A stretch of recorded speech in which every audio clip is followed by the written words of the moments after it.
What is up, YouTube, Facebook, Twitter, Twitch, Apple, Spotify, and everyone tuned in on the Texas Sports Unfiltered app? Welcome in to another edition of Bucky and BK live on Texas Sports Unfiltered and on the free TSU app. Today is Wednesday, July 2nd, 2025, and the Buck and I are with you for the next 2 hours. On today's show, Paul Feinbaum with some serious praise of Texas quarterback Arch Manning. Is it rat poison? We will discuss. Plus, we just passed the 1-year anniversary of Texas joining the SEC. What a first year it was. We will recap year one and start to preview year two and what to expect for the Longhorns this coming academic year. We've got the latest out of NBA free agency. Lifetime Longhorn Miles Turner is moving on. Is Giannis Antetokounmpo potentially moving on as well? We'll talk about the craziness surrounding the Milwaukee Bucks yesterday. We've got some Houston Astros news, more bad injury news for the Astros. A setback for Yordan Alvarez. We'll get into that. Plus, Red Panda Falls, one of the saddest moments in sports history, went down last night. A lot to get into in the world of sports and beyond, and we're with you for the next 2 hours. We appreciate you being with us for the next couple of hours here on TSU. Happy Hump Day, my man. How are you this morning? I'm doing fantastic, man. Did you say Black Panther fell yesterday? Not Black Panther. No? Red Panda. Red Panda. Red Panda. There's probably a lot of people going right now. Disrespect. What? Who is Red Panda? Is that the place you go to eat? I think you are the only person listening to the sound of my voice who doesn't know who Red Panda is. No, seriously. I mean, really. I'm the only one who's never heard of Red Panda. I mean, maybe we have a couple of other 70-plus audience members tuned in this morning who might not know who she is. But I think the vast majority of our listener base, it's just the vast majority of sports fans everywhere, are familiar with the legendary work of Red Panda. Red Panda, like the kissing bandit, used to come out and kiss like Nolan Ryan with the big boobs and get on the mound and give him a kiss and then run off. What was her deal? Her deal was she would come out. She had computer-sized, computer-sized jugs, and she'd come out and kiss the pitcher on the mound. She'd show up at all these like sporting events and give a guy a kiss and then run off or jog off or whatever those things were, or be walked off. Nice. Did she have a nickname or anything? I guess it was Morgana or something like that, I believe. Okay. I think it was Morgana the Kissing Bandit. I don't know. But it wasn't Panda Wears Prada or Prada Black Panther or whatever you got going on here. No, none of those things. I don't think those are anything close to what I said. Panda Wears Prada? Is that a new movie? Yeah, is it? What's the food place? Panda Express? Does she work at Panda Express? I don't think she works at Panda Express. The drive-through window? Is she packing the 9mm or something? No, this woman is Asian. It's usually Mexicans who are working at Panda Express. That's how you know you're getting an authentic Chinese experience when you go there. Oh, I see. Getting served by some Latinos and Latinas. I have not. I have only been in there maybe twice in my life to that eating establishment. Yeah, maybe once, actually. What'd you think? I was okay. I mean, I could get a salad bowl anywhere. I can get a tossed salad anywhere. I don't really know if you went to Panda Express if you think you got a salad bowl there. It's Chinese food. You're getting like orange chicken, broccoli beef, sweet and sour chicken with rice and noodles. You're not getting a salad bowl at that place. It's just not just another Chinese restaurant. It's like buffet style, but you don't serve yourself. So you're like walking down a line and you're like, I want this, I want that, I want this. And then they serve it for you on a plate or on a tray. It's not Chipotle. That's not that place. A similar concept, I guess, but not quite. Only in Asian form. Only in Asian form. Yeah, you're getting again, you're getting like fried rice or steamed rice or lo mein, chow mein, orange chicken, all those classic Chinese dishes. That's what they Don't eat got all over. that stuff. My belly doesn't like all that orange chicken, double noodled. No. Oh no, is something wrong with your stomach? No Yeah, my disrespect. stomach is way too low. That's the issue. No, your T's are too low. I don't know if your stomach is. Oh my goodness. Well, I have to dive into this then. Maybe Okay, right off. give me the bit on this person. Red Panda is the halftime performer who travels around the country. She's been at Moody Center a number of times. She was at the Irwin Center a number of times when it existed. And she is an Asian woman in her 50s, been doing this for years. She's in her 50s? In her 50s. I mean, she's been at her craft for a long time. Some call her the LeBron James of halftime performers. Talk about that level of longevity and that level of consistency. She is maybe the greatest halftime performer of all time. The greatest halftime performer, better than Yeah. dogs through a hoop. Hey, can you name any of those dogs through the hoop? No, doggy. I mean, the trampoline dunkers. She's more. Can you name any of them? No, they always wear masks or something. They don't want to be seen jumping on that trampoline and jamming the ball, I guess. I think there are only 2 halftime performers that I can name off the top of my head. One of them is Red Panda, who we're talking about now. And the other one is the Simon Says guy. I think his name is like Simon. Checks out. Because I've seen both of them at double-digit sporting events in my life. I've seen the Phillies. I mean, I've seen the fans boo the great Walinda and hope that he fell in Old Vet Stadium when he was walking across that thing, and they were going, fall, fall, fall out. Philly fans rooting for they want someone to fall and die, yeah. Yeah, I don't know the old Swolinski or Molinsky or Lebowski, whatever the hell you just called that guy. High wire act, the great Walinda. Great Walinda. Sorry about that, Walinda. No, Red Panda's the lady who gets on a unicycle and flips bowls from her foot to the top of her head. You've never seen this? No. Never heard of this? I guess you haven't been to like a sporting event in decades, so that's probably why. Anybody who's been, I'm not expecting her to show up if I go to a sporting event. I don't expect her to come flying out of the. Does she come out of the stands? She come out of the tunnel? Oh, well, it's a halftime performer. So during halftime, yeah, she's like waiting in the tunnel. The players leave the court. She comes out, does her routine as the halftime entertainment, just like the dogs through the hoop that you were talking about, or the great Jabroni, whatever the hell her name is. And then boom, once her show is done, she leaves, and then the second half gets going. So that's her thing. And yesterday she fell, Buck. Oh no, she didn't fall to her death though, did she? She didn't fall to her death, but she had to get wheelchaired off the court. Why did the team come and pick her up? The team was in the locker room. What is she, soft? Well, she's in her 50s and she fell. Let's just show the video here so you could see what's going on. So there she goes. She's on her unicycle, rolling around, doing a little showboating, waving to the crowd, and then, oh! Dude, she fell on her butt. She hit her butt.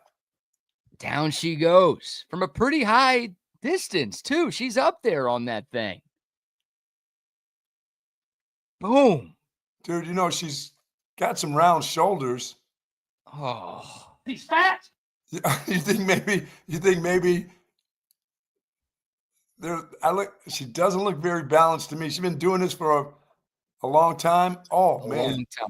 And this is the very start of her routine. So, like, she gets up on that ladder to help her get on the unicycle because the seat, again, is pretty high up. So she's halfway up. Like 10 feet high. Yeah, she's high up on a Werner ladder, and she uses that. Again, she's on the unicycle. She's just starting a routine. She doesn't even have any bowls yet. She's literally just getting started, and then not even 5 seconds on the unicycle, down goes Frazier. Dude, that chunky cannot juggle bowls. She can barely. I mean, come on. I'm not buying her act. She's not that big. She's not even big. Are you look at her legs? Are you kidding me? Look at her arms. She looks like the lunch lady. I should have known. With us going to Sue Patrick tomorrow, no surprise that you're out here body shaming early. Wait a minute. That lady looks like the lady who was serving me lunch at the Catholic school when I was a kid.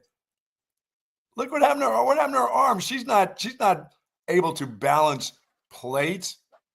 Are they paper plates, or does she do the real thing? They're bowls. They're real bowls that she puts on her foot. From Panda Express, like those kind of bowls? Panda Express bowls? You don't even know what those are.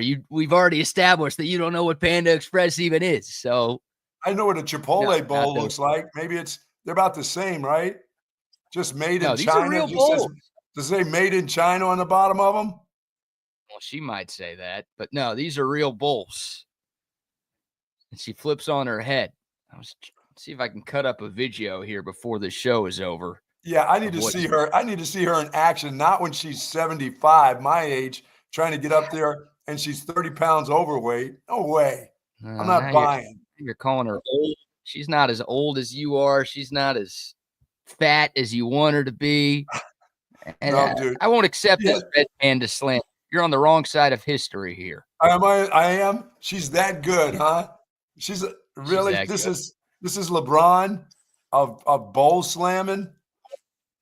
This is the LeBron of halftime shows. I guess, and the LeBron. Well, we need to take a poll of the greatest halftime shows. I'm going to say she's not in the top 5. Well, give me some of yours then. I want those dudes that dunk the basketball. Those the guys with wear the mask and the Superman capes. Whoever those cats are. The thing with trampoline. There's like 500 people that do that. That's the thing. There's so many different groups that do crazy dunks off of trampolines. There's only one Red Panda. That's what separates her. There are plenty of dogs that jump through hoops. There are plenty of dudes who get on motorbikes and jump through hoops. In the cage, the motorbikes in the cage. In the cage, there are people who, jump through fire. There are people who do juggling with batons that are lit on fire. Yeah, see, this lady here, I expect to see her at Texas OU on the fairgrounds walk, That's where I expect to see her. She doesn't do her shows on grass. She does her show. She's done Texas OU basketball. I think she did the Texas OU basketball game this year at halftime. She's basketball because she's got to be on a court because she's on a unicycle. Somebody agrees with me. Somebody says she's got big shoulders. Ooh. But they know who she is, though. They know who she is. Somebody's saying I'm a hater.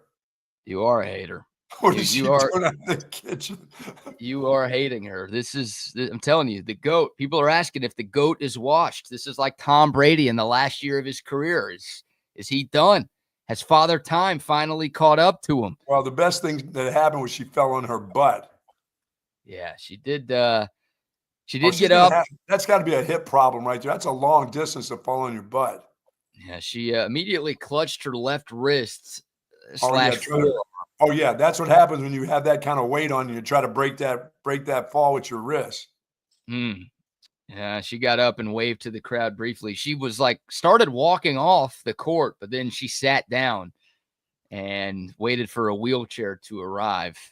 She received loud cheers as she was wheeled off the courts. Okay, by the way, where did this happen? This happened at Target Center. Okay. Minnesota, which is home of the Minnesota Timberwolves. And also home of the Minnesota Lynx WNBA team. It happened at a WNBA game, I see. This happened not only at a WNBA game, this happened at the Commissioner's Cup, which is the WNBA's equivalent of the in-season tournament. You know that bit that Adam Silver added a few years ago? Fake tournament that they put on? Fake mid-season tournament, but they take it really seriously, and they hand out a trophy, and they give everybody a bonus on the winning team. So this is a big game for the WNBA. Oh, so she fell on she tripped on an apron, or somebody's sauce was out there. She slid on somebody's sauce.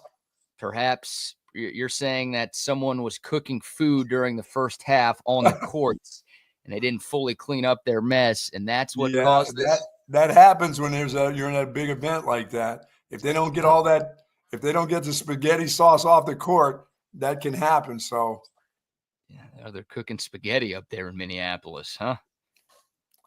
I mean, it never happens to her before. She's such a pro. Yeah, if that's not a sign of the WNBA, I don't know what is, right? Yeah, really. I'm a hater. Fitting. I shouldn't hate on that lady. That lady's been doing this for a long time.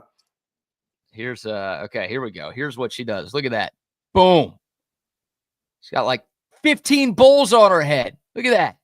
She flips a bunch of them from her foot on top of her head. She's balancing a bunch of bowls on her head. She flips even more on there. Look at that. Guy Fieri's pumped in the front row. This was at the NBA All-Star game. Fuck, this is at the NBA All-Star game. You don't get that gig unless you're the GOAT. Look at this. She's got 6 bowls on her foot, flips them on her head. Boom. And she's on a unicycle. Yeah, she wasn't that lightweight then. She had round shoulders then. That's all you have? At least you're not saying what she does isn't impressive. If you want to, that's pretty impressive. That's impressive. Yeah. Have you ever seen anyone do this before? No, but I'm going to try this in my backyard and show you I can do it. You won't make it onto the unicycle. Forget a pedal. You won't even be able to get up there to balance yourself. No, I'm going to have somebody hold the unicycle, and I'm going to kick a couple of those fake plates up on my head. You're going to kick whoever's holding you in the face. There's going to be shattered bowls on the ground in front of you if you try this. Her rear end got shattered. Yeah, here's the fall one more time. And from the camera angle, you can't see exactly what hits the ground first. I think it's her butt. Where she tried to break it with her left wrist. That's crazy. Yeah, she doesn't fall forward, which is the good thing, right? She doesn't hit her face, but no. I think it's the wrist that hits before the rear end. Yeah, she's lucky she didn't bust her hip so bad. But that's what you have that extra cushion there for. She's been traveling I know she's been traveling to some different arenas, eating all the arena food lately. You're saying all of those bowls are filled with food before her performance? And she bounces them on her head, and then she opens up her mouth, and they go, "No, I'm not. That's not right. That's not right." Sucks. I've never heard of her Black Panther, but you've seen a couple of her deals. Who saw her at the Frank Irwin Center? Or if she hit the floor at the Frank Irwin Center, she'd crack the floor. I would have left. I don't think I could have watched the second half of whatever game I was attending if I knew something had happened to Red Panda. You have got to be out of your mind. Serious. She's that good. She is that big of a deal to me. She's that big of a deal? Yeah, she is. Look, WNBA game, whatever. If I got to miss the second half of that, that's who cares? Get home as quick as you can. But, Texas basketball game, I'm there. I got tickets. If I see her go down on the Moody Center floor, I'm leaving. And I'm also making sure that somebody's getting fired. Wow. Yeah, the lady who spilled the sauce, the one who was sent in there to do the sauce for the spaghetti, she's done. Maybe her or whoever was supposed to clean up the sauce before the half performance. Whoever sat at the end of the bench of the game was supposed to clean that sauce up. Yeah, that's on them.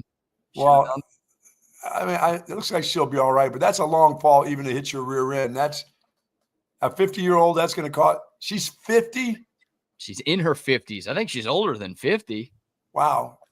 I was going to say she looks in great shape for 50, but she doesn't look 50. She looks younger. Her face looks younger. Oh, that's nice of you right there. Yeah, see, I've got compliments. What, are you kidding me? Good morning to the soldiers at Fort Hood, Texas, the soldiers in the state of Texas, and all those that fight for us each and every day. Thank you so very much for what you do. We do appreciate it. To you and your families, and do be safe, please. Yeah, she was born in either 1970 or 1971. We don't have an exact age, but that's 55, 54, 55 right there for Red Panda. So that's some good athleticism. We don't know if she's got a card to actually be performing in the States. Oh, now you're calling for her to get deported? Oh, we don't have any proper paperwork. You said 70 or 71. What is it? What is it with her? I don't know. It's Wikipedia. I'm sure somebody has the correct paperwork for her. We don't have proper identification of Lady Panda going from arena to arena. No, if we is you and me on Texas Sports Unfiltered, then no, we do not have the correct identification for her. Born in China. She's been on America's Got Talent. She's been on Britain's Got Talent. She's a known commodity, not just in the sports world, but beyond. Did Simon give her a thumbs up, or did he go thumbs down? Anybody can do this. Give her a thumb up? Where? I mean, I guarantee Simon Cowell probably said, "What is this act?" Oh, Simon Cowell. Oh, I don't know. I don't know if she won either of those shows. I'm going to say she didn't win. It's pretty impressive, though. She moved to the U.S. when she was 19. First to Orlando, then to California, and she has been here since. So there you go. Her paperwork's up. Sorry. The best halftime act in basketball. Boy, she falls last night. She might have a broken bone, and on top of that, the Bucks trying to call ice. Get her out of here. God bless, man. Man. Dude, that's a long fall. That hurts me to see her. The way that Jello hit that floor, man, that's got to hurt. There you go. Michael C. saw her at the Texas Baylor game last year. I guess that would have been 2 years ago now. Seen her live at UT games. Someone's trying to get her to the fall school for you. Yeah, she did a good job. But just you can't stick that wrist out there. That thing's going to snap. She tried to break her fall, right? That's what everybody's natural reaction is. And now, when you go to my fall school, you don't do that. You don't react like that. I teach you how to react in different ways. Well, you break your falls with your face, right? Yes. That's what yeah. Is that better? That's the new way to fall now. Use your head. I don't know if that's better than your wrist or your hand. Can't do that. Then you can't play golf if you screw up your wrist. What happens if you screw up your face? You can't see. Yeah, but that'll heal up quick. That wrist is going to take some weeks. That face, you just stitch up and let's move right along. Yeah, that brain. Once the swelling goes down and the eye opens up again. Oh my God, that brain. Don't worry about that brain damage, but maybe when you don't want it's golf. It's golf. How much? What do you have to do? It's golf. You're right. Oh, man. All right, we'll take your thoughts. Dakota text line 512-222-9328. If I seem off today, it's because I am, because my hero got hurt. My hero. And Red Panda is gone, at least for the foreseeable future. Yeah, that'll heal up. Next time she'll have a cast on trying to do that. Well, she can cast that up and get back up on that unicycle. Dude, she needs to be on a tricycle trying to do that. I don't know if a tricycle would hold her, though. That's kind of scary. Oh, come on, man. Well, tricycles. Do they have adult tricycles? Do those exist? She looks like she's going to be on one for a while. Yeah, I don't know what she's going to do. Hopefully she comes back at some point. I'm worried she's going to be like scarred from that experience. No, you got to get right back up on that unicycle. That'd be a great story. We need a 30 for 30 about the rise and fall and rise again of the Red Panda. I can't believe you've known this. You've seen this lady perform a bunch of times. I'm telling you, if you've been to basketball games before, you have seen Red Panda. Like, she's everywhere. She's in a different arena every single night. And the crowds go nuts for her. Nuts.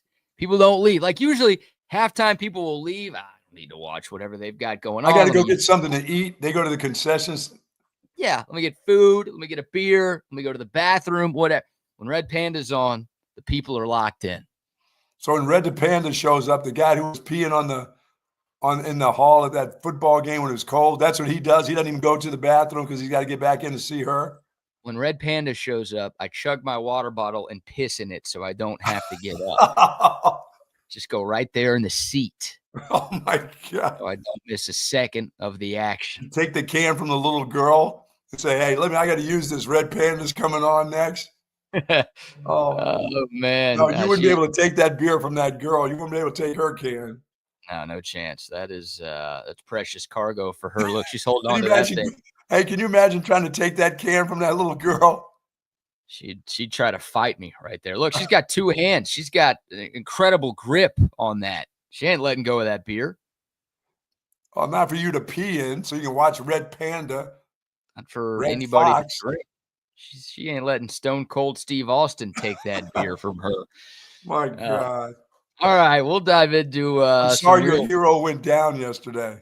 I appreciate that. That means a lot. Thank you very much. I'm going through a tough time right now, and your genuine concern means the world. Was she there? Was Caitlin Clark in town or something?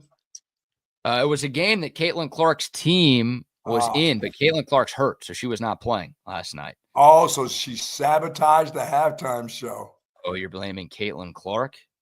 You're saying she was on spaghetti sauce duty last night? She was on duty. It was her night to cook for the team. God. Yeah, I don't know. I don't know if that's true. I'm going to guess close? that WNBA, we've got to be close to playoffs. Well, this was the in-season tournament, so I think we're that kind of at the midway point of the year. They're giving away a trophy too at the midway point before the season's over with. Great. Indiana won it, even without Caitlin Clark. Congrats to the Fever.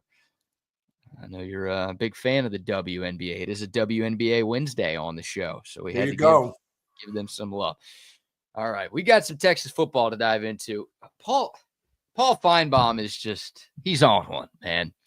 I've been tired of this dude, and I'm getting more tired of him by the day. Still like his show. You like him way more than I do. You tune into his show. I never do. The only way I find Paul Feinbaum is when he finds me. And just one of his clips goes viral. So we'll get to what he had to say about Arch Manning, because he had some strong comments about the Texas quarterback on ESPN's Get Up yesterday. But before we dive into that, Buck, how about our first round of sponsor shout-outs? So our friends over at Hat Creek Burger. It's a Hat Creek Burger day for me. Lunchtime means Hat Creek Burgers, folks. I love the burgers. They have the double with cheese today, large fry for the big man, and a shake on a Wednesday. But you can have it any time of the week that you like. You also have breakfast at Hat Creek Burger, folks. Some of the locations have breakfast starting at 7 a.m. with, of course, pancakes, sausage, tacos, and you can get that. Mom and Dad, if you want to have a little drink while the kiddos are at the playscape, you can do that at most Hat Creek Burgers. Get yourself a margarita, but it's all about the burgers there and that quality meat that they have. Absolutely delicious. My favorite spot for a hamburger, and today is my day. Hat Creek Burger Company. Love Hat Creek Burger Company. You know what? You've got some company, Buck, because our man Tom McKay texted in on the Coda text line saying he has no idea who I'm talking about with Red Panda. So. Oh, you mean Red Panda has not been out? She doesn't do anything on the ice with the unicycle? Once she gets to that point, then she'll be famous. That's next level. She can unicycle and flip bowls on her head on a sheet of ice. Yes. There are no more discussions about who the greatest halftime performer is. She's already in the discussion, but if she can do that, it's over. Shut it down. Let's go. No, the little dog through the hoop is better. The little Scotty jumping through the hoop is the best. Yeah, there's 40 Scotties who do that. There's only one Asian flipping bowls on her head on a unicycle. There's only one hitting the ground very hard and shaking up the stadium. That's true. Yeah, I think I felt that from here last night. Oh, thought it was a storm. It wasn't. Shout out to AV Consultations. Hey, I was watching my AV Consultations TV setup last night. Had the Astros game on, had the Rangers game on. Nice wins for both of those teams. Had the NHL network on, and a little MLB network. I watched Shohei hit a home run last night, his 30th of the year for the LA. No WNBA game. You didn't have any WNBA game on at all? No, I can't say I did. No, that's okay. Can't watch them all. Can't watch them all. No, not like I do. Yeah, I don't know if you could say that after the last 20 minutes of what you've just said. But love the AV Consultations TV setup. I get to watch all of the sports every single night. It's quote unquote a slower time on the sports calendar, but there's still baseball. There's still golf. There's still soccer. There's still the WNBA. There's still stuff going on. And boom, before you know it, football will be here. We're 59 days away from Texas, Ohio State. So make sure within the next 2 months, you call AV Consultations to get your home TV setup done the way that you want. Tom McKay and his crew will bring everything to you. Don't go to Best Buy. Don't go to Amazon and buy a TV online and then call Tom. No, you're wasting your money. Tom buys in bulk. He can get the TVs, the surround sound speakers, the whole home lighting, all of that stuff at a great price. And then he and his guys will come to your place and hook everything up for you. They gave Buck the 85-inch screen. I've got the 4 TV setup. Wags and Double R have the badass man caves looks too. I mean, Chip's got it. We've all got it. We're all believers in AV Consultations. You will be too. Just give them a call. 512-255-8678. That's 255-8678. Or go online to avconsultations.com. Sweet. And a shout out to centextickets.com. If you're looking for tickets to any live event coming to our neighborhood or going anywhere in the country, head over to centextickets.com. Sporting events, concerts, comedy shows, Broadway shows, festivals, you name it. They've got it all online at centextickets.com, the only ticket marketplace that you need to know. And they are hooking you up with a 10% discount. All you have to do is type in the promo code CENTEX10 at checkout, and you are instantly going to get 10% off of any ticket purchase. You're buying 1 ticket, you're buying 10 tickets, it doesn't matter. 10% off over there at centextickets.com. Hell, even Sal's heard of her. Sal says, damn, Red Panda. Telling you, man. Sal's a big She's been basketball at Madison fan. Square Garden. She's worked at Madison Square Garden. Oh, yeah. All the big event centers. Wow. Dude, she's got a banner next to Billy Joel up in the rafters. At Madison Square Garden? Madison Square Garden. Really? No, she doesn't. I made that. Okay, thank you. But she definitely has performed multiple times at Madison Square Garden for Knicks games, for St. John's games, probably for the Big East tournament too. Wow. Telling you, she's the real deal. She is the real I got to deal. go back and watch some highlights of her, not just her just slamming that one shot you saw. Look at that. Boom. That's your highlight right wow. there. Yeah. I mean, bang, bang, bang, bang, bang, bang. Yeah, but she's got an extra 7 pounds on those shoulders now from that last video. That can throw you off when you're on a unicycle. Believe me, man. I know. Yeah, put on some weight that affects your balance. It's a real thing. It does. It's a real thing. All right, Buck. We've got some sound from Paul Feinbaum this morning. Okay. Paul Feinbaum, of course, of ESPN and the SEC Network. He hosts the Paul Feinbaum Show every weekday. This bit of sound is not from his show. This is from an interview he did on Get Up, another ESPN show. And we kept the question, or at least the end of the question, in the start of this audio. Paul Feinbaum was asked for his expectations for Arch Manning as he takes over as the starting quarterback for the Texas Longhorns. Paul Feinbaum, what are your expectations for Arch? The absolute roof. I think there's a reasonably good chance that Arch Manning will be sitting on the front row in New York at the Heisman ceremony. That's assuming that his team does what it's supposed to do and compete for not only the SEC, but for the national championship. And I really believe they will. I think Steve Sarkisian, who's one of the most amazing play callers I've ever seen, made a critical mistake late in the year. He was way too loyal to Quinn Ewers, who was banged up and was really ineffective. Had Arch Manning been instituted in the second half of that game, like Nick Saban did a couple of years ago with Tagovailoa, I think there's a reasonably good chance that Texas would have beaten Ohio State and won the national championship. They're very capable of doing it again this year. I believe also that Arch Manning is the best college football quarterback we have seen since Tim Tebow entered the scene in 2006. Wow. Buck. Hello, Target. That's Paul Feinbaum talking, right? Yes. Wasn't Paul Feinbaum the guy who spent all of last offseason and the offseason before last and the offseason before that one saying Texas isn't ready for the SEC? They have no idea. They have no idea what's coming for them. They think they're going to come in here and be a big dog in this conference. No, they're not going to be Jack. You know what? That guy damn near said that stuff until he was blue in the face. And now, a total 180, Arch Manning is the best quarterback the SEC has seen since Tim Tebow. And he's going to be a Heisman finalist, and Texas would have won a national championship if that guy just played a little bit more against Ohio State. What are we doing here, Paul? He's being Paul Feinbaum. That's who he's being. I mean, This guy is the Stephen A. Smith of college football. He's Kendrick Perkins now. Like, what are we doing here?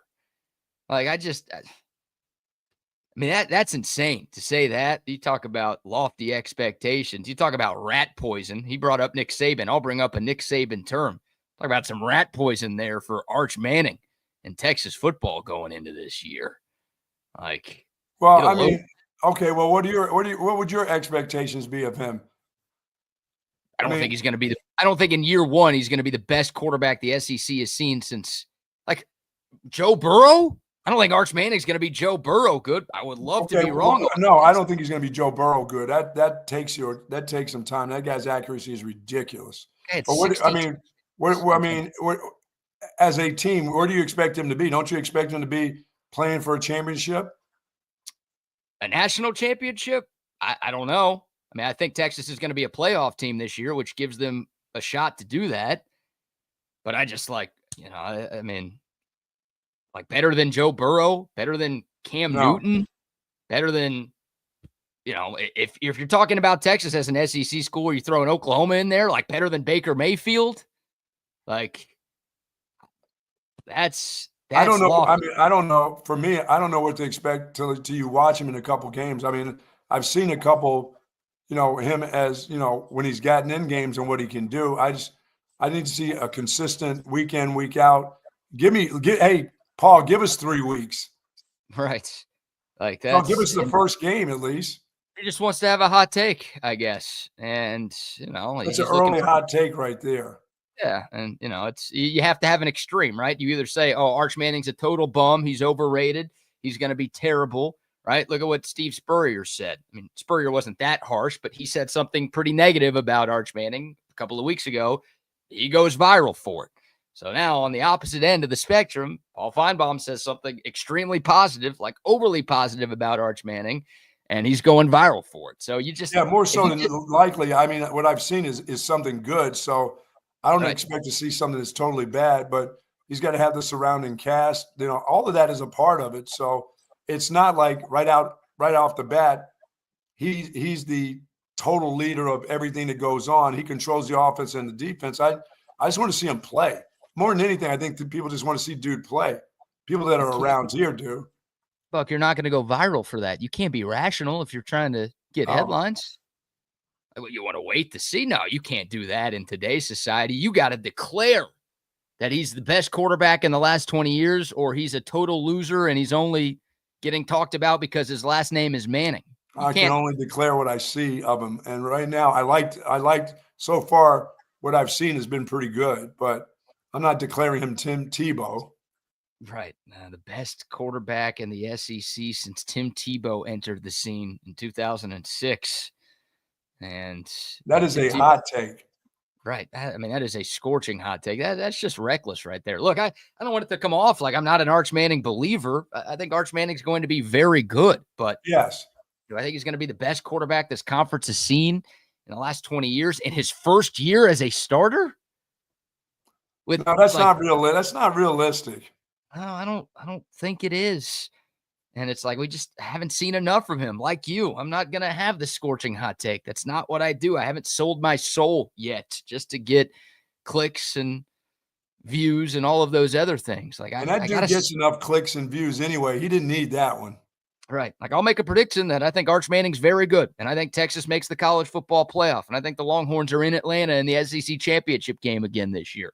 That feels like pretty confident. Pretty optimistic. Sure. Some people might think that's a bit of a reach, right? I'm giving Arch Manning too much love just for saying those things. But I sure as hell am not going to say, like, oh, man, Texas was guaranteed to win a national championship last year if Arch plays more. I mean, we saw Arch play a little bit against Ohio State. He took a shot to the dome. It took him a few seconds to get up, and he says he wasn't concussed from that hit, but, like, we didn't see him again in that game. And there are people who think that something happened on that play. So I don't even know if he could have played in that game more than he did. I mean, in my mind, do I think he should have played more? I do. I think there are times that he should have played more. They should have had more things developed for him when things weren't going right. So, but that's all. But no, people are putting him in New York in his first year as a starter. I'm not doing any of that either. Yeah. Okay. I think you think there's a chance that he's a Heisman finalist this year? I think there may be a chance, and that's on the team too. And this is the type of stuff that's going to make people hate Arch Manning. You know, I mean, maybe the fact that he's a Texas Longhorn is enough to get. Oh, that's plenty, right? That's plenty right there. I mean, the SEC, they don't want this to happen. It's like I mean, if he was at Tennessee, they'd be going nuts. I don't know. Like, it's this is a little bit too much glazing for my liking here. Like, that's pretty early to say he's going to be the best quarterback in this conference in the last 20 years is just bonkers. It's insane. There's a good chance he could be a great quarterback, but to suggest that we're talking about the best college quarterback in the last 2 decades is just. No, I just want to see a guy develop as he just goes along. Right.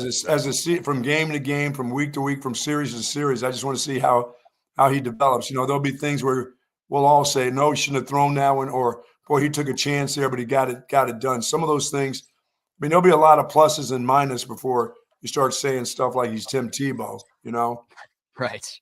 He's Tim Tebow's a stud. And again, there have been better quarterbacks, I think, since Tim Tebow who have entered the SEC. Yeah, the little short guy from Alabama was pretty good. Short guy from Alabama was pretty good. Who, Jalen Hurts? No, the other little short one that won the Heisman. I mean, Tua was pretty good. Who didn't win the Heisman? Bryce. Oh, Bryce Young. Yeah. Got it. Bryce Young. Yeah, he was pretty good. Sorry, I don't know why I couldn't come up with that name. Was he not pretty good? Yeah, of course. He was pretty good. I don't think he's the best that the SEC has had. I think no. A few I know, but it played out pretty well for him. Yeah, I would take a Bryce Young career from Arch Manning. I think all of us would. Hell yeah. But Bryce didn't win a national championship, so maybe I'd prefer a Mac Jones type of career, or obviously a Joe Burrow would be top of the list. Or that Joe Burrow thing, boy, that's a long way from a guy who's just being the starter to people talking about him as like Joe Burrow. That's craziness. Yeah, it is. It's hot takes. It's hot takes for clicks. And look, Arch Manning, I mean, there's already a bunch of pressure on him. I don't know how much more this adds to it, because everyone's going to be watching this dude with a giant telescope with every single snap that he takes this year.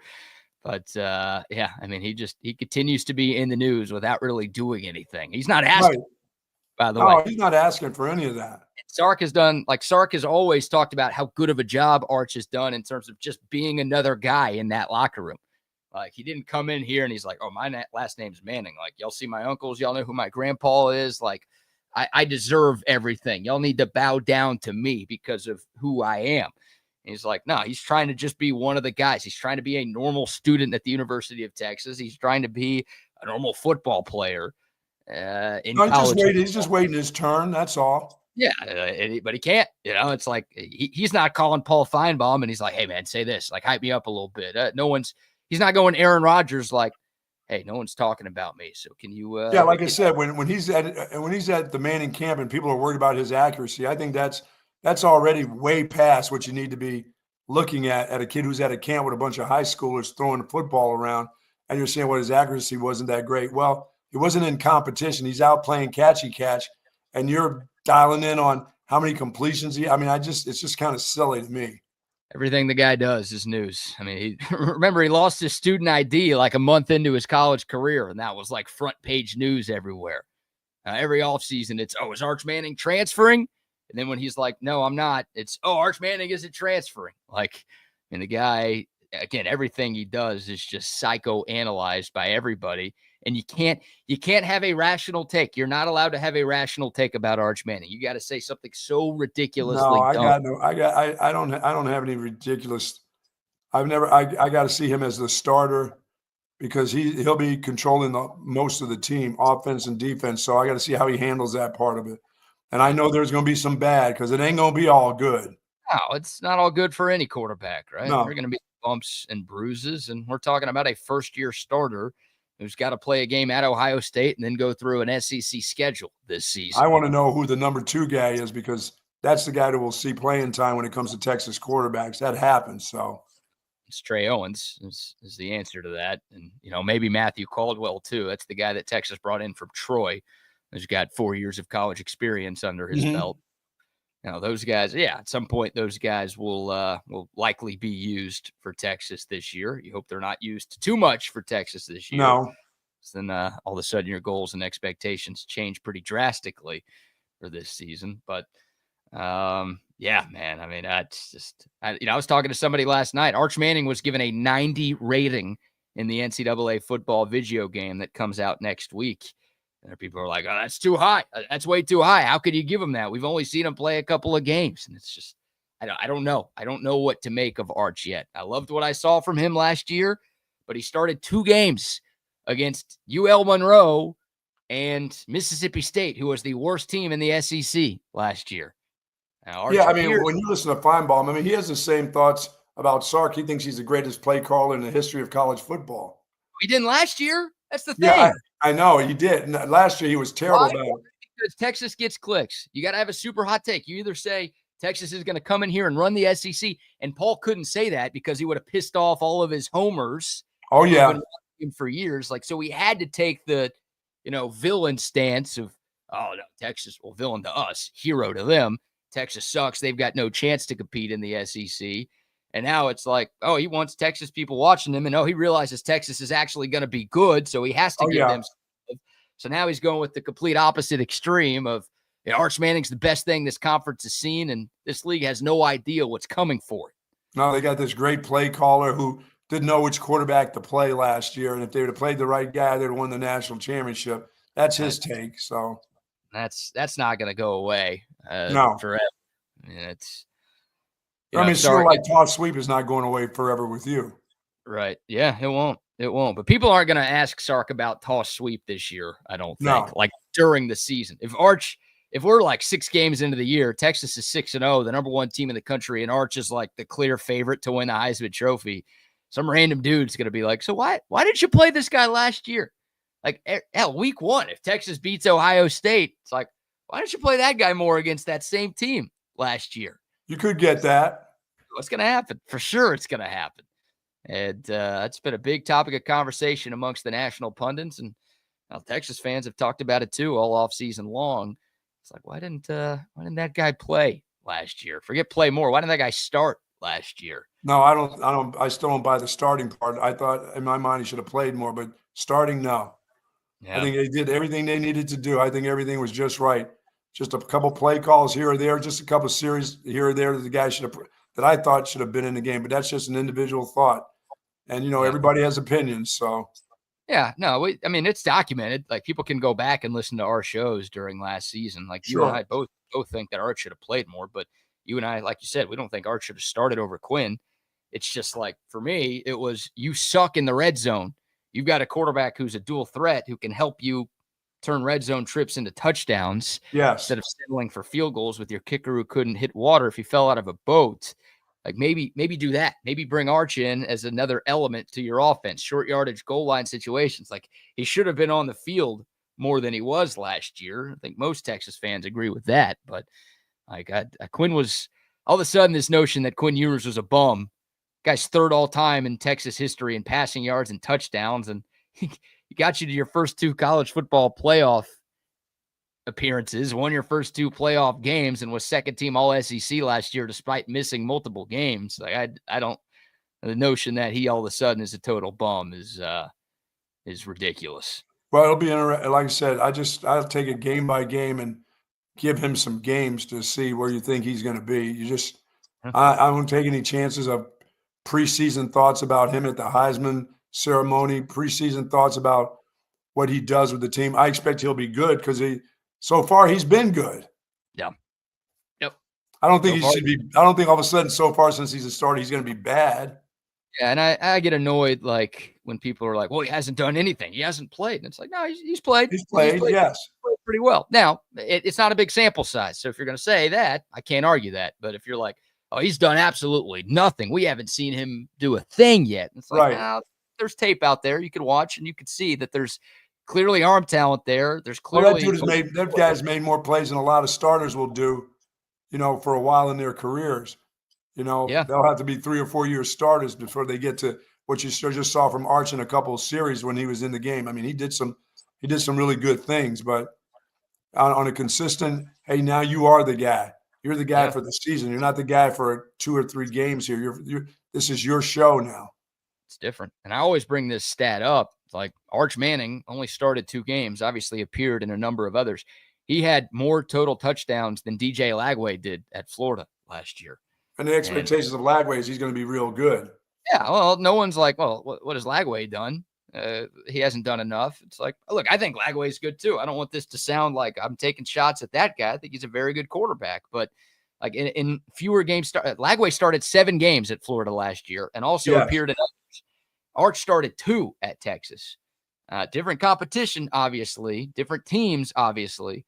But Arch Manning in the 2 starts plus everything else had more total touchdowns than DJ Lagway did in his 7 starts last season. So to say he's done absolutely nothing is crazy, but to say that he's the best thing the SEC has seen since Tim Tebow is I mean, you should be put into an insane asylum, Paul. Goodness gracious, dude. I'll have to listen to his show today. Ratings must be down for Paul Feinbaum, I guess. I'll have to It'd ask be tough that. in the summertime, and not much to talk about the SEC. I mean, it's still, we're getting closer, but he gets to those times. I just listen to the people that call his show because I think they're legitimately, they're nuts. Those people are crazy. That's But the it's best okay. part. And the Bama people are the worst. That's what I love to hear, the Bama people when they go. Hey, Paul. Yeah. Deep Southern drawl. What are the Bama people saying right now? Are they already out on the board, or are they thinking Bama's not getting enough love right now? Oh, they're not. They're thinking they're getting, or they're going to always get love from Paul. Period. That's just the way it goes. I mean, that's his show's so tilted towards that group.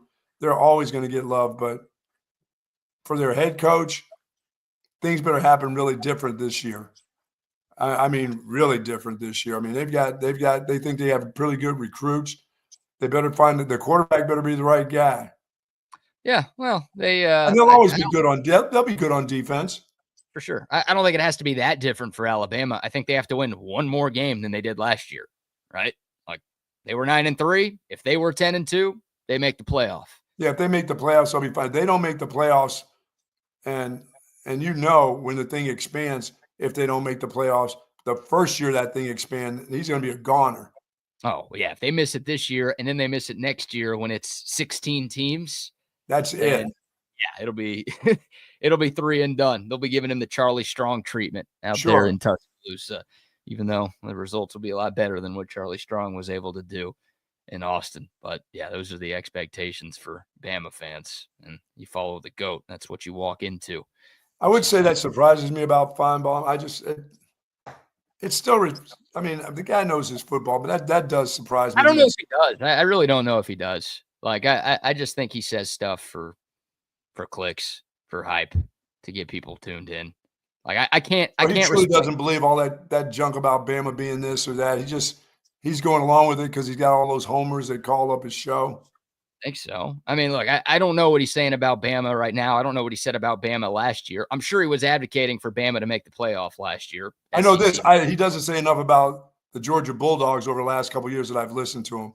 I mean, the guy doesn't know ball if he doesn't think Georgia's the class of the SEC right now. Like, I don't know. I can't respect people. I don't respect Stephen A. Smith. I don't respect Kendrick Perkins. I don't respect, those guys are great. They're, they make a lot of money. I don't mean they're great. Like they make a lot of money. Holly Rowe. You respect Holly Rowe. Come on. Well, Holly Rowe does a great job. She doesn't she's not a hot take artist. She's a sideline reporter who does a great job. Like there are plenty of analysts. I'm not disrespecting the whole industry. There are plenty of analysts who actually break down the game. But then there are these guys who literally just say the dumbest shit in the world. Oh, yeah. To try to get people. Yeah. So it's like, you want to be considered a serious college football analyst. I can't take you seriously when you just say the most outlandish stuff in the world that you probably don't even believe in. Yeah, that's kind of crazy because I know he can't believe that kid's going to do all this stuff. No, and if Arch Manning struggles, Paul's going to be the first one to dunk on him and be like, Texas wasn't ready for the SEC and Arch wasn't ready for the SEC and this is different and this, that, and the other. That's coming. Well, he'll ride somebody. He'll ride Sark. Sark is what kept him in, got him into this deal over the last couple, getting into the conference. It was all about his play calling that got him where they were in year one. Sark didn't play Arch Manning enough in the first 2 years. Maybe he won't be dunking on Arch, but it'll be something. If Arch is bad, it'll be some hot take about how Texas screwed something up. So it's how those guys operate. It's why I don't watch those shows. I don't watch First Take. I don't watch whatever Skip Bayless is on. I don't watch Feinbaum. That just doesn't move my needle. I'm looking for real analysis and real takes that are backed by Will Bond and Tony Kornheiser are probably the guys I'll watch and listen to them. And then from that point on, I don't listen to that station. There you go. Unless there's a WNBA game on there, or they have a hot take about the WNBA. That's when I've got to listen because they know what they're talking about because they can handle WNBA basketball. Do you have any WNBA hot takes for the people this morning? The Liberties from New York. Yes, that is scorching hot right there. Yes. Oh, thank you. I don't even know if you know where they're from. That's so hot. Do you even believe that? That's insane for you to say something like that. Well, I believe that part. I believe it. It sounds like, I don't know why the Liberty's not from Philadelphia, although Philadelphia's now having a team. Cleveland's having a team. We didn't even talk about the new teams coming in here. How did we miss that? How did we miss that yesterday? Yesterday, the teams have been around for months. The season started months ago. Wait a minute, aren't there some new teams that are coming into the league after this year, though? That I don't know. Okay, look it up. We're gonna have to look it up. We're gonna have to. Cleveland's got a team. You got that. If you wanna bring I got it. Cleveland's coming in. Cleveland's coming in. Hey, why isn't the Philadelphia the Liberty with the Liberty Bell? That doesn't make any sense anyway. Statue of Liberty. Yeah, but Liberty Bell, the Bells. Yeah, that makes more sense. That's the thing. Name the Philly team. Give Philly the Bells back. The Liberty. I'm sorry you're so upset. Or maybe they'll just call them the Bells. The Philadelphia Bells? Yeah. I don't know if that one's going to fly. Why? Does that sound like, hey, Bell, get in the kitchen? Ooh, well, now it does. Oh, it didn't before. Oh my goodness. Take your thoughts, Paul Feinbaum, with just some craziness about Arch Manning saying Texas would have won the national championship if Arch started the game against Ohio State, or at least started the second half against Ohio State. Also saying that Arch Manning is going to be the best quarterback the SEC has seen since Tim Tebow when he entered the scene back in 2006. So very high praise from one Paul Feinbaum for one Archibald Manning. Somebody said they call the Philly the batteries for chucking them batteries. There you go. Sense. That would make sense for sure. All right, we'll shift gears here. I've got another fun hypothetical question for the Buck surrounding Texas football's upcoming 2025 season, and it involves his cousin as well. So this will be good. But before we switch over to that, Buck, how about another round of sponsor shout-outs? So our friends over at 34 Wine and Spirits, 4601 Southwest Parkway. Got to get your alcohol. Got to get that alcohol for the 4th of July. Now, alcohol and fireworks don't mix well together, so please be careful. But head on by 34 Wine and Spirits, 4601 Southwest Parkway. Pick up all of your spirits. They have got it all your waters, all your alcohol, you name it, they've got it. And one thing they do have, they've got Altstadt Beer. You're going to have to pick up some Altstadt Beer before the week is over with. So today seems to be a good day to head on over there, and they will be awaiting. They're wholesale distributors. If you're thinking about having that big party, call in the guys, and they will get it to you. Oh, yeah. Just get you a couple of bottles of something. Get you a couple of 6-packs of Altstadt when you're at 34 Wine and Spirits this week. But yeah, as the Buck mentioned, Altstadt Beer, the best beer that you can find. And congrats to Anthony White, the winner of our Altstadt Suite giveaway. Remember, we gave away 2 tickets to the Altstadt Suite for Austin FC's upcoming match against LAFC coming up this Saturday, July 5th. We did that on Instagram. Shout out to everybody who signed up. Thank you to everybody who signed up. but Anthony White was the winner. So he will be attending the Altstadt Suite this weekend, enjoying some ice cold Altstadt beer. Hey, if you didn't win that giveaway, the good news is you could still be a winner because you're drinking Altstadt beer. They've got a bunch of different brews, something for every beer drinker out there. The lager is my personal favorite. They've got the German-style Kolsch. They've got the light beer. They've got a Hefeweizen. They've got the Peach Radler, which is perfect for the summer. I'm telling you, something for every palate out there. Every Altstadt is brewed locally in Fredericksburg. They're all brewed without preservatives or additives or any unnecessary filler ingredients that you don't want to put into your system. But most importantly, above everything else, the taste hits the spot every single time. One sip, and you won't go back to the other beers you've been drinking in the past. It is Altstadt beer, no impurities, no regrets. Love it. Yes, indeed. And a shout out to our friends at Covert Bee Cave as well. You know what? We'll let you see and hear from our friends at Covert Bee Cave right now. They treat you like family. My husband and I have bought several vehicles from the Coverts over the years, and it's always just been easy and effortless. By the time we walk into the dealership, paperwork's ready and we're ready to buy.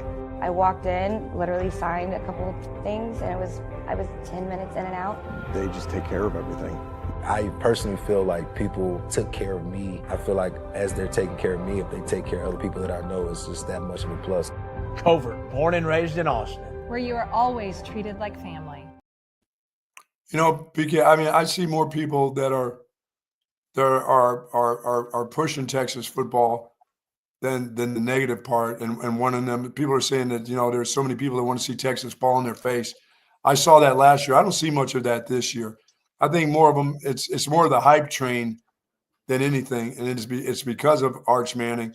And that's a good thing because you need that. There's nothing wrong with that. I know you got to be sensible of what you think, but I mean, this should be a good football team. This should be a good football program. They've got everything in place.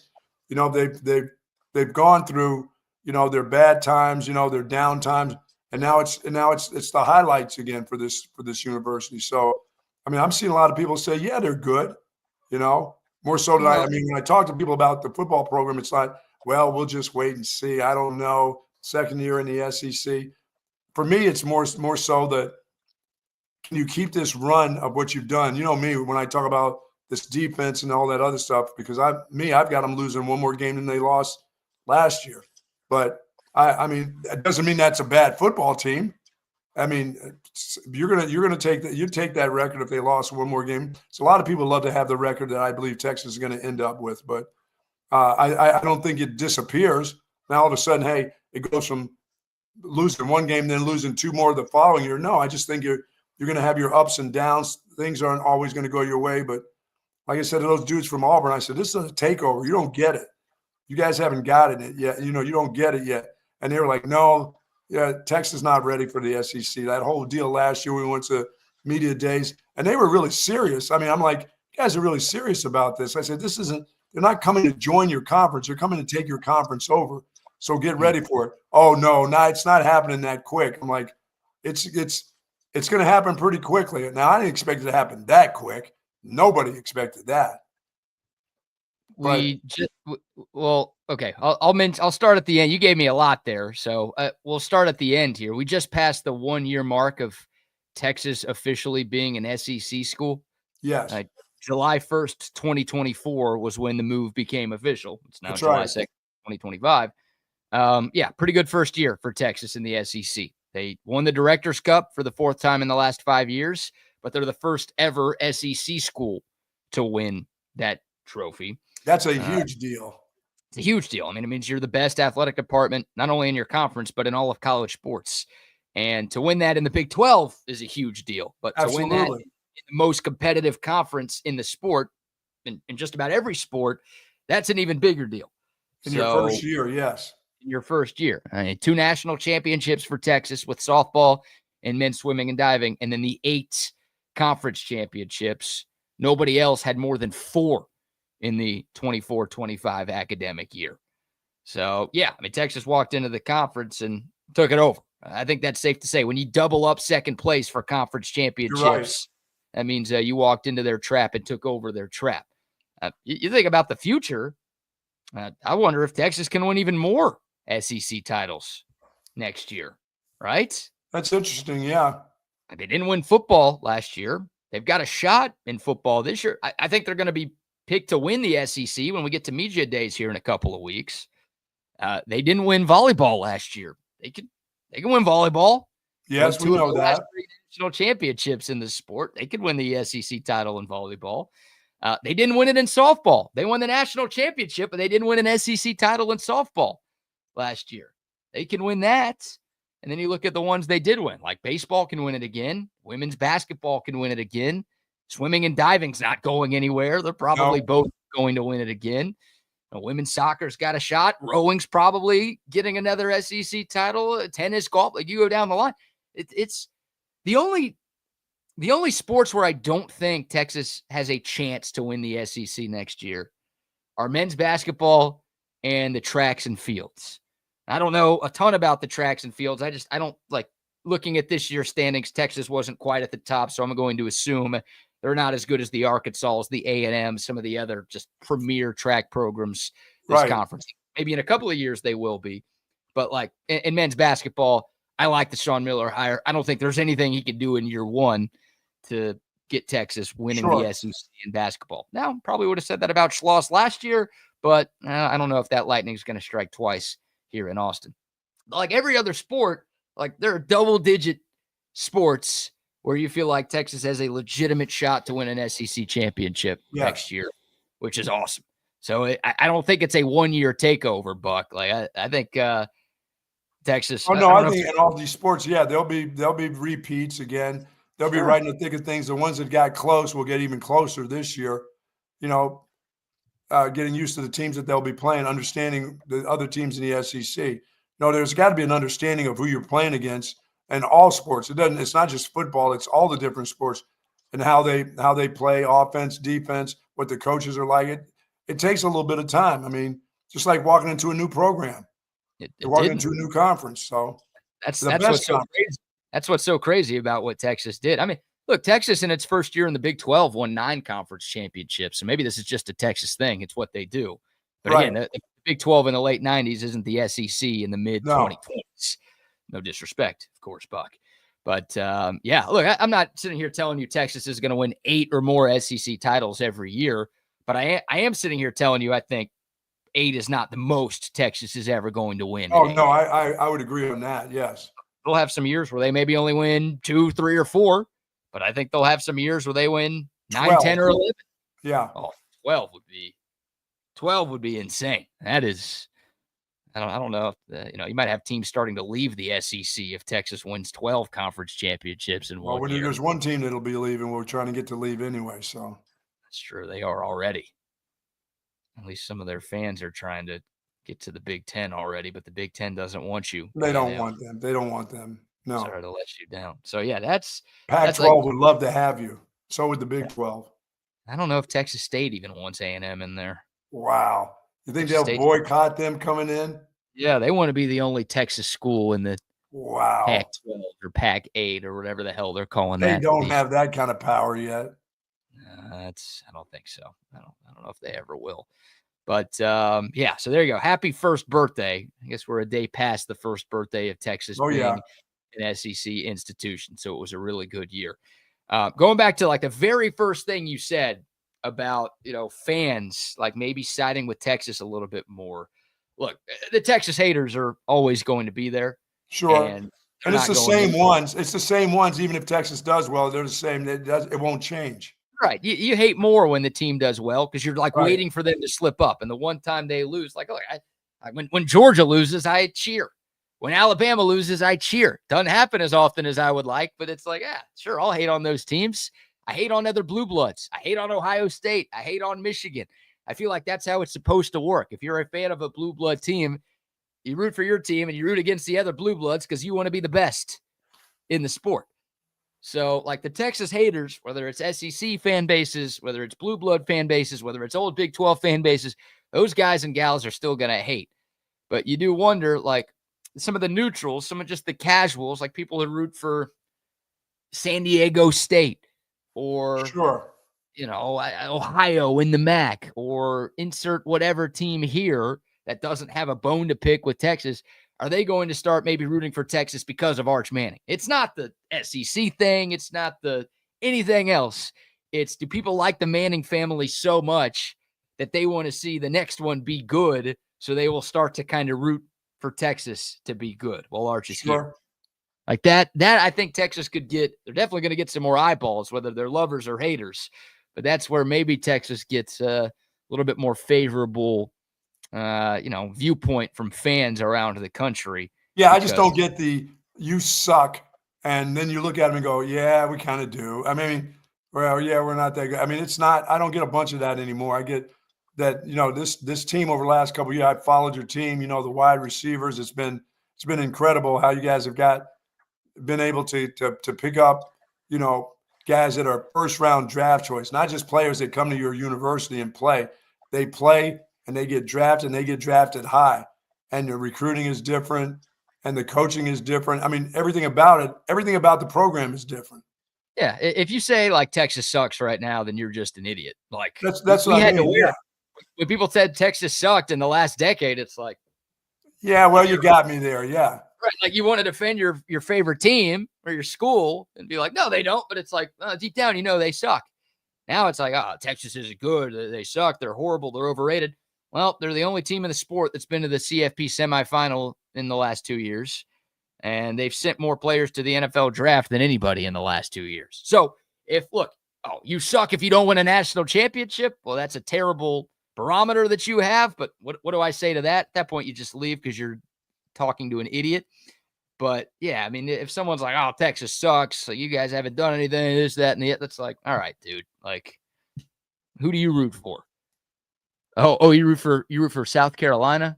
Oh yeah. Oh, you root for Penn State? Are you kidding me? Really? Auburn? Oh, you root for Oklahoma right now? Oh, okay. A&M? Okay. All right. Let's thanks for your time. Go talk to somebody else. Yeah, I got more realistic people that I talk to about that than, "Oh no, you guys are not, it's not going to happen for you." It's like, no, you're getting better and better every year. So yeah. Well, I don't need Paul Feinbaum to jack it up anymore. Oh, he will. I mean, now that he said this about Arch, you can't go the other way. He's got to be glazing Arch Manning the entire year and for the entirety of his Texas career.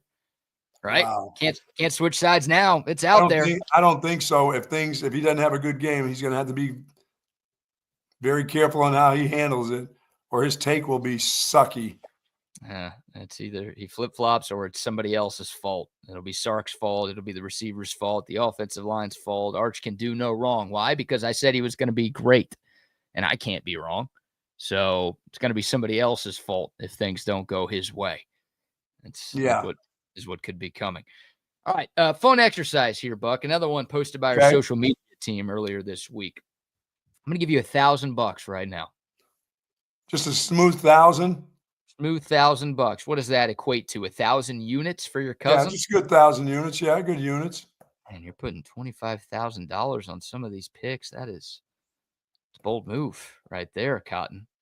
All right, I'm giving you $1,000 to bet on any of the following Texas football games. There are 5 Vegas lines that are currently out there for the upcoming 2025 season. You get $1,000 to bet on games of your choice. Here are the lines. Texas is a 2.5-point underdog against Ohio State. Texas is a 6.5-point favorite at Florida. Texas minus 10.5 against Oklahoma, the Cotton Bowl. Texas plus 2.5 on the road at Georgia. Texas minus 10.5 at home against Texas A&M. Those are your 5 lines. You got $1,000. Which game are you betting on? I'll put 1,000. I'll put 1,000 on the Texas Oklahoma. Really? Yes. Double-digit line doesn't scare you. No, that doesn't scare me. They suck. I guess the last 2 times. They got nothing going. And Mateer, no, I'm not. No, I'm giving them 14 points at the most that they can score. And for one of the touchdowns will be an accident. Well, the last 2 times Texas has beaten Oklahoma, the Sooners have combined to score 3. Yeah, that's what I'm saying now. Okay. 7 of the 14 is an accident. 3 points. Now, of course, the game in between that did not go Texas's way, and Oklahoma scored a lot more than we would have liked. But Yeah, you had 49-0 3 years ago. You had 34-3 this past year. And boy, if it's something like that, then Brent Venables will be looking for employment elsewhere. Yeah, their offensive coordinator, first-year offensive coordinator, but he knows that quarterback. I mean, I need to know what I need to know is how good the receivers will be around this guy. I wasn't very impressed last year of what they had. I just wasn't. I wasn't impressed with the running game or the receivers. Quarterback play was shaky. Now they're bringing in a probably with just the coordinator coming. I bet you they're bringing in almost a whole new offensive staff. That guy's bringing in who he wants to. So it'll be interesting. Can they get it together in a year? It's a good question. Oh, can they get it together by October? Yeah. Oh, they got week 2 against Michigan. That's a big test early on. Like, that's in Norman. I think that's a game they should win, but they don't. Call for the fire hose drinkers' heads. Yeah, that could come early with the Michigan group. You're right. Could. Yeah, because they're going to be playing a young quarterback too. Yeah, they are. They might be playing a freshman quarterback. Yeah, we may see a bunch of freshmen playing all over the country. We'll see a bunch playing all over the country. I don't know how many not true freshmen. Yeah, but guys that'll be first-year starters coming from other places. Oh yeah. First time starting at a different school. They may not be freshmen, but there'll be some first-time starters at their universities for sure. Oh, sure. Plenty of those, especially at the quarterback position. I mean, Texas will see a first-time starter in week 1 with Julian Saint, more than likely winning that Ohio State QB competition. So, that's definitely a storyline to watch for in college football in 2025. Yeah, I put the whole thing on the Oklahoma game, just like that. And once I won that, I put it on the A&M game at the end of the year too, at home. That's the one. That's the one for me. That's the one I would pick out of these 5. Is A&M by 10.5. Like, Texas won that game by 10 on the road last year. They should have won that game by like 30 last year. Texas A&M's only touchdown was on a pick 6. Texas threw that at like the 1-yard line. Remember, it was like a 99-yard pick 6 that accounted for A&M's only points in the game. Texas had a couple of red zone turnovers that kind of left the door open for A&M. But that was, Mike Elko after the game called it domination. Anytime the other coach says you got dominated, and you say that about your biggest rival, like fan base doesn't want to hear that, but that's saying something. So, yeah, I would put my $1,000 or my cousin's $1,000 on Texas against A&M out of those 5. Like, I'm confident. I feel good about Texas's chances to beat Ohio State, but I don't like putting any money on any week 1 game. There's too much uncertainty. Like, even if Texas had like their whole team back from last year, or most of their whole team back from last year, I'd still be like, well, I got to see it this year to feel good about putting my easy earned money on this stuff. Sure. But with 12 players off to the NFL draft and replacing like 20 really important guys from your 2 deep, that's I'm a little worried about that one. I'm a little surprised you didn't go with Florida. Texas minus 6. I told you that's the game. That's that game I told you that I worry about more than most of them is that going to play there. Although, once again, it was more than just the quarterback that was a problem for Florida last year. They had a lot of deficiencies at a lot of positions, and they got crushed here. But that's the one I worry about. That's that game that I'm thinking that extra loss I talk about is that game. Okay. That's the one that can hurt you. Yeah, I feel better about that one than you do. But, 6.5 on the road at the Swamp, hostile environment the week before OU too. I don't love that. The good news is, Texas will be coming off of a bye before that Florida game, but the week before OU, it's I always get a little hesitant about that one. Or you get to win that game and then you play OU. That's a group that's feeling really good about themselves after winning their first, game on the road, and then coming back to play that game. That is awesome. Texas is 5-0 going into Oklahoma. Then, I think we're all going to be feeling really confident about where this is headed because that line will expand then. Yeah, obviously it depends on what OU does in its first 5 games, but for Texas that means a win at the Shoe and a win at the Swamp. Yes, you do both of those things, then you feel good about hanging with just about anybody you'd have to play the rest of the way. And once again, this defense, when you told me they haven't lost since 22, and then this team hasn't lost on the road. Yeah, Texas has not lost a true road game since Oklahoma State, another OSU, back in October of 2022. Man. So that will be put to the test, obviously, in the first game. If Texas gets by that one, it'll be put to the test in the first conference road game. Wow. So what about Georgia? Yeah, you can't be putting it No, on Georgia. I'm not putting any units against Georgia. No. Number 5 for me. Like power ranking 1 through 5. Which of these lines I like the most from a Texas standpoint? Georgia's a very distant 5th. Yeah, that's just playing there. No, just I don't playing care if it them. was I here. don't care where you play them. I don't care if they only play with 10. Yeah, there's just something about that group. It's it's until I see it. I was talking to Chip yesterday. Oh no! Hey, by the way, the quarterback will be playing like he's an All-American too, like he's trying to get to New York by then. Yeah, that's the way that game went last year. Definitely have some UTSD. I was talking to Chip yesterday. I was filling in for Zay for an hour on Chip and Zay, and Chip's like, "Do you believe in mental blocks in sports?" Like, yeah, I think that's a thing. I think certain teams have mental blocks or mental hurdles that they struggle to get over when going against other teams. I don't think Texas as a team has that yet with Georgia. I think it takes more than 2 losses to get that. Sure. But I'll tell you what, me as a fan, I have that with Georgia right now. Yes. With those 2 last year, like I get it. I mean, Texas is an idiot kicker field goal away from beating Georgia in the SEC title game. So maybe I shouldn't be as petrified of them as I am, but I'm petrified. And oh, by the way, if you think Texas's road win streak is impressive, it is. It's the best in college football. Georgia hasn't lost a home game since 2019. Man. Yeah. So it's not easy to beat them ever. They don't lose a lot to anybody, but you really don't go into Sanford Stadium and win. Yeah, that's about the time where we'll know how good this team. I mean, you're right. When you get to that part, well, hell, when you get to the Swamp, when you get to that game, you'll know where this team is trending. So, oh, for sure. And that game's the 3rd to last game of the year. You'll know about Texas. You'll know about Georgia. I mean, Georgia will have already had home games against Alabama and Ole Miss before Texas comes to town. So, like, well, they can't beat that. Is that the only one they can't beat? Is Alabama? That's the thing, right? Like, that'll be a big test of the mental block that exists between Georgia and Alabama right now. Yes. Kirby Smart can't beat Alabama unless Bama's best receivers tear their ACLs before or during the game. It's like the only time Kirby's beaten Bama. Obviously, most of that was with Saban, but last year, Kalen DeBoer got him in Tuscaloosa. If Bama goes into Sanford and wins that game at Georgia, and it's just like, what did Pedro Martinez say? You just tip your cap and call them your daddy? Yeah, that's exactly right. That's what Kirby Smart might have to do at that point.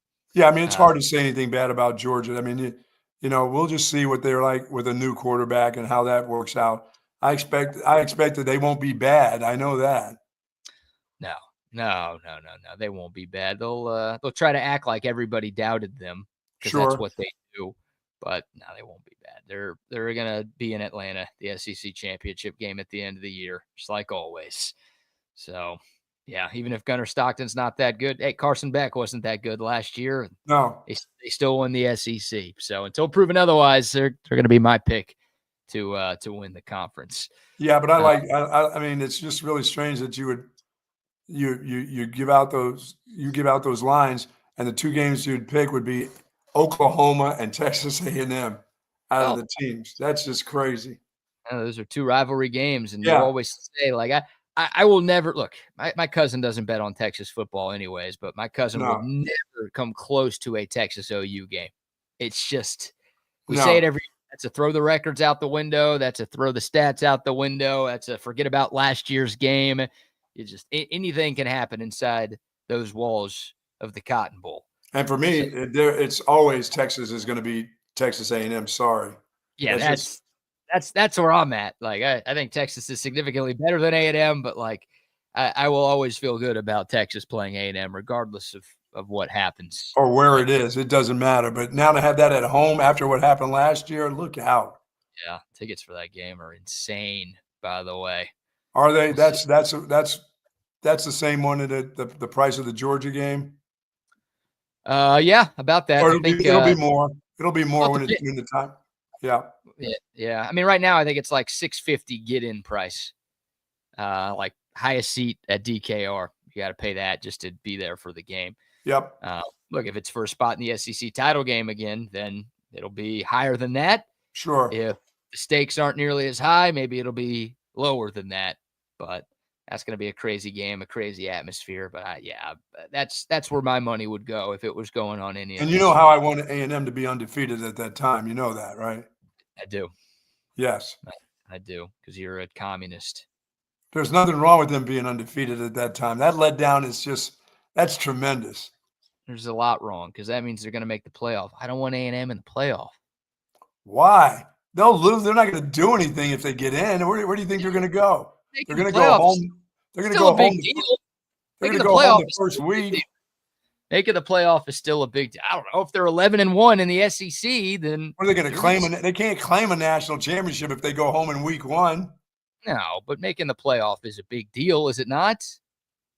We've bragged about it. Yeah, I guess for them, yes. Big deal for anybody getting into the playoff. I don't want your biggest rivals getting in. Hell no. Going 0-12 every year. 0-11. I don't want to. No, they've got to go undefeated for that last game. Oh, my goodness, yes.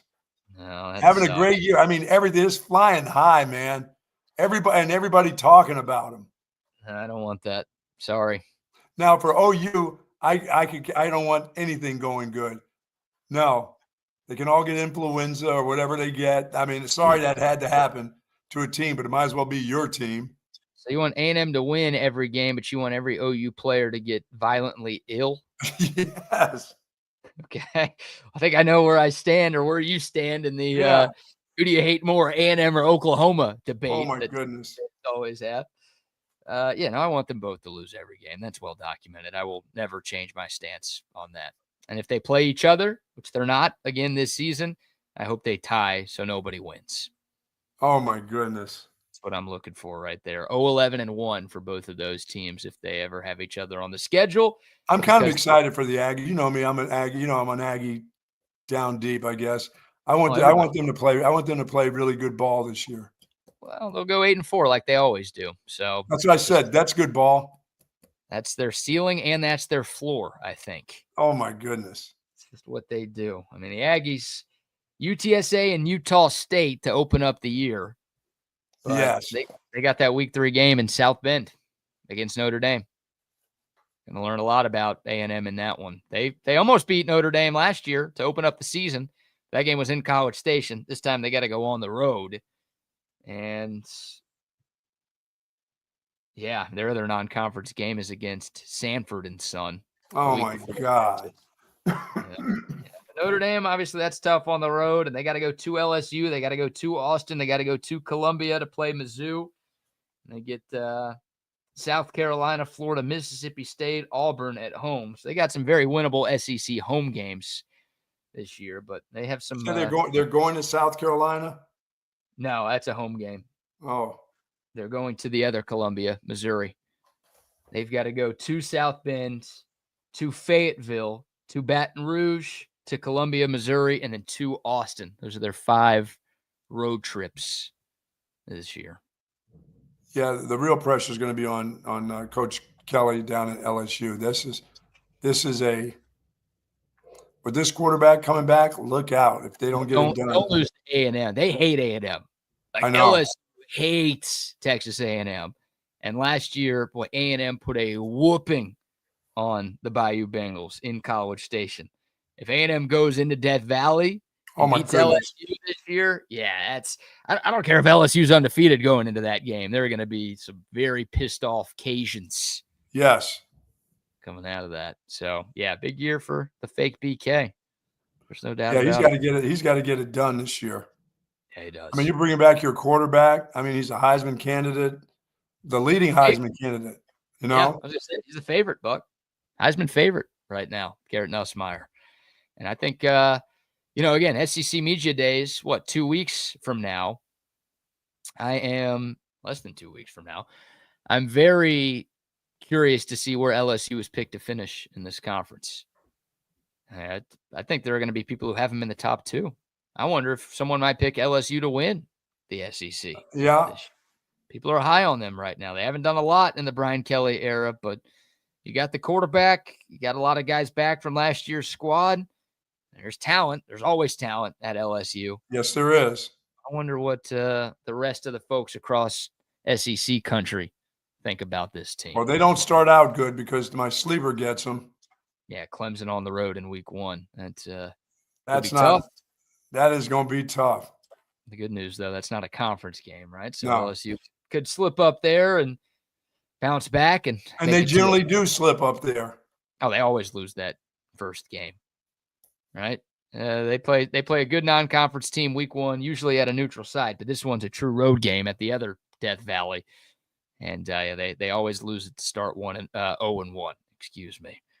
So that's where we're at. We'll take your thoughts. Go to text line 512-222-9328. What's going on out there? I'm looking at my wife pulled out, and then she gets halfway down the road and she comes to a stop, which means nope, now she's going. I don't know. That's fine. Everything looks good. The dog chased her down, so it's okay. I think that's one of those deals where you make sure the gate's closed, but you're looking back, but you've already passed where the gate is. Then you're thinking, do I back up all the way back up the road? Which I do. I'll back right up the damn street all the way to the gate to make sure it's closed. She's just trying to figure out if it has closed, and obviously it's closed or it's not, or the dog will be running around outside the gate here shortly, attacking people on the streets. So well, there's a lot at stake with that decision right there. Yeah.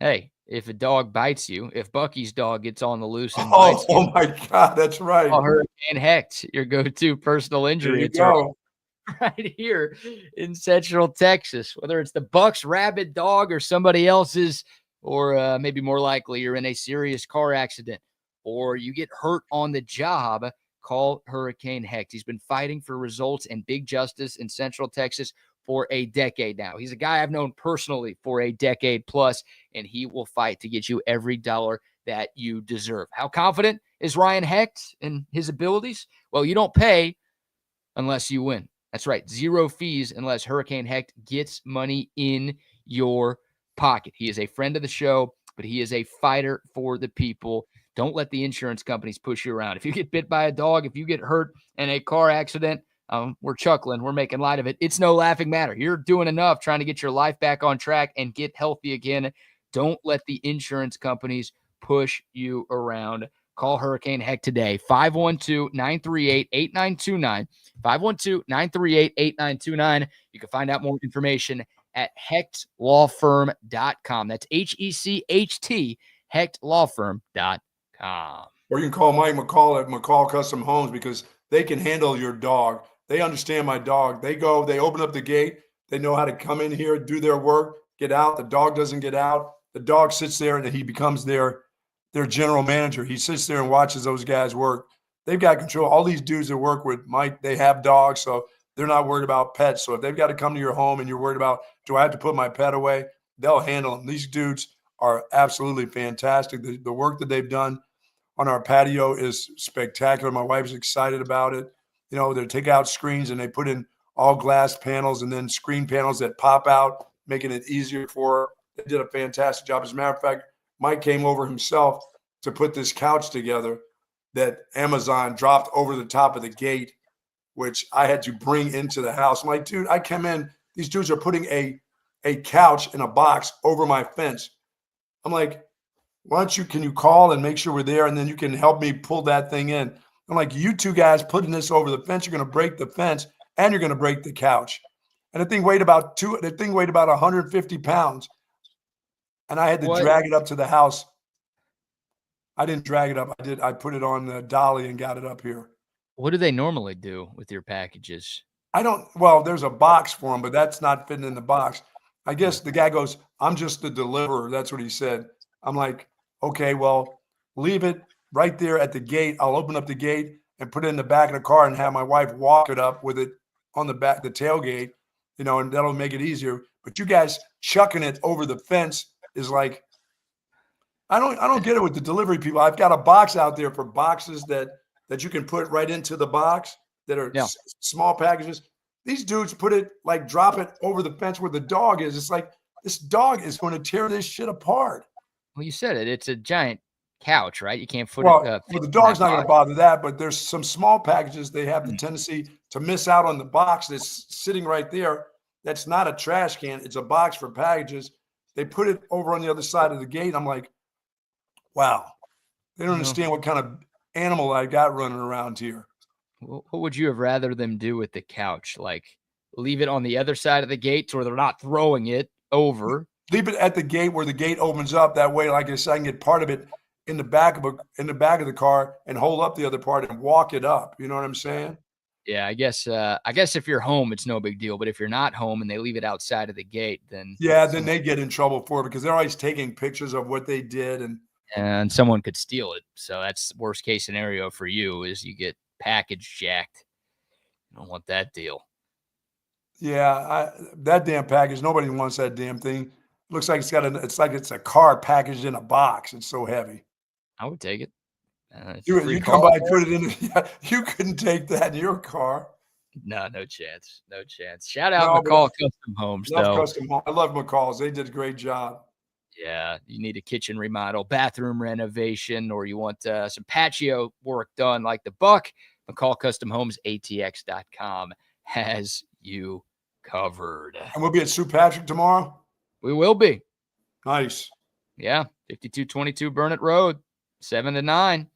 Come by and see us. More importantly, go by and see Jay and Shelby and Corbin and Amber and obviously Miss Sue, the entire gang out there. And go get you a William McCraven book or just borrow Bucky's. He ain't reading that anyways. Wait, I haven't started yet, but look how thick that's going to take some time. Probably, exactly. I'm going to say at least 6 months to a year. Oh, my God. This is the third in the series, Conquering Crisis. I'm looking forward to this. They've got the great books there. Obviously, the best selection of Longhorn gear that you could find in the city. But they also have great 4th of July gifts as well. Decorations, designs, summer clothing, especially for you ladies out there. Schedule shirt, T-shirts. Yep. The schedule glasses, the schedule shirts for Texas football.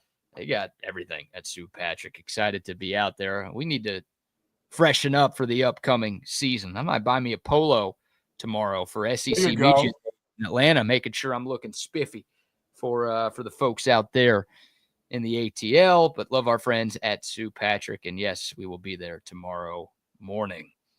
Also, forgot to show this earlier. Oh, getting early cream, huh? Another cream soda. That's becoming your favorite, that cream, huh? That's been my favorite. I've been a fan of the cream for a long time. Oh, I bet you have. Cream soda, whipped cream, cream pies. It does. I'm in. I am in on the cream flavor. I'm also in on OLIPOP. Look, I don't just drink the cream soda. They got 19 different flavors to choose from. I like just about all of them. You might not like all of them, but there's one for you. And if you don't know what OLIPOP is yet, you're missing out. Great tasting soda that's actually good for you. I'm rocking my OLIPOP shirt today. I'm a huge believer in this product and a huge fan of what they've got going on. I had sworn off soda for years because of, well, how bad it was for me. A lot of sugar, a lot of calories, and a bunch of crap that I didn't want to put into my system.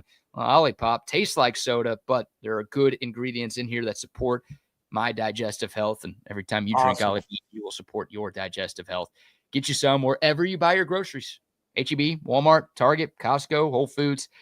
They got you, Ollie. So when Red Panda sues Caitlin Clark, Hurricane Heck needs to be the guy? Hurricane Heck would love to take that case. I don't think he'd be suing Caitlin Clark, but well, she's the one who put the sauce drop the sauce. It was her time to make the meatballs for the team. There is proof that Caitlin Clark intentionally spilled water or spaghetti sauce on the area that Red Panda slipped on yesterday at Target Center. Then, yeah, maybe she's got a case against her. Who knows? Maybe she should. Maybe Red Panda needs to quit eating the meatballs herself because she kind of tilted forward there on the. Come on now.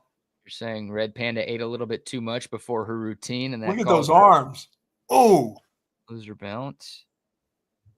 Yeah. Sad moment in sports last night. Sad moment in sports history, if we're being completely honest. Sports history. She is the GOAT, huh? She's the GOAT of halftime performers. And it's one of those, like, man, it's like 9/11. That dog, the dog through the hoop is the best still. It's one of those moments where I'll never forget where I was when I learned that Red Panda had fallen. Oh my God. People remember where they were when JFK got shot, where they were. Where Red Panda was. She was like 2. I will always remember where I was when I saw a tweet that said Red Panda had fallen. You don't forget moments like this, man. Just oh man, that got to hurt. My back would never be the same. I would never be the same. I don't have enough cheek that she has. She landed on a good cheek at least. Yeah, you're also a stick, so it feels like it's AI. I've seen that video 20 times now, and I still feel like just don't believe it's her. She could never do that. She could never do that. No, she's too good at her craft. It's Michael Jordan missing the game-winning shot. Sometimes it's just time to retire, dude. Can't happen. It's Jordan. Jordan doesn't miss the game winner. What are we talking about here? When you're in your 50s, some of that on the unicycle, it's getting time to retire time. It's a lot of time to be. You need to have camps. You need to start doing camps now. Yeah. Teaching the next generation of unicyclists who can flip bowls on their head. I can't believe I saw her flip those bowls. That was the first I've ever seen of her. I'm serious. I've never seen her before. You know, that did surprise me until I remembered that you don't go to games and you don't get on the internet. So I don't. Well, I've seen a lunch lady when I was at high school do that, flip a bowl of whatever it was down the aisle for me. But that's it. That's way different. Sliding a bowl down an aisle versus flipping bowls on your head while on a unicycle. But they look very similar. The lady looked very similar to the lady that was in the lunch line back in the day. Oh, all Asians look the same. No, it's the body type was the same. All Asians are fat, huh? That's what you're saying here. You got to say that she's not what you saw 15 years ago when you went to your first game. When you went to the arena and you saw her for the first time. She's changed. Yeah, well, I weigh more than I did 15 years ago. There you go. And that unicycle just can't take that kind of weight anymore. I'm going to weigh a lot more in 15 years than I do now too. So I won't falter too much. No, women's bodies, they don't always age super gracefully. All right. I'm not saying anything about women's bodies. I'm just saying that particular lady, her shoulders are rounded for somebody up on a unicycle. And the back of her arms look at the back of her arms dangling back there. I'm not seeing much flab. You're saying there's a lot of flabbiness going on with those arms. Like, it's pretty toned there, man. There's nothing toned about that. Toned. Don't be disrespecting my goat, all right? It's like me dunking. I can't believe the people that listen to this madness have seen her too. They've seen her at numerous. People are talking about seeing her at numerous spots. I'm telling you, man. Like down in Galveston Beach. Hanging out on the beach, flipping pots on her head. I have not seen that all of the times I've been down there. That would be awesome. She's practicing on the seawall or something. Would love that. Yeah, I'd pay her for that show. Wow. Flipping those redfish on top of her head. That would be great. Yeah, that's the next level. You actually put food in those bowls and then flip them on your head. Look at this. Telling you, man, you're amazed. Just admit it. She's awesome. You keep calling her fat and flabby. You should be saying she's awesome. Look at that. Guy Fieri. You know how impressive that is to impress Guy Fieri like that? The announcers are pumped. Oh, you can make these halftime announcer clowns do it. You could do anything. Dog through the hoop is good enough for them. I mean, look at Fieri, man. I know. Nothing better still than the dunking guys on the trampolines. This is better than dunking guys on trampolines. Look at that. By the way, that first bowl on her head, that's just not held there. That's absolutely glued to her head. No, it's not. You know why? Because She starts with no bowls on her head. None? Or is it that None. just that one bowl that's glued to her head just is there? Look, when she doesn't have any bowls on her head right here, Buck. Okay. This is when she falls. Like, this is the start of her routine. She falls, but at the start of her routine, she has no bowls glued to her head. You keep trying to hate. You keep searching for ways to hate on it. You can't. It's too good. That's a long way to fall. That would end any career. I wouldn't be playing golf anymore because my spine would be jammed up into the back of my head. Yeah, it would for me too. Like, I couldn't do this. Who's the dude hanging out with Friere? Is that his son or somebody? Yeah, I think that's one of his kids who's with him. But Guy Fieri, man, another GOAT in his own right.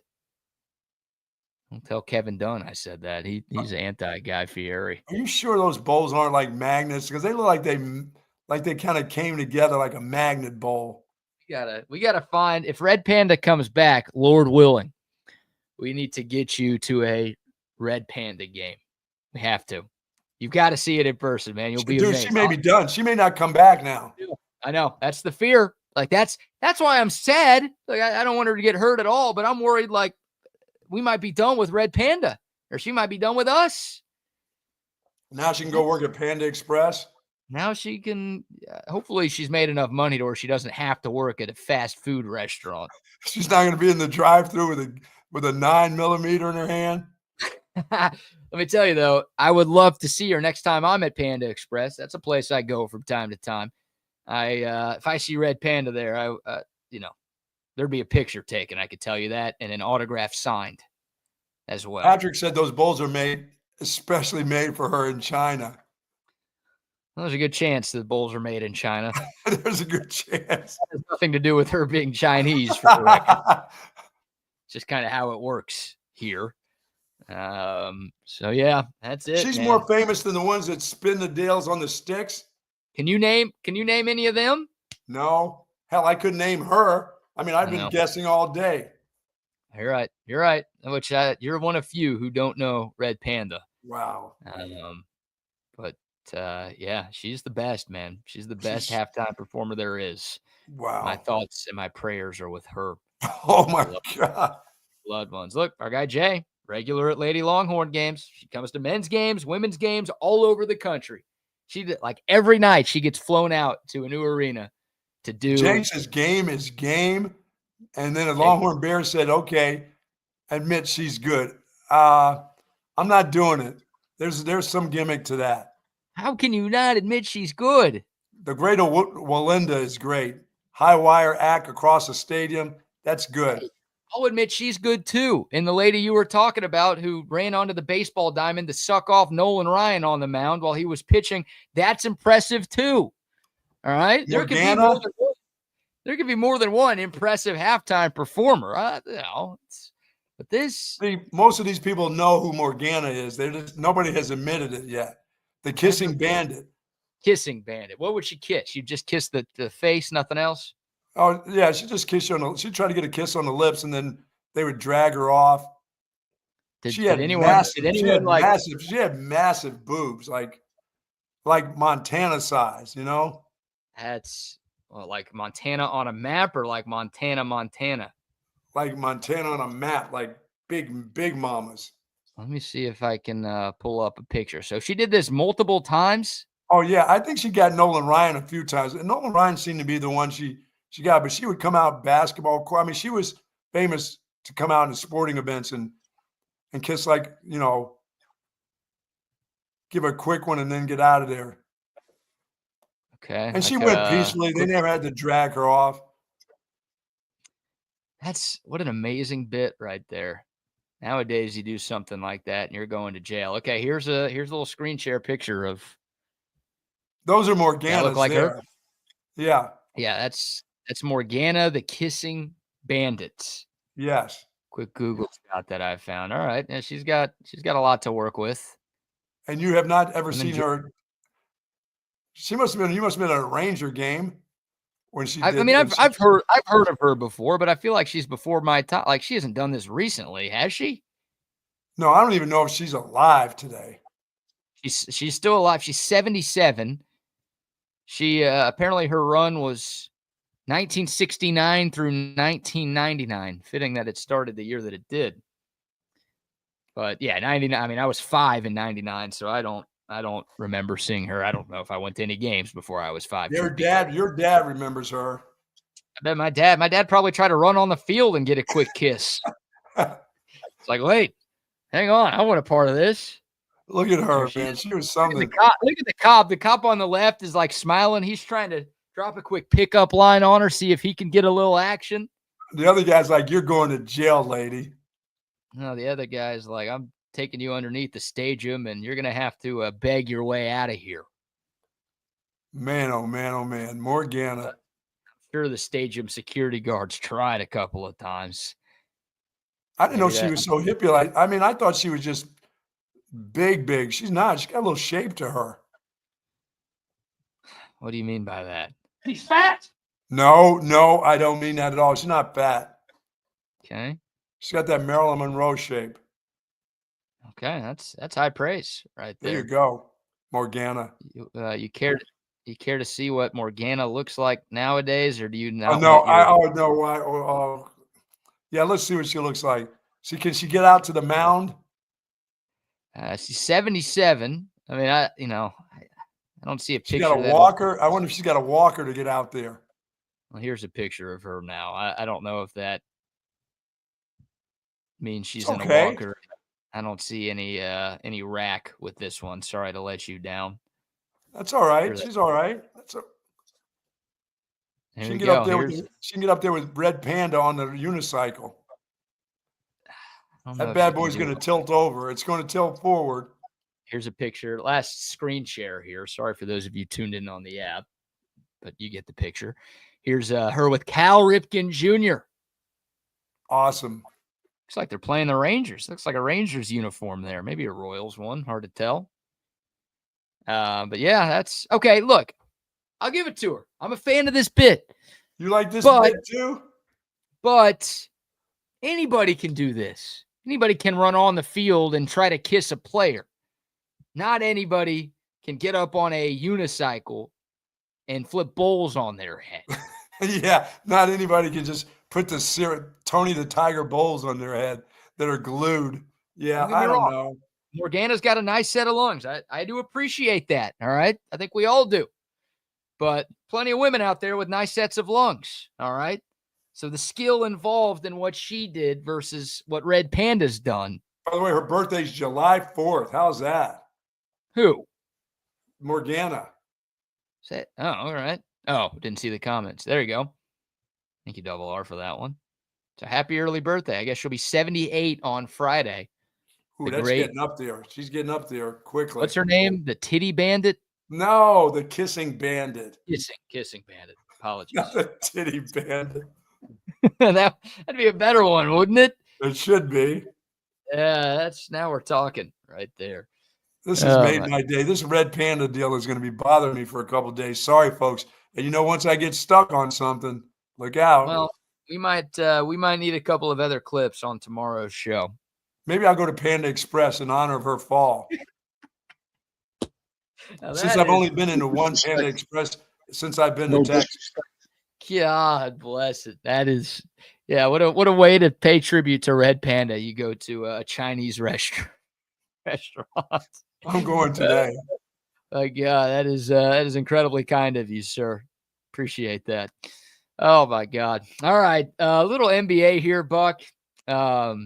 Yesterday we talked about the possibility of a Giannis trade potentially coming soon. And today the possibility of that is maybe realer than ever. Yes. The Bucks had a very busy Tuesday after we got off the air. They signed lifetime Longhorn Miles Turner to a 4-year deal, which felt like a great deal for them. Yes. And a great deal for Miles Turner. Got a lot of money, more than $100 million. Turner's a very good player, a big part of the Pacers making it to the NBA Finals this year. Like, good deal for both sides. And you're thinking, all right, well, Giannis is going to like that. Like, that makes his team better. He, I think, wants to stick around Milwaukee, but I think he only wants to stick around if he feels like the Bucks can compete for a championship. Bringing in Miles Turner would seemingly help with that. So you'd think Giannis loves that. Maybe he did.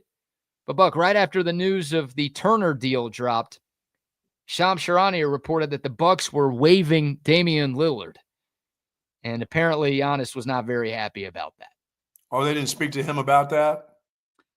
A tweet from NBA insider Chris Haynes, who is related to Giannis's wife, came out within minutes after the Lillard news, said, quote, Giannis is not pleased with the team's decision to waive Damian Lillard. I mean, within 5 minutes of the tweet coming out that the Bucks had let Dame walk, there's a report that's like, Giannis is pissed. And, like, that's not good. It's not good for them. No. It's not good for Miles Turner. Like, Miles Turner got paid. He's getting his money regardless. But he signs him with Milwaukee thinking, all right, I've got Giannis and I've got Dame Lillard. Giannis, I thought Giannis would be happy with having a guy like that, a big guy like that. I think so, too. Like, that's a pretty good, I don't know if you can call it a big three, but like Giannis, Dame Lillard, Miles Turner, that's a pretty good core right there. You can make some noise with those three guys. And maybe Miles Turner thought he was signing up for that too. Yeah, Dame Lillard's at the part of his career where that guy's hurt a lot. He is. Yeah, and look, he's going to miss most of next season coming off of a serious injury. He's in his 30s right now, so I don't know how much he has left in the tank. But the Bucks, not only are the Bucks cutting him, they are stretching out his contract, which the way it works in the NBA, Dame had 2 years left on his current deal. If you want to stretch out a contract, that's literally what it's called in NBA terms. That means you have to double it and then add a year. So the Bucks will be paying $22 million a year to Dame Lillard over the next 5 seasons. Not quite Bobby Bonilla stuff, but they've got to pay him to go play for another team. So the good news for Dame is he hits free agency 2 years before he thought he would. So 2 years younger than he could have been. He gets to pick a team, and he might not need as much money because he's going to be making $22 million from the Bucks each year. He may decide he don't want to play any more basketball. Well, yeah, I guess he gets that money regardless. But I would think he wants to keep playing a little bit, right? Well, we'll see after this injury. I mean, like you said, he's in his 30s, so who knows? He's gonna try. He could be back for the playoffs next year. But like there are a lot of teams out there that I think will be lining up to at least see what it will take to sign Dame in free agency. But more importantly, Buck, we talked about the Spurs being the favorites in Vegas to land Giannis if he gets traded. Maybe the Spurs are on the phones today trying to make something happen. Yeah, I mean, I don't know why yesterday I said I see that dude being a Knick in New York. Big marketplace like that. I think he would love to go to New York. I don't think the Knicks have anything that they could offer. They don't have any draft pick. They've given them all away in like trades that they've made recently. So the Bucks have to like agree on a deal. And I don't think that's why there's something for them. You're right. Yeah, that's why the Spurs, I think, and the Rockets too, for that matter, like they've got a lot of young players and a lot of draft picks that they could offer up in a deal. Boy, a young guy like Miles Turner takes a lot of pressure off that big guy. That's, they get that gives him that gives him a big breather with a player that's pretty good. Plus those two together, that can be pretty devastating. I don't know. Lillard, who knows? Like I said, I don't know. He's just pissed though. He wasn't told about that move. Right. That's a bad bit by Milwaukee. You're trying to keep a guy happy and make sure he doesn't ask out. You should be, look, if he tells you to do something and you don't agree with it, then all right, maybe you trade him at that point. Like clearly you're not right in the same viewpoint of what you think your future should hold. So, but to just do it behind surprise him with that move. You can't surprise him with that move. Yeah, to do it behind his back, that's pretty stupid. That's reckless. That's the word I would use to describe it. Pretty reckless by the Bucks there. And as much as I love Miles Turner, a team with Giannis and Miles Turner as its two best players isn't going anywhere. Like maybe you got to have somebody to score. You got to have somebody else to score some points. Although Giannis scores a lot of points. Yeah, maybe they have. Maybe that's a play-in team. How the hell did he get out of? How did he get out of Indiana? I know. Well, I think the Pacers, they didn't want to pay him. They didn't want to pay that luxury tax. I think they would have had to, dip into the aprons to give Miles Turner that kind of money, and they didn't want to do it. And with Halliburton too, coming off of like paying that dude, and then you don't know what he's going to be moving forward. I think that kind of affected their spending plans as well. But I think one thing you know what Miles Turner is, you know? He's fine. He's a very good player. He's not a star. He's not a superstar. I think he's about worthy of his contract. He's getting, what, $22 million a year? Like, Sure. That's pretty good, or 26 million a year, excuse me. Like that's good. That feels like fair for both sides. And it seems like he's getting better as time goes on, you know, aging a little bit. So I don't know. He's got a ceiling, and he probably is close to it now anyway. He was maybe the third best player on the Pacers. He wasn't the Pacers' third best player in the playoffs. Like he was during the regular season. I would say, you know, behind Halliburton and Siakam, he was number 3.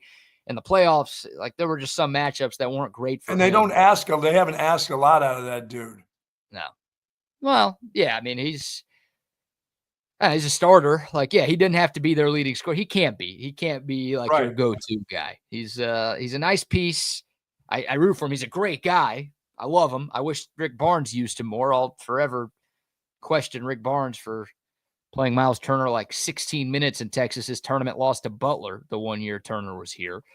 But he's a great guy, super easy guy to root for, a fan favorite, and a very good player. But he can't be your second best player on a championship. No. So like Giannis, again, with Dame and Giannis and Miles Turner, you got something cooking. But if it's just Giannis and Miles Turner, that's not going to get you very far, I don't think. So who knows? No, I agree.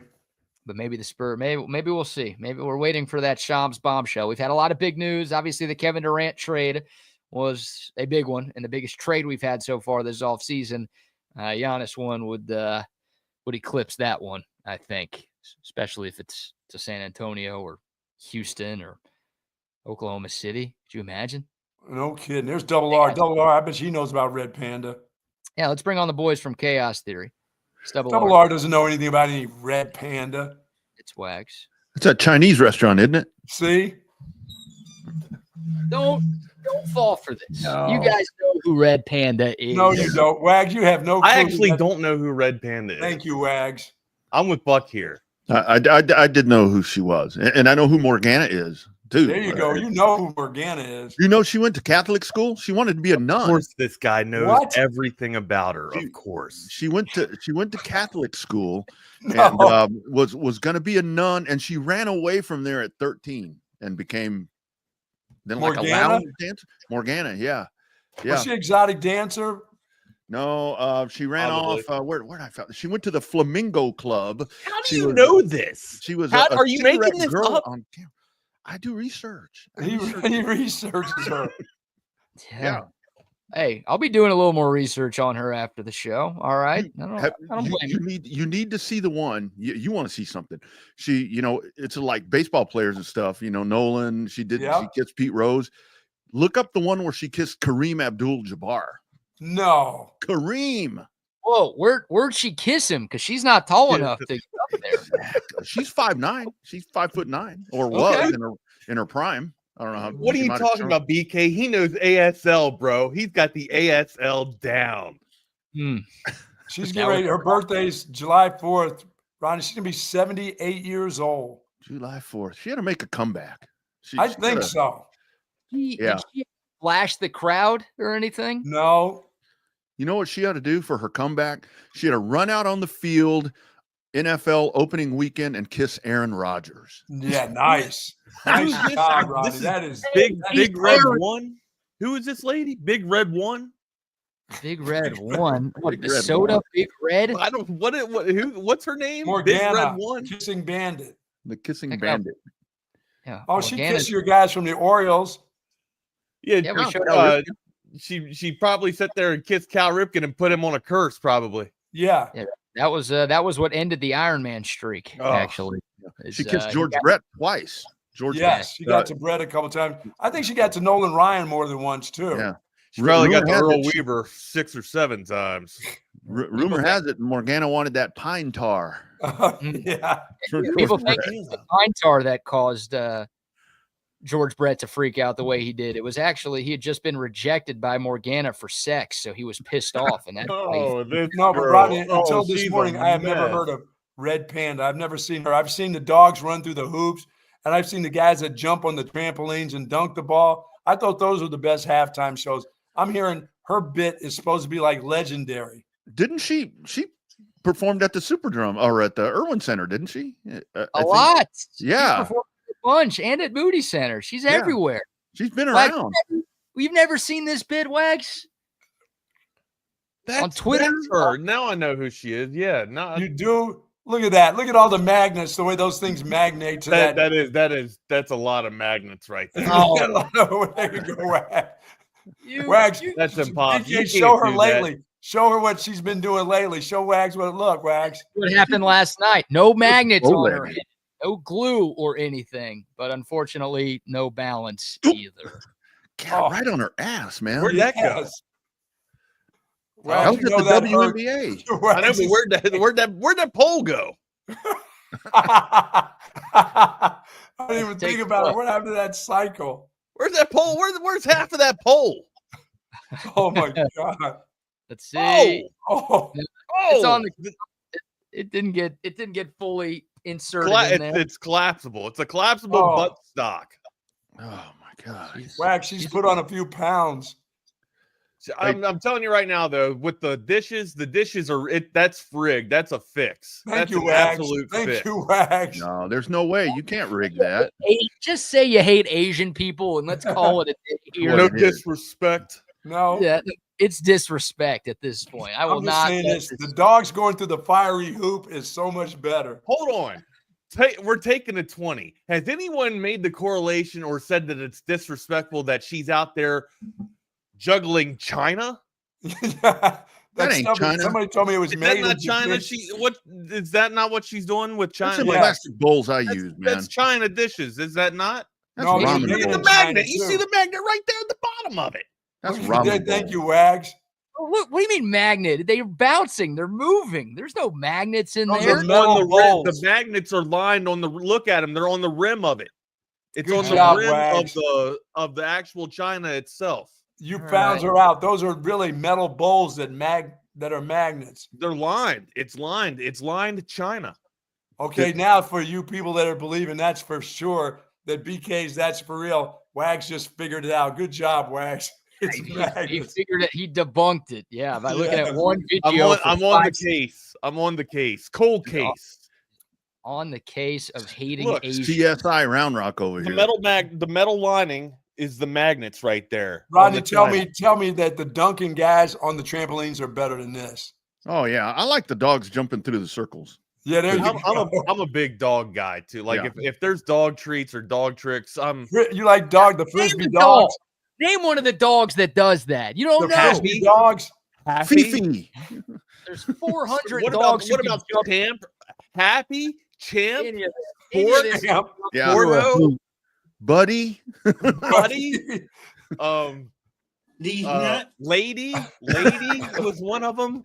But Buddy's the one with the frisbee. Buddy's the frisbee. That's right. Dog. Buddy's the frisbee dog. Correct. Yeah. Bucky's got it. Bucky's all over it. Buddy's the frisbee dog. With Red Panda, did y'all see the Scrap? fever? What about did y'all see the fever after the game?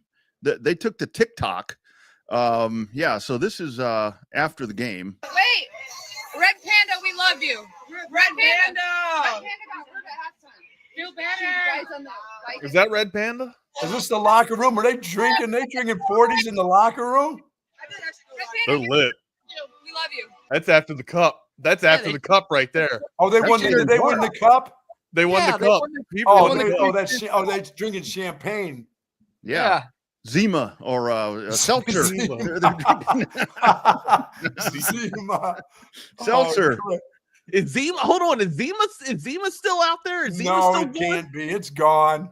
I heard it was going to make a comeback. I saw that put a little Jolly Blackberry's Rancher in the Zima there. There you go. The Blackberry's making a comeback. It's like a startup company in the UK is bringing back the classic Blackberry in Android fashion, guys. Wow, no way. That's going the way of Boone's Farm. Don't you have don't you have a Blackberry in a package? I do. I have a brand new one. Shit, you get hooked up, man. I'm keeping that forever because this technology here on my arm, that's going to be a thing of the past here shortly. And the BlackBerry is going to make its return. Yeah. I can't take you guys seriously here. You're You know, hating. You have to. Hating on Red Panda. You're calling for a Zima and a Blackberry comeback. I mean, what are these takes here, boys? What are we doing? BK, I think I figured out that Bucky and I are Fred and Lamont Sanford. Yeah. That's a good comparison. That maths out. That checks out. All right, That boys, checks listen, have a great rest of the day. I've got to go out there, and my watch says get off your ass right now. It's telling me to get up and stand up. Yeah, my watch says get off from a picture of Morgana. So I'm going to go. Later, boys. Later, boys. There they go. There they go. Here we are. Welcome to another edition of Chaos Theory on Texas Sports Unfiltered on this wonderful July 2nd, 2025, getting ready for 4th of July weekend. You can hit us up on our socials. I'm at Not the Fake Wags on Twitter, Brand X. You can hit us up on Instaface at Not the Fake Wags. My partner in crimes at _Rodney R on Instaface and Brand X /Twitterverse. He is the Rodney R. And then the lottery numbers for the Coda text line 512-222-9328. 512-222-9328. Make sure you're hitting those numbers up if you are out and about and mobile. Smash that subscribe button if you hadn't done so already so that you can get into this conversation and start getting your crowns. Put the crowns on. That's right, in this chat channel here. What's up, amigo? How are you, good sir? Doing well, buddy. 4th of July weekend coming up, and that's a good thing. But I want to ask you, I mean, because I want to know, and the people want to know. So you're like this close to getting on the road. So yeah, how is all that prep going, my man? Did a lot of the prep this morning. Went and got the oil change this morning. Tires rotated, getting ready to hit the road. That way tomorrow morning we wake up and we can shoot out of here. We're good. We're gone. Absolutely. Yeah, usually the penultimate day, the day before we leave, is usually the most stressful. I've thrown my back out trying to move this huge, big, oversized box that my wife ordered for the dogs here. I guess we're taking some type of crate or cage with us to house the dogs while we're gone. So I kind of threw out my lower back, and just another excuse for me to get out of this trip if I really wanted to. We'll see how that goes. Still debating it. Like, if it's in the back of my mind, if it's on the back burner and it's in reservation, I'm probably going to pull that card at some point, right? Right. Just don't know if I should or not. No, I've never been to Destin. Not a good thing. Looking forward to seeing the water, but I'm seriously concerned about the trip with my dog, the status of my older dog taking her. And honestly, dude, like, lower back, 11 and a half hours on the drive. Yeah. Through Louisiana. You know what, though? That's a trip. I haven't seen the lower southeast, so I haven't seen it that often, right? And that much. I've taken one trip on a bike from New Orleans to, where did we end? Panama Beach, Florida? Yeah. Right. And of course, I've done it from Pacifica Park down to Santa Monica Pier. I've also taken it from New Orleans to Florida with this course, with this group called Ride to Recovery, with wounded, ill, and injured service members. Done that twice. I've seen the Southeast only that one time. So I'd kind of like to take a nice little joyride and take in a little bit of the, the scenic tour, right? Instead of trying to sweat my ass off while I'm pedaling down a road bike, shifting into fifth gear. Forget that shit. You know what I mean? Yeah. So you haven't been over that long bridge, right? That big long, it's like 23 miles. I have ridden across that long bridge on a bike. Yeah, that's that bridge where, again, like the wife infatuated with crime shows, where like we were going to Destin. Well, we were going to Destin, ironically, and we go over that bridge, and it's the first time that we traveled together over that area, and we're going over the bridge, and I told her, because I'd spent, a lot of time in Pensacola, driving over that bridge. I said, this is the long bridge over the bayou or whatever, and, it looks gross as shit down there. The water looks, horrible. And she's like, we get about halfway over that bridge, and she's like, if I was going to dump a body, this would be the perfect spot at night. and I'm like hitting the gas. Woo! I'm like, get me across this son of a bitch. But yeah, the big long bridge in the middle of nowhere, I think it's like you can even tag it on the Facebook. We're like going over the long bridge. I'll check it out. Nowhere. Yeah, I'll check it out. LB says I'll be fine. Yeah, so you know what? I don't mind driving. Usually, like when I go up to Maryland, I don't fly. I hardly ever fly. I usually, you guys know me, I like to drive and kind of stay a little cloudy. You know what I mean? Control. Yeah, I'd rather be in control. Just kind of cruise instead of going up into the clouds with the planes. I try and find my way up into the clouds with a car. So are you one of those dudes to where, like, let's say you're going somewhere, I'm just throwing numbers out. Let's say you're going somewhere for 3 days. Do you pack like you're going for 2.5, or you pack like you're going for 10? I'm awful. I probably bring about 4 pairs of underwear for a 2-day trip, right? I like I'm gonna shit myself each day of the trip, right? I don't know why I do it. I overpack all the time. I usually, like, if I'm going to a beach, I only usually wear board shorts, right? Yeah. Like I don't wear a shirt. I just wear my 3 swim trunks, right? That's about it. Or bring like a collared shirt out for when we go out to eat for when we're down there. But that's usually the extent of it, man. I pack a huge suitcase. Nothing happens. Usually it just houses the PlayStation or whatever we bring for entertainment, at night or whatever. I say entertainment at night because we don't go out anymore during the night. You know what I mean? We used to go out and have fun, but now, I don't know. Maybe that might transition back again since Reed's 18, but usually it's kind of like the family thing. You go, you get your food, your dinner, maybe bring some drinks back to the to the place so you can go to the pool or whatever and have your little frou drinks. But usually that's it. 9 o'clock down at the beach, we're out, we're done. Not asleep, but I mean we're usually in. Well, and that's what I was going to tell you when you said about with finding ways to maybe not go on the trip. I was going to say you definitely need to, because this could be your last vacation type trip with the kid. I mean, you never know. That's a good point. You never know. So I don't know though, man. Didn't you go back and go with like family vacations and family trips, even though you weren't in your house? But didn't you usually go on like a family trip or something? Our youngest kiddo graduated in 2020, the COVID year, and we had already planned during summer that we were going to go to the beach and do all that stuff, which we did. After that graduation, I got fucking COVID while we're down there, and so I couldn't taste the food. I'm so sorry to hear that. That's awful, dude. It was like they're like, "What's wrong with Dad? He's being a dick." Did everybody? No, it was just you that got it. Okay.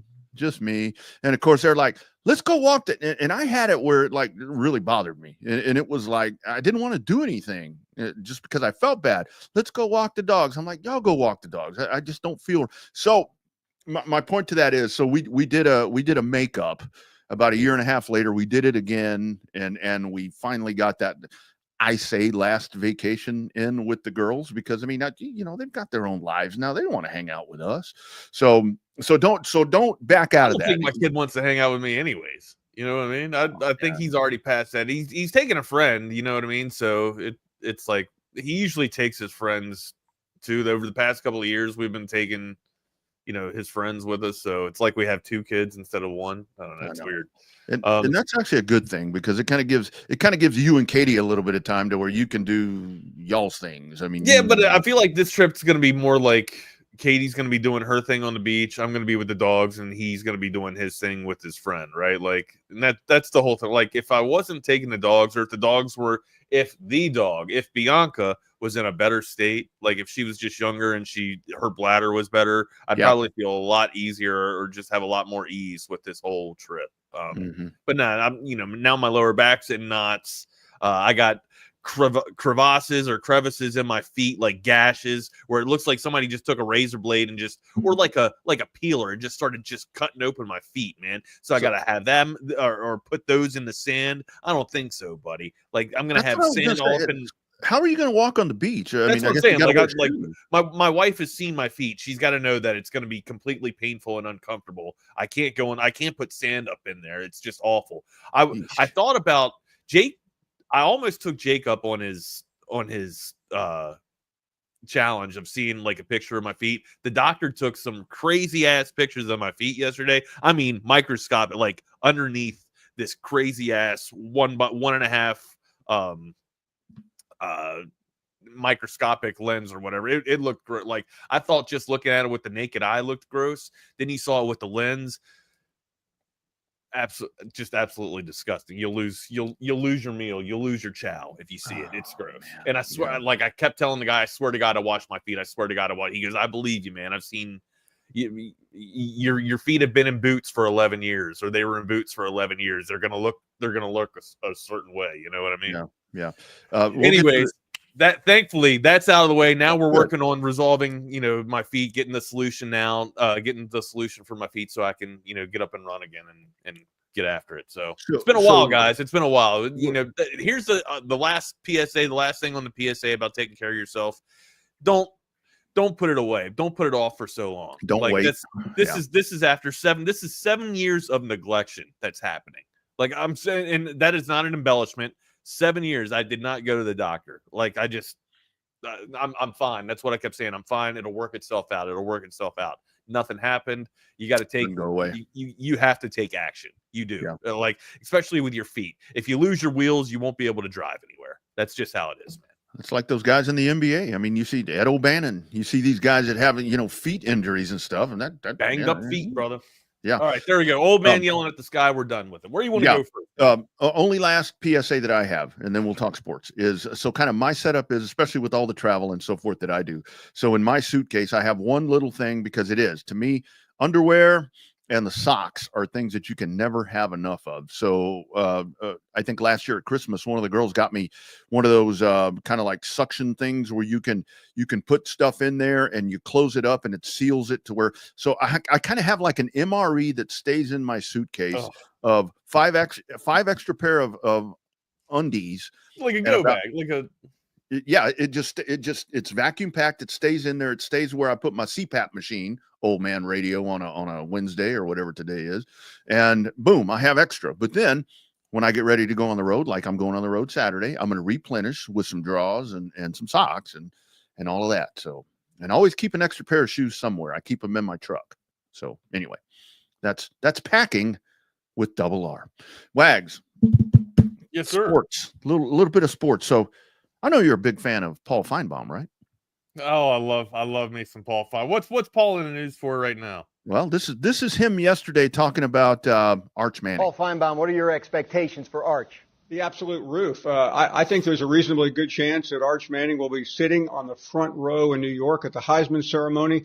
That's assuming that his team does what it's supposed to do and compete for not only the SEC, but for the national championship. And I really believe they will.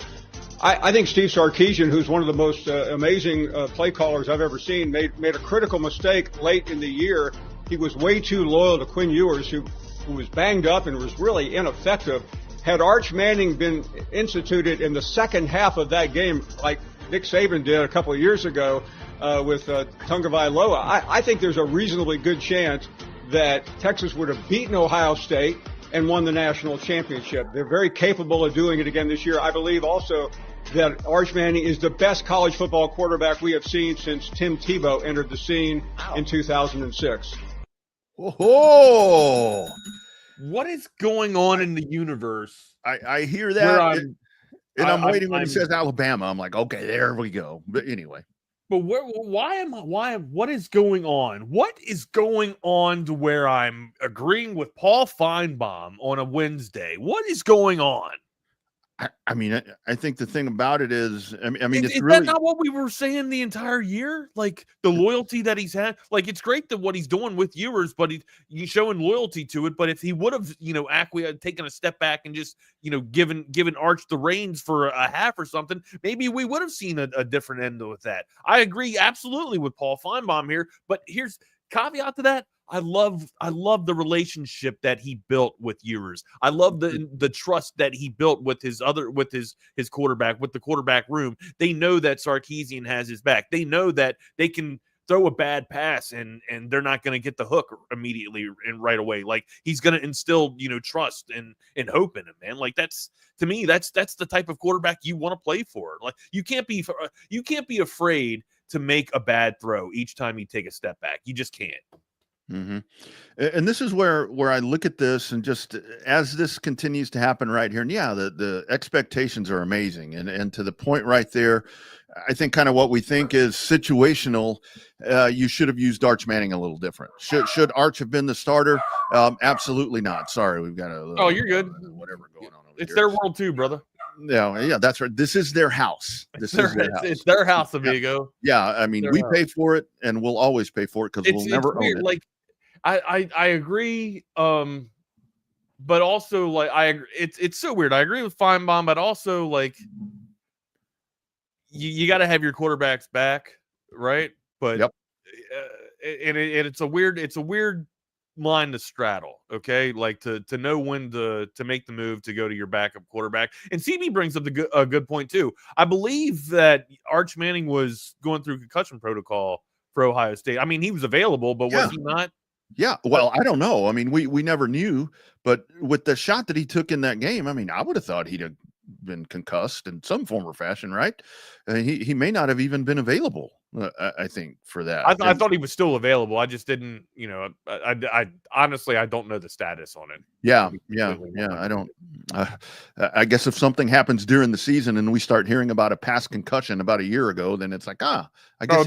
So there we go. All right. So finally to come out. Yeah. Right. Well, and this is the other part of this where I think I don't even want to think about this, but I think that we know as Texas fans, and mentioned CB right there. I'm sure he can throw us out that stat where at some point you got to think this is now Arch Manning's quarterback room. Obviously, Steve Sarkisian, and the staff. But I bet the relationship between Trey Owens and the rest of the room and Arch Manning, I bet it is top notch right now, because I bet that Arch Manning is going to these guys and telling them, you better be ready, because your number is going to be called. And I guarantee you that he's reciprocating what Quinn Ewers did for him, teaching him, learning him things, because like we said, everybody wanted to make this, Ewers and Manning don't like each other. There's a rivalry there, but there was not. They were thick as thieves. It seemed like the appearance that I had was that they were as thick as thieves. They were pretty tight. Yeah, absolutely. And that's where I think that moving forward, that's something that's going to be big for this room, because you don't want to think about that day. You don't want to think about when you have to go to Trey Owens or you want to have to go to somebody else. But it's just, I mean, you look at the most recent history of Texas quarterback play, you're going to have to, at some point, rely on them to, I mean, look what we saw with Arch. Look what we've seen with quarterback number 2 in Austin. They haven't had to just fill in a game. They have had to play games, so again, that's something to think about. But with those lines right there of those great words from Paul Feinbaum, I saw our friends over at Circus Sports over in Las Vegas. Their Heisman odds are out, and Arch is at the top, 5-1 odds right now of winning the Heisman, with Nussmeier at 8-1, right behind him, and Cade Klubnik at 9-1, Drew Allard 12-1. So Phil has Nussmeier as the top quarterback, so number 1 quarterback. Yeah. So again, these are lofty expectations, and when you have somebody like Paul Feinbaum, who has been more of a detractor about Texas and about the entire program, when he says this, and to Tim Tebow, that's a lot right there for a dude that's coming in as a first-year starter, it seems like to me. But it seems like to me that Arch Manning is not fazed by any type of pub or any type of glory that's thrown at him. He's just ready. He's just ready for the task. He knows his job. He's got to go out and win football games. That's it right there. It's it's kind of been cut out for you, right? It's kind of been all put out on the table for you. Now you just got to serve it and make your opposition eat it, for lack of better terms here, man. Look, and here's the thing too. We talk about what he's going to be able to retool and rekindle with the wide receiver room. There was a lot of things that happened with the wide receiver room. 2 years ago, right? We lost a lot of like Xavier Worthy, Sanders, Cook. Take your pick. The wide receivers were gone, and then they had to replenish and get in a new crop. And then what happened? That new crop turned out to be, we thought Bond was going to be the best one out of it, but then Matthew Golden, the transfer over from Houston, ends up running the fastest 40 time and being one of the best wide receivers in the damn draft class. So first wide receiver drafted from Golden State, Green Bay in what, almost 20 years or some shit like that. Yeah, So look, Texas has the ability to sit here and reload. I love what Wingo's going to be able to lead for that wide receiver room here. I'm just thinking that Arch Manning's going to have so many more weapons developed just from between now and week 1. But look, week 2, week 3 is probably when this offense takes complete flight, in my opinion. Right before San Jose State or right after San Jose State, you'll probably see the top apex of this offense, and then we'll probably get regulated, towards the middle of the season here. But just I don't want us to put all of our chips on the Ohio State game. Yeah, because if it goes awry, right, you got to be able to have some type of positive mental attitude to come back from that, right? If you put everything invested in Ohio State, it kind of does suck, because we talked about the strength of schedule yesterday. If you lose to Ohio State, you really don't have that many more opportunities to prove that you can play with the elites, right? To play with the top engines, as they called it yesterday, right? You have a Georgia that you can play against, and maybe you can salvage it with hopefully Texas A&M having a hopefully they're playing very well at the time that you get them, so that you can probably get some poise and bonus points, house money off of that win. Because honestly, with the schedule that you have, being ranked 8th in the SEC in terms of strength of schedule, I feel like Texas kind of has to win out, or maybe only lose one game if they want to be in that conversation for the playoffs. Arch Manning has the opportunity to serve that to everybody. I believe that. Yeah, and as if that matchup wasn't big enough in and of itself with Ohio State. I mean, it is. I mean, it's so much. It's almost. I hate to say that because it sounds so cliche, but it's almost a must win. It really, with the lack of strength in the schedule, you kind of have to beat Ohio State. If you do beat Ohio State, you're almost in cruise control. Honestly, you can't take your foot off the gas, but you got some nice fuel to play with in that cruise control. Yeah, and like with the thing about the offense, I mean, I think that so much of what we're going to see. I mean, you mentioned there with Wingo, and then with DeAndre Moore, with the tight end, with the transfer that's coming in. Like I mentioned the other day, I think the tight end spot is going to be so big, and we all go back to with the added nuance right there of Arch being able to move around and doing different things in the red zone, because you sucked in the red zone. If you can get the red zone figured out, and I think Arch will be a lot of that, or at least we say that a lot, but I really don't want him to have to be running the ball. I mean, that's the thing where it's like, I don't want it to happen, but I kind of want it unlocked. I want it to be a part of the offense. I want it to be utilized, right? Look what happens when people look at how special teams are when the quarterback is able to utilize the legs as a weapon, right? Yeah, the opposition struggles enough just planning for a passing attack. Now you got to take in consideration the fact that the wheels can come off too. Yeah, I mean, it's just deadly, man. And especially, he runs the RPO so well because of his just the threat of him running, right? He can run away from people. That's the thing. He can run away from defenses, man. We saw that last year. If he is able to use his legs and couple that with his cannon, I mean, yeah, I've seen the remarks. Klubnik is he's a good bet for Heisman. Nussmeier's a good bet for Heisman. But guys, if this dude can unlock his wheels and use it with the cannon, he is the Heisman winner. I mean, I'm not trying to sit here and be a fanboy. You know what I mean? For the burnt orange and Arch Manning, but it's just it's hard to deny what we saw last season. He has every tool in the bag, and I can't believe I'm agreeing with Feinbaum, or Feinbaum and I are on the same conversation wavelength here.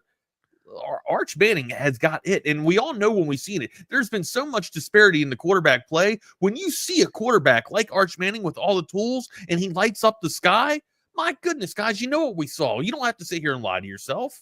Yeah, this is. We don't have to talk. We don't have to talk each other down off the ledge. We know that Arch Manning's the guy. And it's like when you look at these generational quarterbacks and things that they do different. I mean, honestly, my whole thought on Arch Manning, and I'll be very blunt, what I think about this.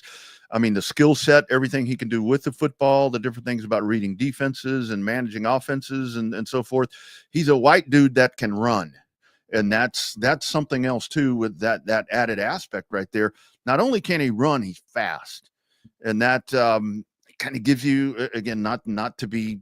I think he's got superior arm strength. Yeah, this is kind of where you take Colt and you take Vince. And again, I'm only using comps from here. You take Colt, you take Vince, you take a little bit of Sam Ellinger in tenacity and just dog, put it all in one, and you've got number 16. So I think we're putting the cart ahead of the horse. Oh, absolutely. By saying that he's going to be a Heisman Trophy winner, of course, right when he hadn't, taken snaps against, superior college programs. I get that. I understand that. He's also got a full year in the locker room now with the ones. Like, I'm sure he's taken all, reps with the ones before. It's his show. He's dialed in. That's where I'm at with it. Yeah. And the other part about it is, this is where you go back to Quinn. He's learned in that system from Quinn and Sark and Johnny Nansen and all these different people that have they have him ready for this moment. And that's where it seems like every time that we see one of these things that comes out, like yesterday with these Heisman odds and with Feinbaum or whatever, and then you see Arch at the Heisman or at the Manning Passing Academy. He's just a dude out there throwing footballs around, being a mentor or whatever he's doing. And like when they went out to the projects, the trenches, man, the trenches. Yeah, went to the trenches. He's just a dude throwing around a football, and he knows his job, and he's ready for this moment. So, my God. Yeah. So anyway, so that's the Feinbaum. That's the Arch Manning. So boom. I do like that 9-1. The 9-1 odds. Klubnik. For Klubnik there. That's a good little bet. Well, and I'll tell you, week 1 is going to be, if you just want to add a little more suspense into all of this and add just a little more random shit to think about it, with Ohio State, Jeremiah Smith is at 16-1. He's probably 5th or 6th on that Heisman list from Circa. So, I mean, you got to think that dude right there, but again, you don't have Will the Thrill back there anymore. So you're going to be breaking in a new quarterback. You'd like to think that Klubnik is faster than Manning, right? I would bet that Klubnik is faster than Manning. Because I've seen him. He was a Texas track state champion, right? I think so. Was he not? Didn't he run like the 100 and the 200? We'll ask Jordan. I think he was. I'm pretty sure he ran the 200. I think he was. But DJ Lagway 17-1 says Circa. So I'm telling you, Florida's kind of being put into this with that bitching schedule that they have. It's like there's a lot of hope for Florida right here, but it's going to be centric around one dude, to where you look at Arch Manning, there's a lot of pieces around him. So anyway, just interesting offseason stuff to look at as we are getting closer. You're counting down the kickoff, baby. What do you want to get into next? I want to head to Covert Bee Cave first. CovertBeeCave.com. 4th of July, there there are weekly specials. As a matter of fact, I looked today. I don't need a car truck or a new or pre-owned car truck or SUV. But as I was investigating about Morgana the Kissing Bandit, I said, let me see what's going on at Covert. And so I looked around to see what they have going on. How about some true customer testimonials? Happy customers with Covert Bee Cave. They treat you like family. My husband and I have bought several vehicles from the Coverts over the years, and it's always just been easy and effortless. By the time we walk into the dealership, paperwork's ready and we're ready to buy. I walked in, literally signed a couple of things, and I was 10 minutes in and out. They just take care of everything. I personally feel like people took care of me. I feel like as they're taking care of me, if they take care of other people that I know, it's just that much of a plus. Covert, born and raised in Austin, where you are always treated like family. Absolutely. Nobody beats a Covert deal. Not now, not ever. We showed you Red Panda earlier in the program. You've seen her all morning right here on TSU. She takes a tumble. I don't know if that was an inside job or what it was, but I guarantee you if she figures out it was an inside job, she's going to call the new lawyer in town. When that storm hits, you call Hurricane Hecht. That's Ryan Hurricane Hecht, your go-to personal injury attorney right here in the ATX. A proud Texas Longhorn fighting for fellow Texans. He's not just a lawyer. He's a Longhorn through and through, a friend of the show, and he brings that same fire and pride into the courtroom. A car accident, hurt on the job, somebody sabotages your unicycle. One call to make, call Hurricane Hecht. He's been fighting for justice and big results for over a decade. Here's the cool part about it. Again, got up this morning, check out the morning news, check out the weather. I see all these attorneys making big promises on the TV. You don't pay unless you win with Hurricane Heck. That's right. No fees unless Hurricane Heck gets money in your pocket. Aggressive in court, compassionate with clients, Austin-based, Texas proud, friend of the show, friend of the network, fighter of the people. Don't let those big insurance companies push you around. Let Hurricane Heck blow their cases wide open. Call Ryan Hurricane Heck today at 512-938-8929. Put that in your phone. It's in mine. You can also email him at ryan@hecklawfirm.com. That's Ryan at HECHT lawfirm.com. Be sure and tell him Texas Sports Unfiltered sent you. For the top 5 Wags, Milwaukee Bucks making moves. Miles Turner. Miles Turner. Dame, gone. I don't know how he is no longer in Indiana. Well, actually, I do. They're cheap. Not so much that. Like I'm gonna have a real conversation. Okay, like I love Miles Turner. All of us that are on the Burnt 40, we love Miles Turner. Very non-existent in the finals, in my opinion. Game 1, he was all right. Game 2 is okay. Game 5, not there. Game 6, not there. Yeah. Okay. And Game 7, not there. So it's very tough if you're a bottom line or the front office looking at the bottom line and trying to justify paying this guy multi-millions of dollars and then seeing the performance that he put up in one of the most clutchest moments that you can be in, and just you weren't able to deliver. So again, I understand that you got to go with what you have with Tyrese Halliburton, and him going down should make a really good position or a really good chance for you to be able to step up and take the reins for the mantle there. And I get it. Like you got so many people on that team that can contribute. Pascal Siakam, he had one hell of a tournament too. TJ McConnell being able to come off the bench and supplement for Tyrese Halliburton, but still Miles, I don't feel like Miles Turner shifted the gear and got it to where it needed to be. And that's ultimately why the Pacers didn't bring him back. What's this do for Giannis? Like for Giannis, you got to be thinking like, what the hell is this? This isn't what I wanted. Like this, we're not going to win with Miles Teller here, or Miles Turner, Miles Teller. We're not going to win with the acting career of Miles Teller. No, Miles Turner is a good piece. I just don't know if that's a championship piece. I think Miles Turner is an excellent contribution piece at this point right now. I thought he was a perfect fit for Indiana. That's where he needed to stay. Unfortunately, it just didn't turn out like that. That was my thought, where it's like, okay, this has to be something to, kind of satisfy Giannis. But yeah, I mean, it really doesn't seem like that at all. I mean, it seems like a very risky move. That's not satisfying Giannis. No, absolutely not. And I mean, to me, it seems like a kind of a double risk move there when you waive Dame. I mean, it's like, I don't know. And I'm sure that the Giannis thing has to factor in there, but it's really getting a lot of run here with Giannis to San Antonio. I mean, and Lord, if he goes to Houston, oh my goodness. I mean, imagine that. I've seen Golden State thrown around in that as maybe a landing spot, but I think this may be the final caveat right here to where it's like, I'm done. I'm getting out of Milwaukee. I just don't think that this move was worth it for Milwaukee. So again, is this going to be the lack of moves that does now? No, there's still time. There's still time for people to get shifted around, the landscape to be shifted around, and somebody ends up in Milwaukee, the good land, as Alice Cooper once said in Wayne's World. Somebody could end up in Milwaukee, and hopefully, it completes the trifecta for Giannis there. He gets his big three. Now, I just don't see Miles Turner as a member of the big three, of any big three. No, that's no slight at Miles. It's kind of how I feel. It's kind of the vibe in basketball right now for me. Yeah.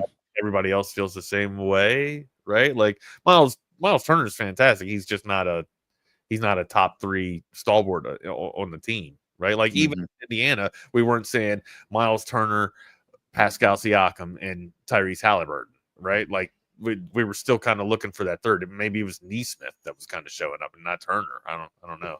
Your all's thoughts.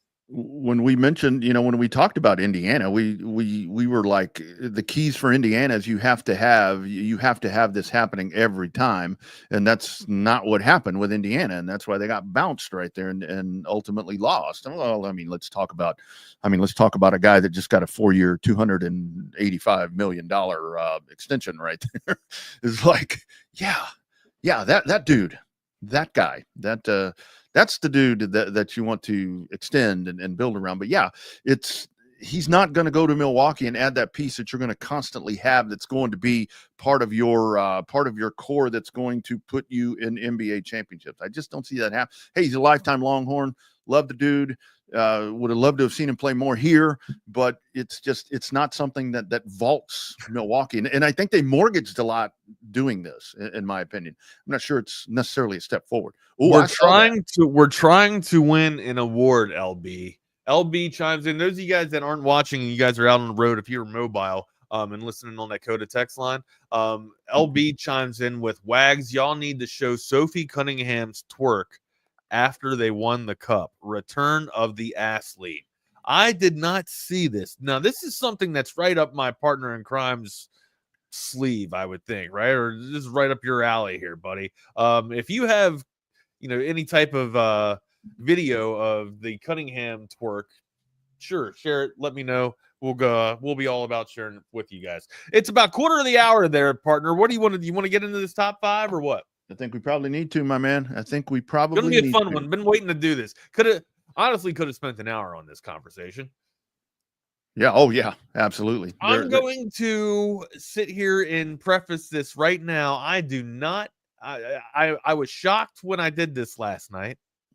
I do not have an Alabama team in my top 5. Oh, I do, but not the one you're thinking. I left them out, like they were right there at 6. I think I'm a prisoner of the moment. Okay, I agree with that. I'm a prisoner of modern day football. I absolutely admit that. But I do not have an Alabama squad on my team, which is absolutely wild to think about. Yeah, I do. I left out because it was like, as much as it pains me, it's like a painful memory, that 87 Miami team that destroyed Texas 46-3 in the Cotton Bowl. That was like, you saw utter fear in the eyes of the Texas Longhorns that day in January. I'm pretty modern, guys. I don't have a team outside of 2000s. Yeah. I have a couple. Also thought about the 2013 Florida State, left them out, but those were the honorable mentions that I have. Who did you say? Florida State? What? The 2013 team. Oh, okay. I thought you were talking about I thought you said the team that got left off 2 years ago. That one. No, the one last year, the one that won what, 2 games, no games. That one. Right. That would be epic collapses. I'll start because I do have Alabama, and it's funny that you say Alabama. And again, I am older. I'm about 10 years older than Wag, so some of these are going to take me way back. And number 5 for me was the 79 Alabama Crimson Tide. That was just an amazing team. The last national championship team for Bear Bryant. 12-0. They only surrendered less than 6 points a game. It was just an absolute juggernaut. Beat 10 of 12 opponents by at least 10 points. It was a different day and time of college football. Stedman Shealy as the quarterback. I mean, it was way back, but I think it's impactful because it was such a great team. And then the last championship for Bear Bryant. So number 5 for me was 1979 Alabama. Go ahead. You can do your entire list. We won't go back and forth. All right. Number 4. And this may be higher on yours. I went with the 2019 LSU team. When you go to just absolute domination, that's exactly what you saw with that. And might be the best offense we've seen all time. Could be. 3rd, I already saw it mentioned right here. Because Jake did put the 95 Huskers was right there for my list too. That I didn't bring them on. I didn't bring them on because I am a prisoner of the moment, right? I'm just a prisoner of what happened to me lately. But yeah, like Tommy Frazier, like that. I think they beat every team by 35 points, or they at least scored 35 points in each damn contest here. From what I was doing the research last night, they ran the option better than anybody there. I scored. Was that might have been one of Osborne's last teams too. But yeah, like that they were absolutely lethal. I couldn't decide. You'll hear my number 5 team, but yeah, they were right there. Them and Bama, 2020 Bama were on my list. I left them off. If we had 7, they'd be on the list. Unfortunately, they were not, and I'll probably get dragged for putting the number 5 there in place of them. But go ahead, Rodney. Sorry, I put them third. I put the 95 Huskers with Tommy. It's a good pool. They're a dominant squad. They're third. Homer pick. I'm sorry, it's going to be in the list somewhere. 05 Texas. See, I mean, it's not a homer pick. It was a really good team. It was an excellent team. The defense was immaculate. Of course, it didn't light you up through the air, but it had one of the best backfields of all time. Right? You think about this, Wags. DY, Jamal Charles, and wait, Charles was there, was he not? Oh yeah. Then you had won the championship team. Taylor, Ramonce Taylor. Ramonce Taylor? Are you kidding me? I mean, you think about the guys that were rotational guys that were on that team, could have been starters anywhere else and top that 05 Texas team, and then to beat the team that they built. And I left 04 USC off, and that's that again, a really, really good team. The team that Texas beat that year with Leinart and Reggie Bush and all that. Those are really good teams. To me, they just didn't quite stack up in the domination factor that. I mean, look at that 05 Texas team. I mean, you had the Ohio State game. I mean, you had some the Oklahoma State game. I mean, you're going to have that along the way. But yeah, you cannot leave that team off of any top 5. And I say a homer pick, but I just I couldn't rank them ahead of 2001 Miami. Because I don't think 2005 is a homer pick. It just happens to be coincidentally a team that is just happens to be that fucking just happens to be our hometown team. So right. No, they are 100% on my top 5. That's a great top 5. And here's the thing with this, the thing that makes this conversation so awesome. I don't think anybody's top 5 is going to be sneezed at or thrown away, right? Like these are the stalwarts of championship football here, buddy. Like this is the pantheon of the pantheon here. Yeah, that's a great top 5 here. My top 5 probably going to get dragged here for this slip, but again, they knocked off a juggernaut of a program at this point, right? And they came. I don't want to say they came out of nowhere because they were striving, they were building in the ACC, but Dabo Swinney's 2018 Clemson Tigers, they're my number 5 team. I mean, to be able to kind of dethrone the Alabama Crimson Tide, which it's crazy to say that I don't even have a team, one of Saban's teams on here. I did give an honorable mention to the 2020 Saban team there. But yeah, Dabo Swinney, it almost felt like Clemson was becoming wide receiver university during that stretch, right? There was a lot of top wide receivers coming out of there, some decent talent in the running back room as well. And then we were waiting, at of course, the Michael Jordan of college football, Deshaun Watson. We know how that turned out in the pros, and then the passing of the torch, the Trevor Lawrence. I thought that 2018 Clemson squad was fantastic. 2004 USC Trojans. Yeah. I was so on the fence about my number 4 team. Like they are. I remember just being a Maryland fan and having to stop what I'm doing during the day just to watch no matter where when USC was playing, I had to stop and see the game just so I could watch Reggie Bush. He was. As a junior, he was that impressive. Just amazing. And to see that dude come back as a senior the next year was just off the charts too. But as a junior, Reggie Bush was he was coming onto the scene and basically putting everyone on alert and stealing your eyes. Like your eyes had to be on a college football on that college football game during 2004. That's must watch Reggie Bush right there in the prime of it, in the peak of it. Number 3, 2019 LSU Tigers, the Bayou Bengals here. Probably, and this isn't an embellishment, probably the best offense I have seen. Statistically proven too, right? I mean, and then also Joe Burrow that year.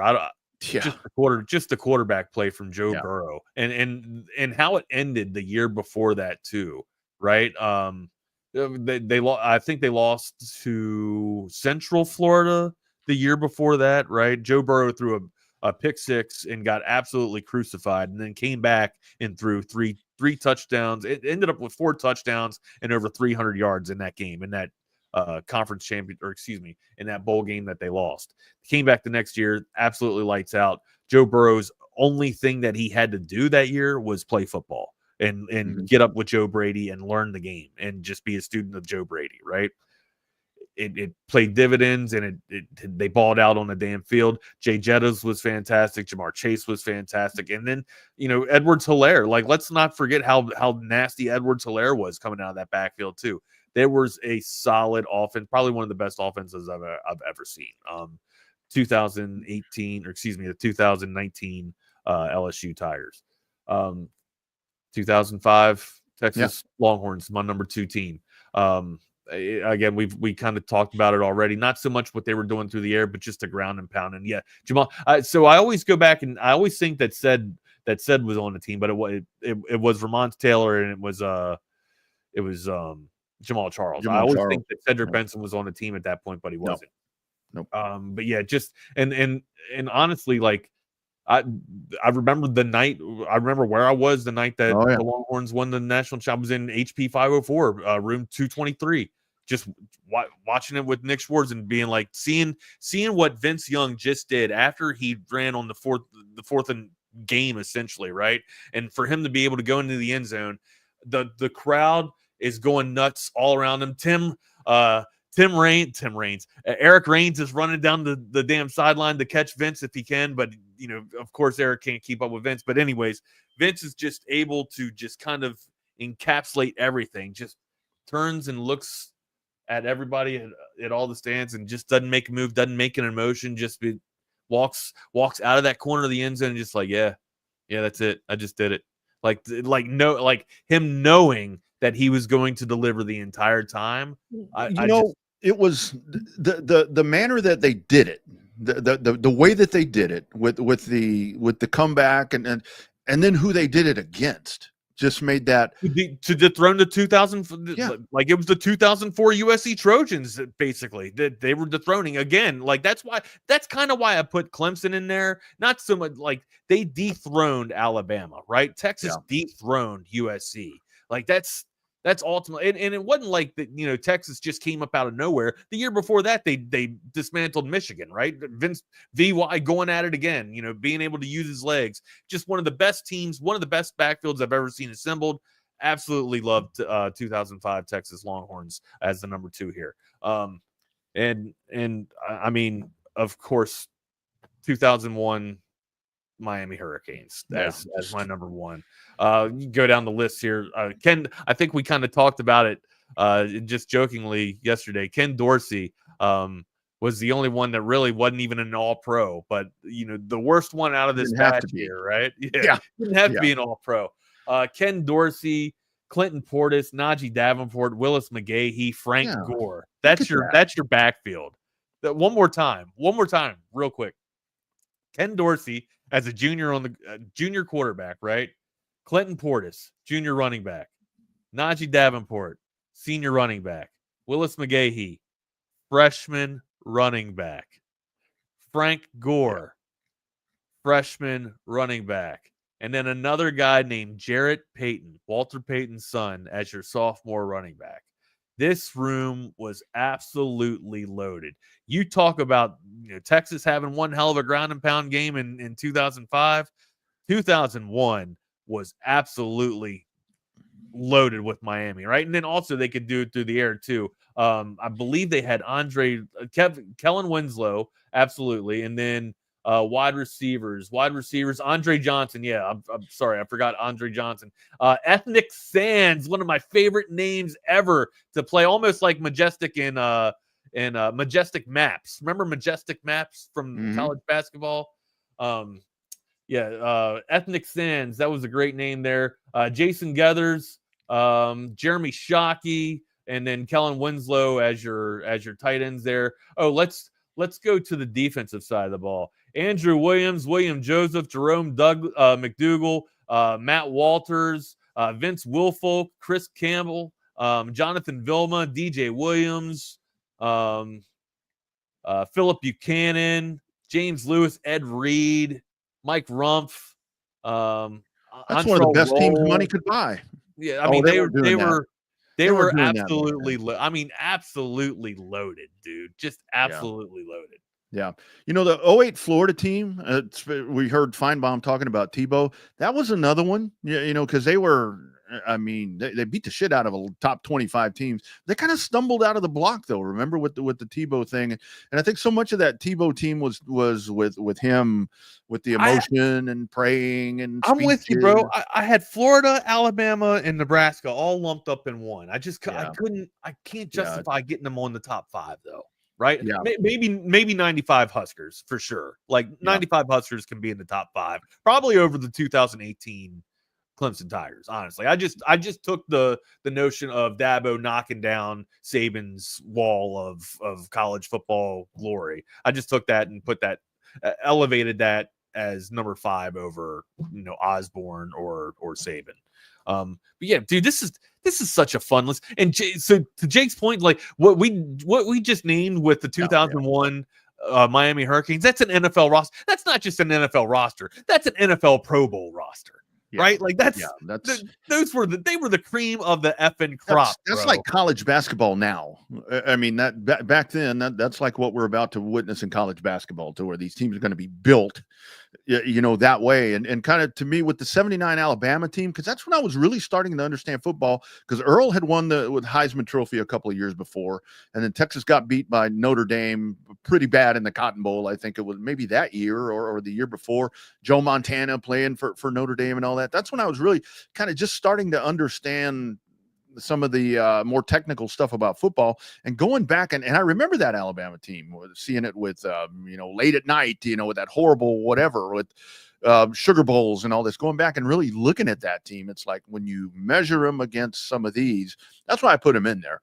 But these are just amazing teams, man. Amazing teams. That too. And then all, like, just the plays that Ed Reed was making as a safety that year, right? Like scooping ball, like ripping balls out of running backs' arms, like just strip, not a strip, right? But like stripping them and then cradling the ball out from underneath of them and then ripping it and going into the end zone, right? Scoop scores from Ed Reed. Lights, I mean, just hit like re-envisioning Sean Taylor's body, right? Just encompassing Sean Taylor's soul and decapitating people, man. Like, there's so much talent that came through that Miami locker room, dude. It's hard for me to not have him as my number 1 all-time team of college football. They were that good, man. I just never saw a better team than that, man. This is where like when a lot of people talk about, the decline of Texas football and so forth. If you want to talk about a decline, look at those teams that the U had. I mean, I mentioned the 87 team. I mean, what went wrong? What went wrong? What went wrong there? A bunch of bad shit happening is what went wrong there. I mean, when you want to look at that, and that's when you talk about programs where we talk about Texas standards and so forth and all that, when people are like, the U, doing the U and all that, I'm like, those days have long since passed, and I don't quite think you're heading down that road again. So it's a very different day. Yeah, but it is. It's like, you remember those teams? I'm serious about that 87 team, dude. They had Texas so scared. It was like those dudes come out of the locker room, and it's like Texas looked like, a scared puppy when those dudes came out in 1988. Did you see the 30 for 30 on Miami? Oh, yeah. 2001 Both Hurricanes? of them. Yeah. Okay, so the 2001 Hurricanes, they, like Philip Buchanan, I forget who else was. I want to say Portis was on the team, and Davenport, McGahee, like these guys ran like a 4x100 relay. Like they were also on the track team, Miami's track team. Like that's how fast this team was. This team was just loaded with speed, loaded with talent, and they had size too in the middle, right? Like the offense. Did we go over the offensive tackles, offensive lines? Yeah, Bryant McKinney, sorry, NFL. Andrew Williams, we already went over. They only had one lineman that actually made it to the NFL out of all the, or like actually had a decent NFL career. But yeah, Bryant McKinney. But they were, to my knowledge, though, I just remember a wall of nothing but mass for Miami. Dude, they were just slaying bodies. But yeah, they were good. Again, very fun conversation. Enjoyed it, man. Yeah, and there's no wrong answers with it, right? There's just no wrong answers. Yeah, absolutely. Jack, that was a 79 Cotton Bowl on the old turf out there, and it was Houston and Notre Dame, and Houston jumps out and has them being Notre Dame has them totally in control. 22 degrees, -6 was the wind chill factor that day. Joe Montana starts something that wound up being a Hall of Fame career, one of the GOATs that you're ever going to see that day on a cold January 1 day at the Cotton Bowl. Wow, man, great game. 71 Nebraska. That's a pretty, to hold your team under 10 points. That's pretty good. Jake actually has the stat pulled up right here. The offense, gave up 9 points a game on defense. That's pretty solid. Yeah. I found some stats on a 1956 Oklahoma team that was really good as well. But I mean, you got to go that far back. Where's A&M? I don't think I considered them anywhere. I don't know. Larry Coker. I would have said Butch Davis. Just without the aid of reference for the 2001 Miami Hurricanes, I would have gone with Butch Davis for some reason. But was Butch Davis on the Browns at that point? I believe for some reason I want to say Butch Davis was at Miami. Was he not? He's clearly not during 2001. That was Coker, but he followed. He followed Coker. Okay. Well, no, Butch Davis followed, if I'm correct, Jimmy Johnson, which Jimmy Johnson was the 87 team with Jesse Armstead from Texas. Oh, I remember Jimmy Johnson. Maryland beat that team, as a matter of fact. Yeah. Frank Reich took that team down. Oh man, that 87 team, man, that was just a bunch of followed Davis. Thank you, Stephen. Coker followed Davis. So it was Butch Davis after Jimmy Johnson, like you just mentioned. Yeah.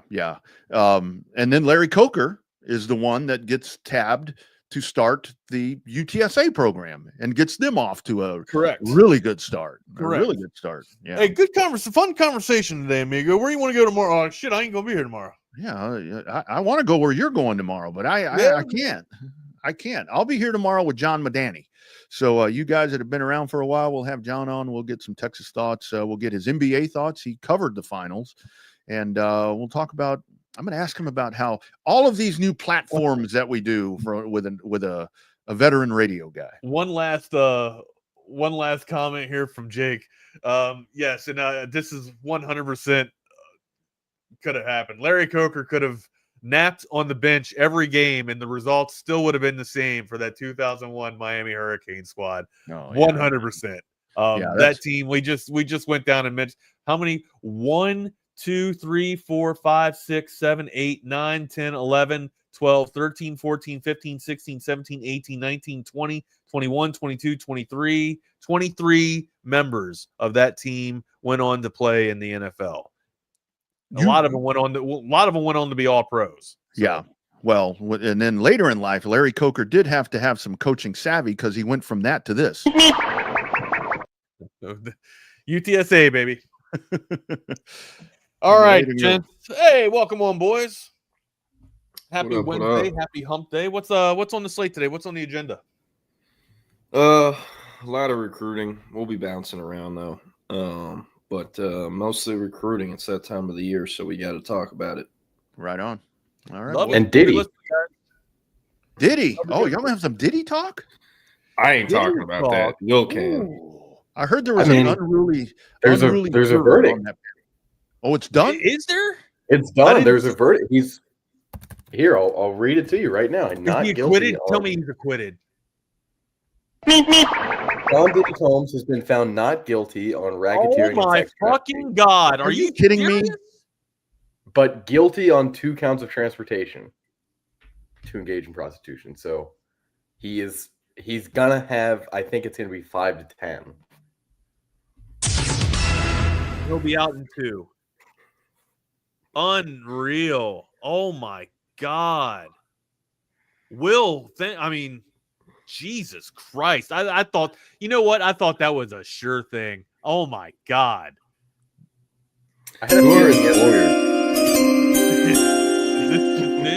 we just hitting random buttons on the soundboard? What Rodney's are we doing? having fun today. He doesn't know what he's doing. He's just that's crazy. Well, thank you. I'll leave you with that. I'm gonna call my wife and talk about this for the next 2 hours. So man, I guess I'll be talking about this when Mike McCall shows up at the house. So unbelievable. Will with the bomb drop here. Thank you, man. I appreciate it. There you go. Yeah. Salacious gossip. Right, we'll see you guys. I'll be good. Take care, boys. See y'all We'll tomorrow. see ya. How in the hell did he beat that? That's what I not want a to know. clue. Not a clue at all. Yeah, The these best lawyers, lawyers in the world. Yeah. Come on, y'all. The OJ glove doesn't fit stuff. But anyways, welcome into the Lone Star Playbook. We're going to be bouncing around today. I'm Jordan Scruggs. That's Will Turboff. And talking a few upcoming announcement dates. We have 2 Texas targets that are set to come off the board today. Kendall Gerville, he's the number 1 ranked defensive lineman in the state of Florida out of Fort Myers.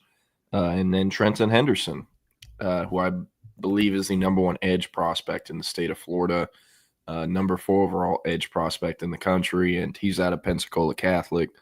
And he's down to Florida, LSU, and Texas. Gerville is down to Texas, Florida, Florida State. Maybe Georgia's in there, not sure, but he's not going to Georgia.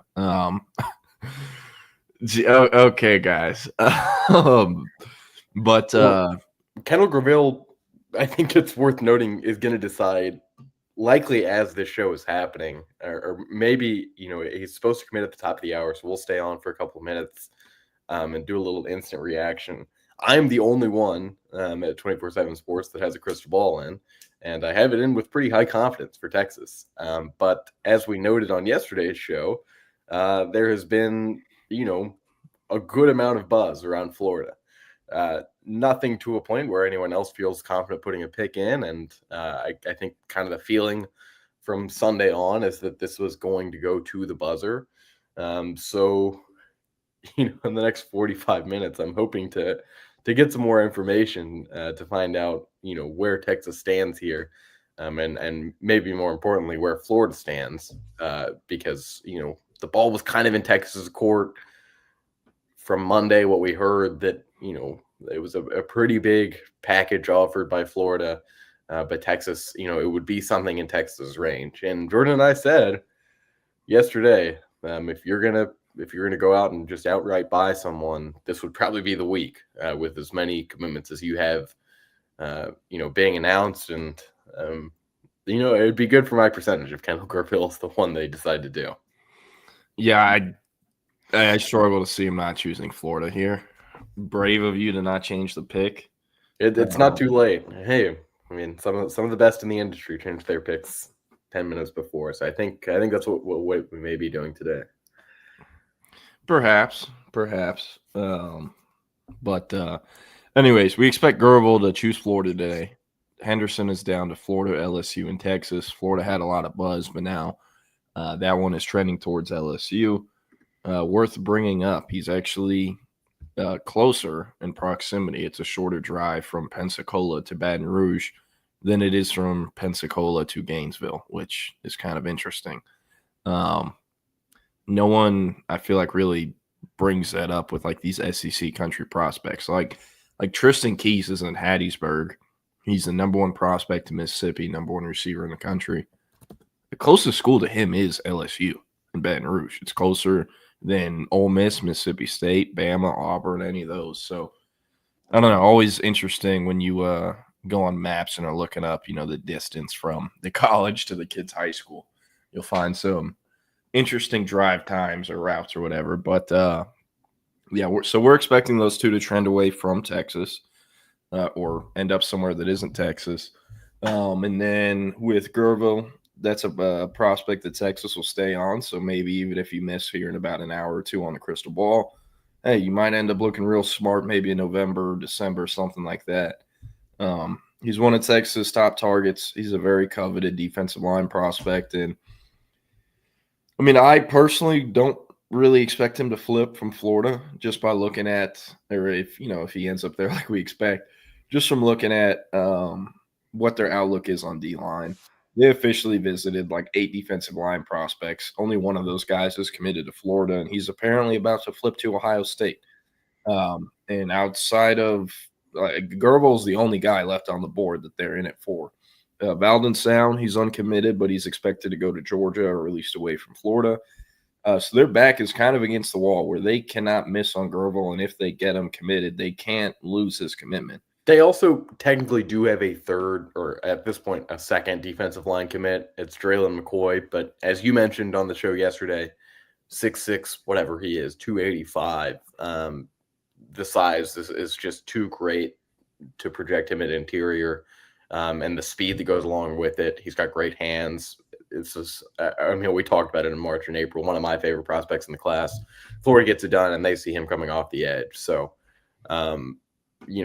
Florida defensive line class with Kendall Graville and Draylen McCoy is something that Texas would have liked. So kind of interesting to see how, and I don't want to downplay the guys they've already gotten. The comparison for Draylen McCoy may be Richard Wesley, who is the second player in the country to not be a 5-star. And, the comparison to Kendall Graville is Rodney Cleveland, who in my eyes is a much better prospect. And then you also have Dylan Behrman, and you also have Corey Wells. So, again, like we were saying yesterday, the sky is not falling, but there are some misses. One thing I think is really interesting about Gerville, talking to Ben Woke, he covers Georgia for 24/7 Sports. Funny article series he is going. His weekly recruiting intel dump is called Stay Woke. And his last name spelled WOLK, and talked to him at Under Armour Atlanta the first few times he did it. All the Georgia fans in the comments yo, what is this shit? What?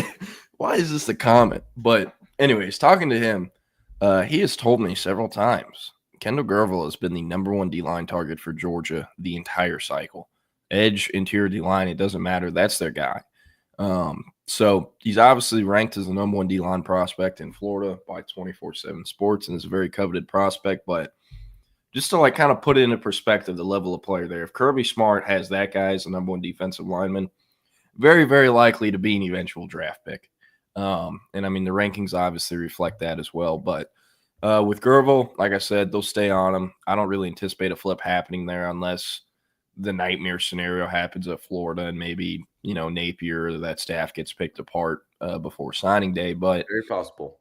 The one thing I do want to talk about, Trenton Henderson, him going to LSU pretty much subtracts LSU from contention for Jamarian Carlton, who, we thought it was Texas, or think it is Texas versus Baylor to begin with, but LSU isn't a school that is going to – if LSU couldn't pay Cade Phillips and DJ Pickett in the same secondary last year when there were no guidelines or rules around this, I struggle to believe that they're going to be able to pay Lamar Brown, Richard Anderson, who is a top 10 4-star in the country. He's in the 30s or 40s, and I believe number 5 or 60 line prospect in the country.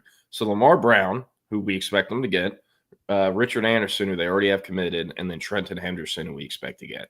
Affording those 3 plus Carlton is very unlikely in my eyes, at least for LSU. So and you're forgetting who they have to pay on the offensive side too. Oh yeah, no, that's true. But I like Tristan Keys isn't cheap by any means. Some of the other guys they have on offense aren't cheap. But if they were to land Henderson, Anderson, Brown, and Carlton, like that group alone is around $4 to $6 million. Yeah, I would just assume themselves. Yeah, which is a third of the rev share. And there's obviously schools going outside the rev share. Pretty much every SEC program's doing it, still using their collective. But like, you got to think about these things when trying to figure out where these kids are going or predicting them, because it is important, the budget part of it. But on Carleton's end, continue to hear good news, or I wouldn't say good news, I'd say positive buzz about Texas's chances. I do think when I interviewed him this past weekend at State 7-on-7, so did Mike Roach. He told both of us he's going to come to a decision around July 4th, 5th, or 6th. So if crystal balls start going in after then, it's pretty easy to see what's going on. Usually kids won't say stuff like that on record, but I mean, Jamarian, he's never, I think, really tried to, keep people off the scent of where he's heading. But still feel good about Carleton. And then Henderson and Gerville, we expect them at Florida. The next scheduled commitment after Henderson and Gerville today is Kosiak Pala, announcing at 10 a.m. at Katy ISD's Legacy Stadium on Thursday, or tomorrow, I should say. And he's down to Texas, Penn State, Baylor, Miami. We're still feeling great about Texas. We felt great about Texas really since they offered, and I mean, that's yet to change. And I mean, he is, I guess, going to very likely end up being the quote floor setting take. But I mean, he's got a damn high ceiling. Yeah, and honestly, like, yes, you have to spin him up and teach him linebacker because he's primarily played edge, but like, I don't know, like, there are very few prospects that Texas has landed at linebacker that I would take over Kosiak Pala. Like Darian Gillette pre-injury, I would take him over Kosiak Pala. Post-injury, not a chance. I'm taking Kosi over Samaje Burrell or Tassili Akana any day. Obviously, I'll take Anthony Hill and Leon Fowl over him. I'd say, in my eyes, he's about the same level of prospect as Anthony Smith. And then in 2025, I would take Bo Barnes over him, but I would take Okpala over Cunningham. So there's like 2.5, 3 linebackers in the Sarkisian era of Texas that I think I would take over Okpala, and that's it of like the 10 total. And I'm obviously higher on Kosi than most others, but like the fact that he's potentially going to be the floor setting take, and the other takes in the class at linebacker could be made up of potentially a Tyler Atkinson, potentially a Braden Rouse, maybe even both of those guys. I doubt they'll flip Xavier Griffin, but that's something we got to think about too. So I would love the addition of Okpala. I think a lot of other people would. Great player, and one that I think will 1,000% be cool with waiting his turn and getting developed, because he knows he will be getting developed.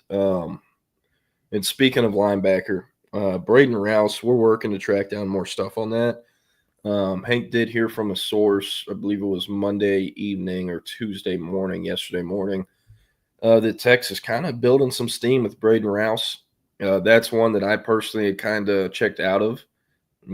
Done deal to Tennessee. That's what I always thought about. But you can't ever, it's dangerous making assumptions in today's day and age of recruiting. So they're going to be fighting with him.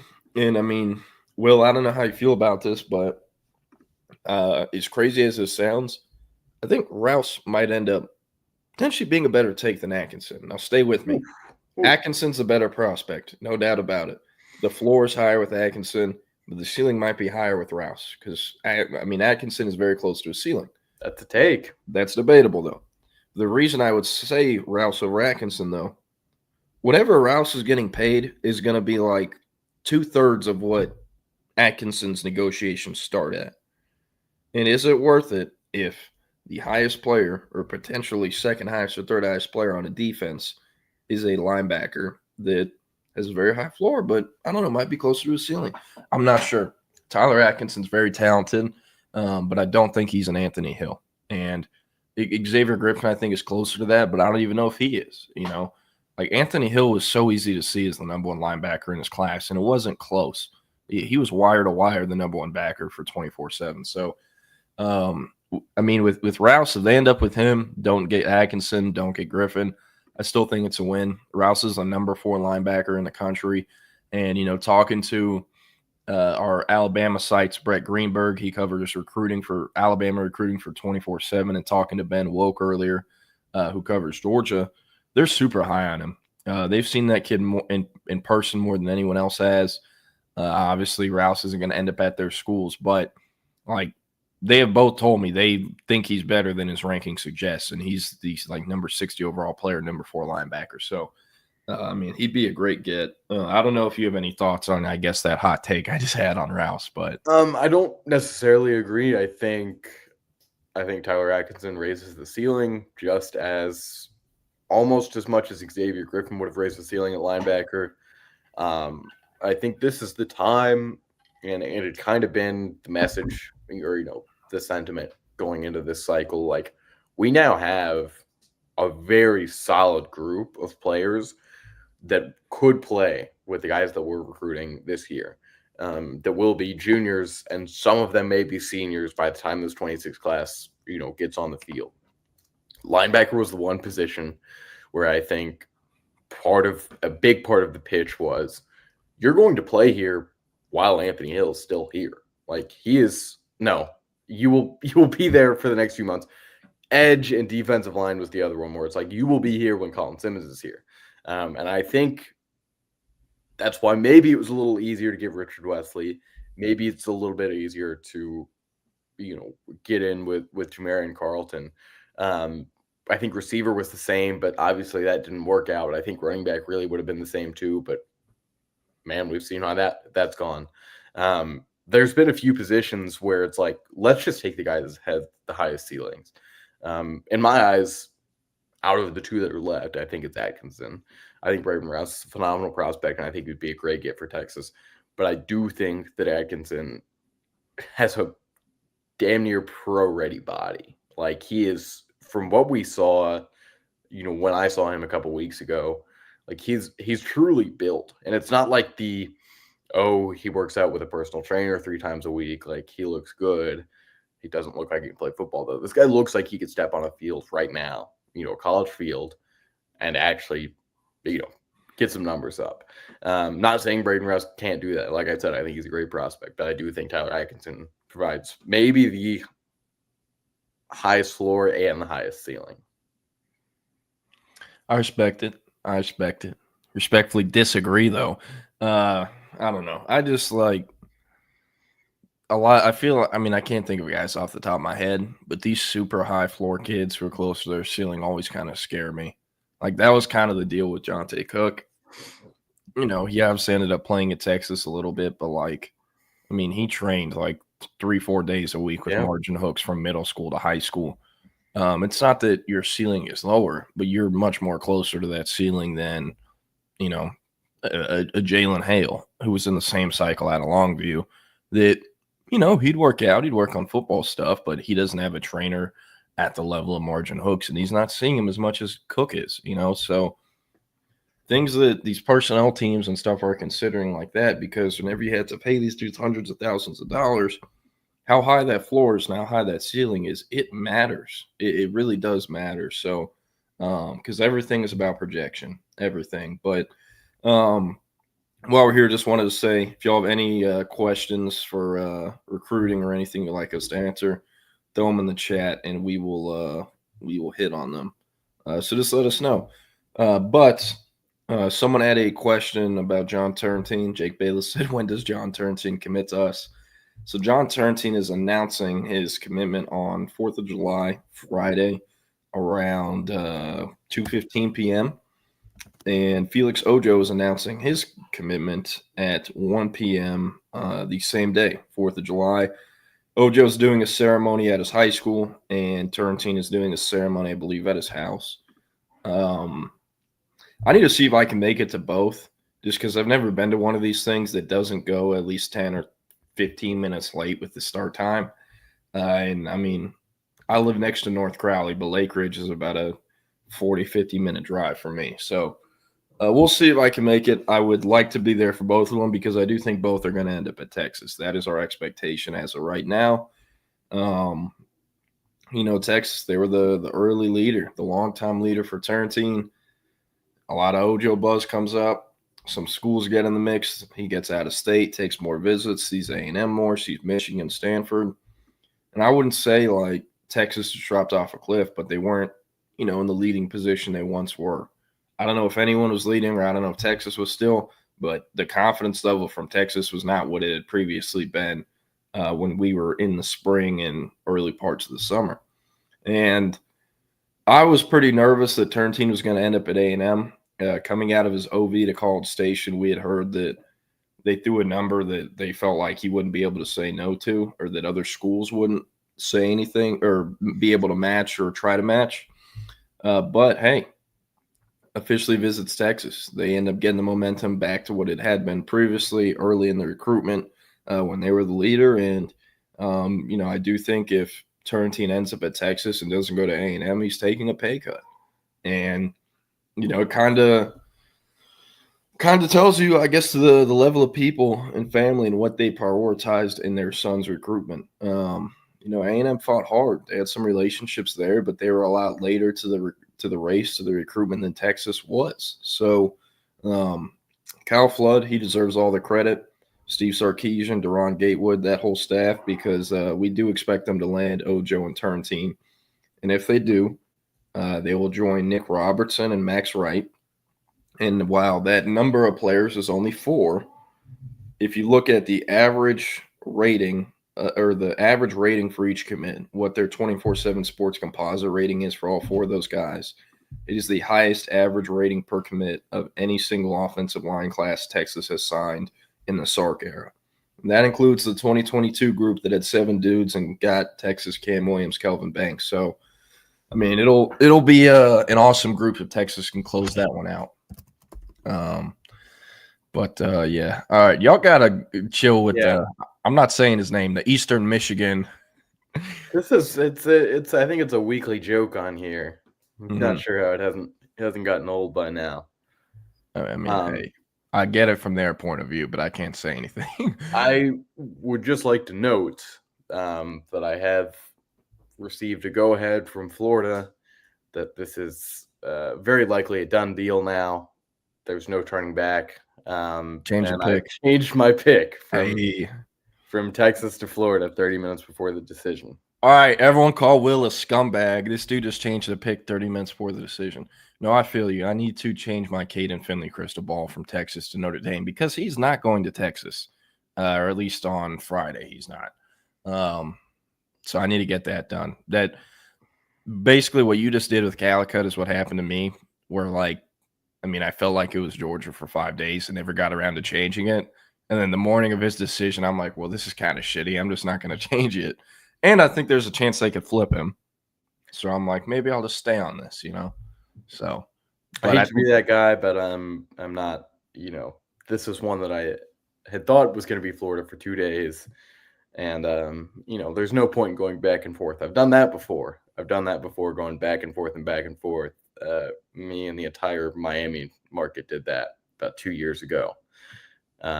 But going to hold on that. And Ja'Cory Barney Jr. There you want the name. Nebraska wide receiver.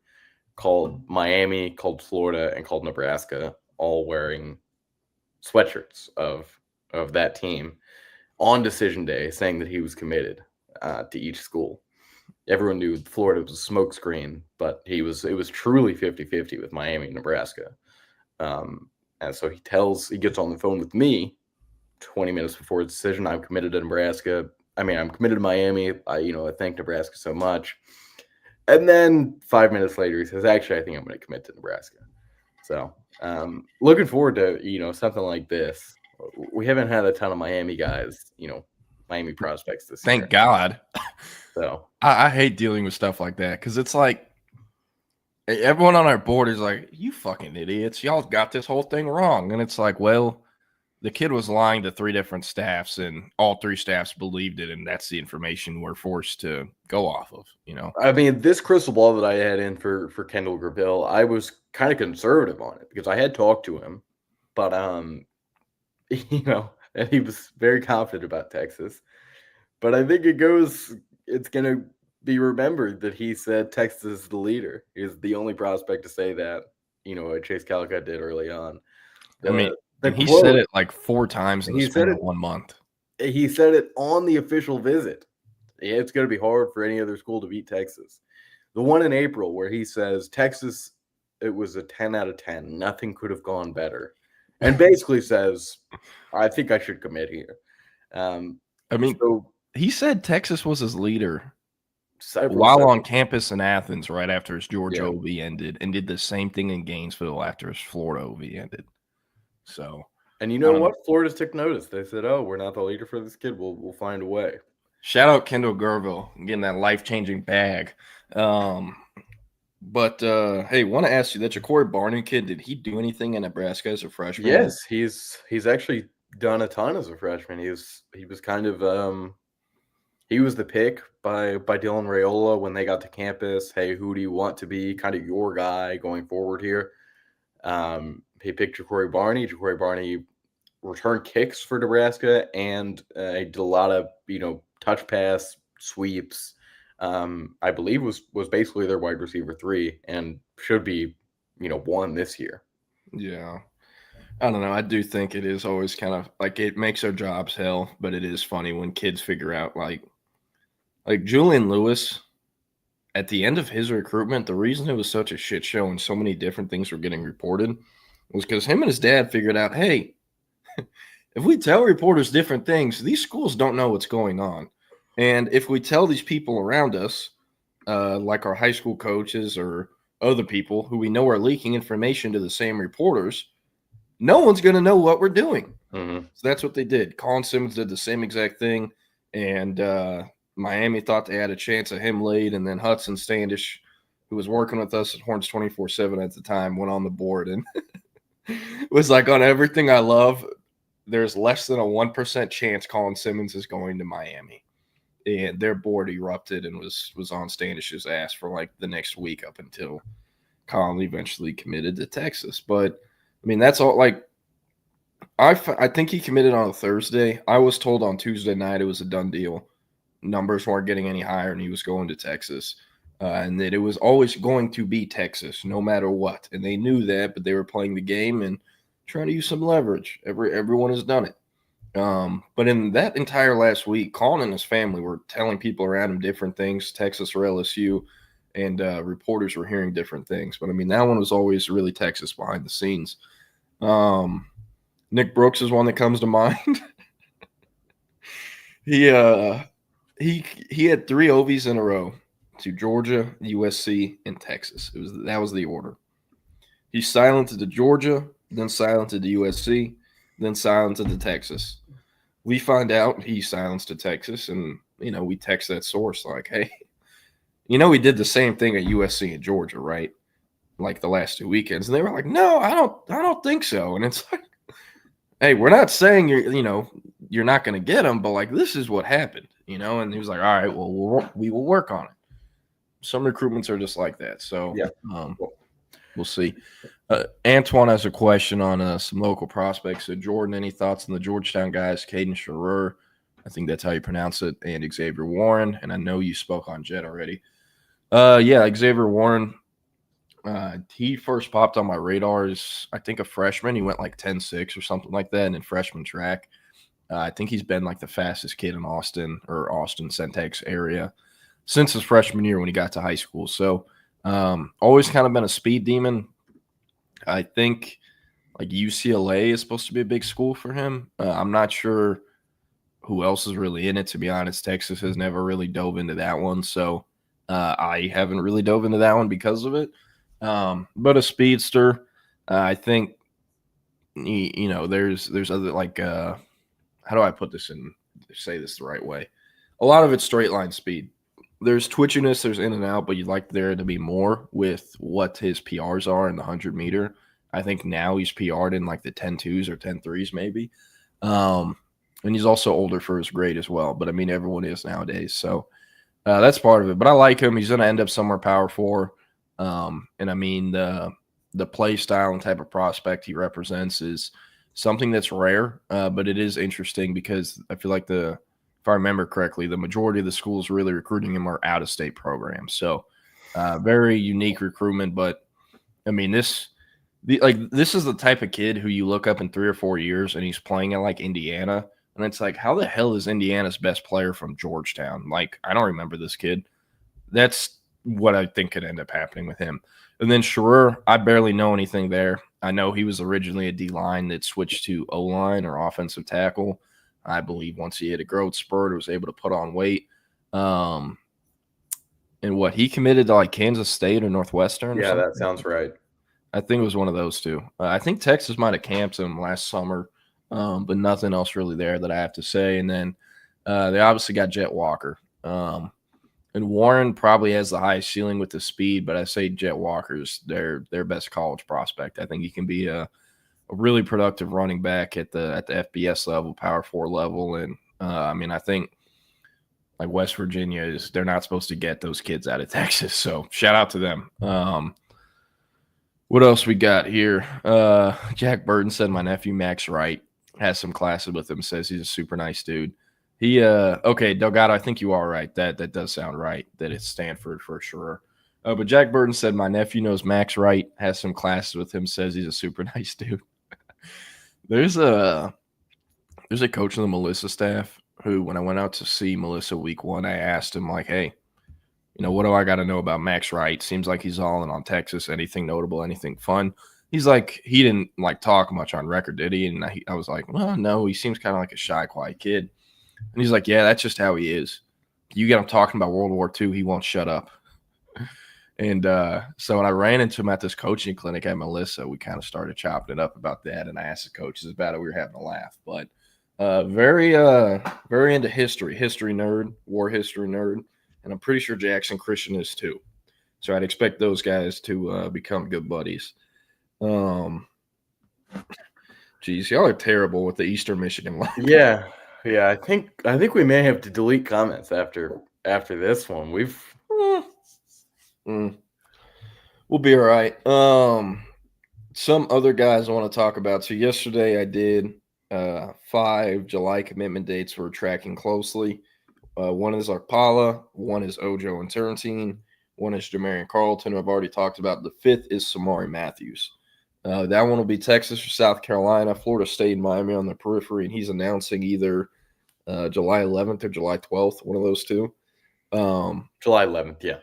Got it. And have some optimism on Texas, but, with how things have gone this cycle, never want to be too confident on things. But we like Texas' chances. He's kind of the DB. Him and Devon Benjamin are the only two guys remaining that are uncommitted on the defensive backboard. Benjamin can really do it all, but I think if you had to pencil him into one thing, it'd be safety.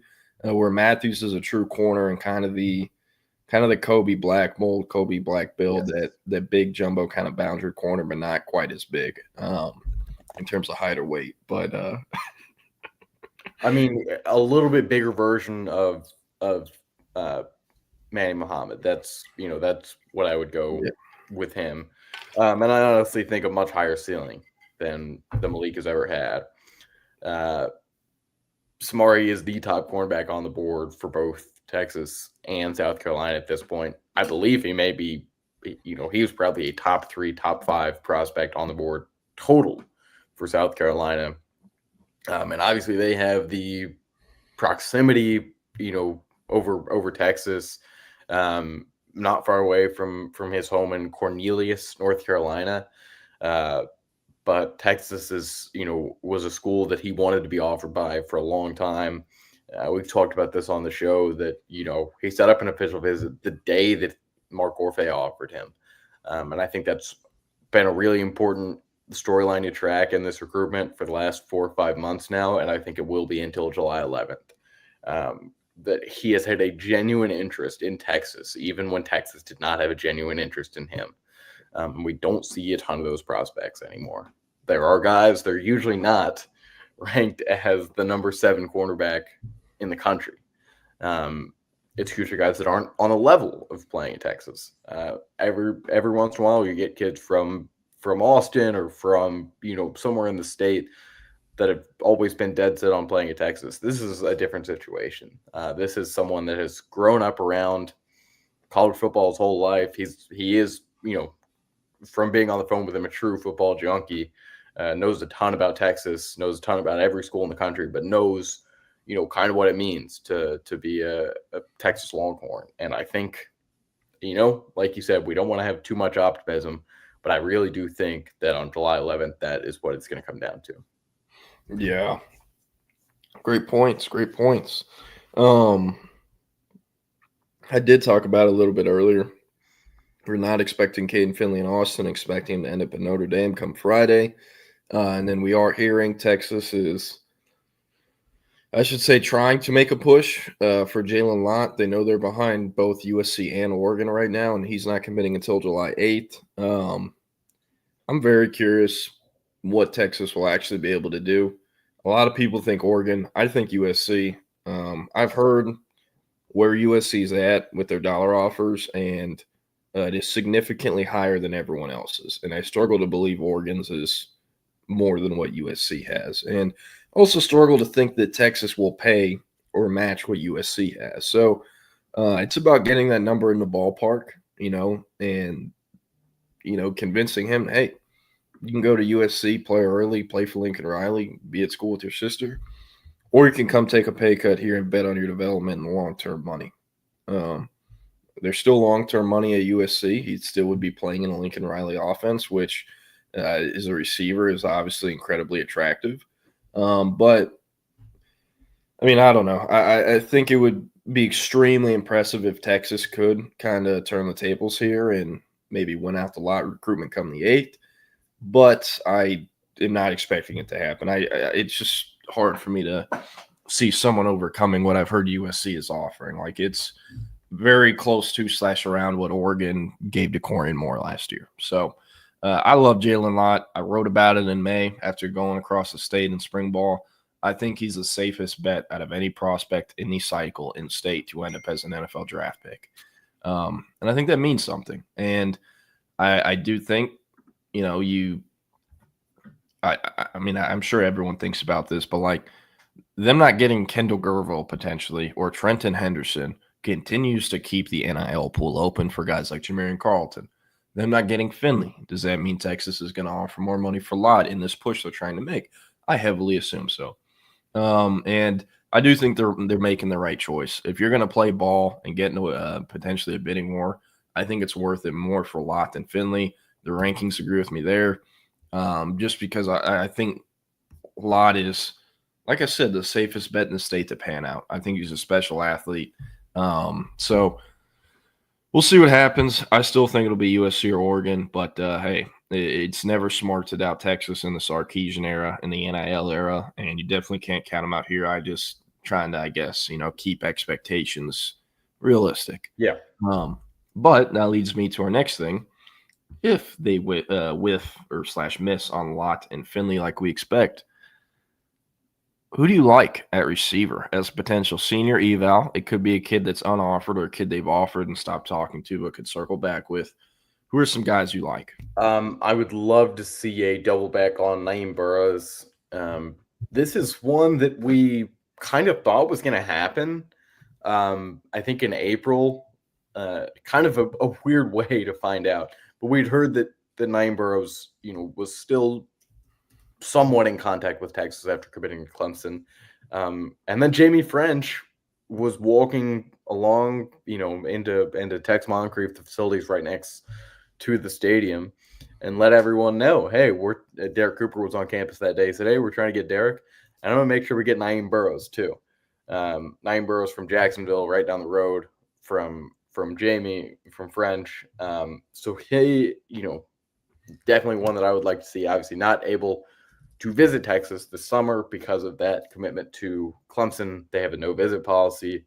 I would have said Aaron Gregory, but I think that it's just a little too late. You already tried there and he already shut down his recruitment, whatever that means.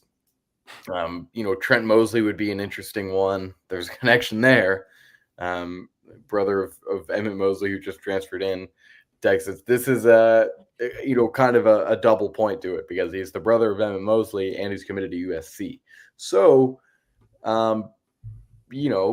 we've talked extensively about what could happen to that USC class if the Trojans don't have a hot start. He is from Rancho Santa Margarita, which is, basically LA. And he may not be one of the first ones to, to flip or reopen his recruitment. And I'm not even sure. I don't think he really even considered anyone down the stretch. I think USC was his only official visit after he committed there in March.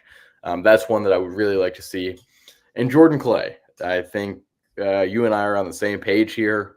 There was a decision to be made, or the decision was made on if you were going to recruit Caden Finley or you're going to recruit Jordan Clay through the summer, because they have a couple similarities, but I don't really think they're as similar as people thought. Jordan Clay is now down to Baylor in Colorado. I think it really is kind of 50-50 there. Or Oklahoma's also in it. And I think, pretty level. I think maybe Baylor has a slight edge there. But would love to see Texas get back into this one. I think that's kind of the biggest one. And yes, Antoine. So you went out of Iowa County. You went too late here. Jordan Clay, I guess Warren. Who else? Naeem Burrows and Trent Mosley. Yeah, Mosley's one I didn't think of. That could be a good one, especially if USC gets locked, because then Mosley isn't the man anymore. He's not.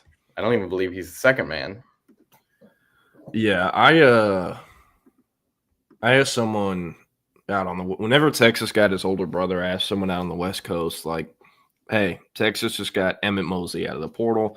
This is his younger brother. I know he's a USC commit. But what are, the chances here he gives Texas a look? Because early on in the cycle, they really, really liked him. But they can never get him to campus before he committed to USC in January. They were definitely trying, though. Now that they have the older brother, you assume he'll make it down to Austin for at least one game or, to see his brother. But what I got back,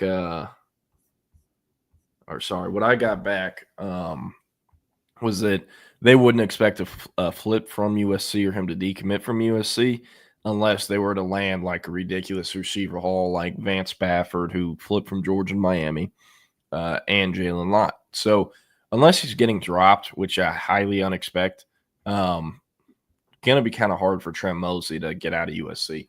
I think Texas would have to be sneaky. They'd have to get him on campus, and they'd have to really push hard in that one. Some other guys I like that I think could be options.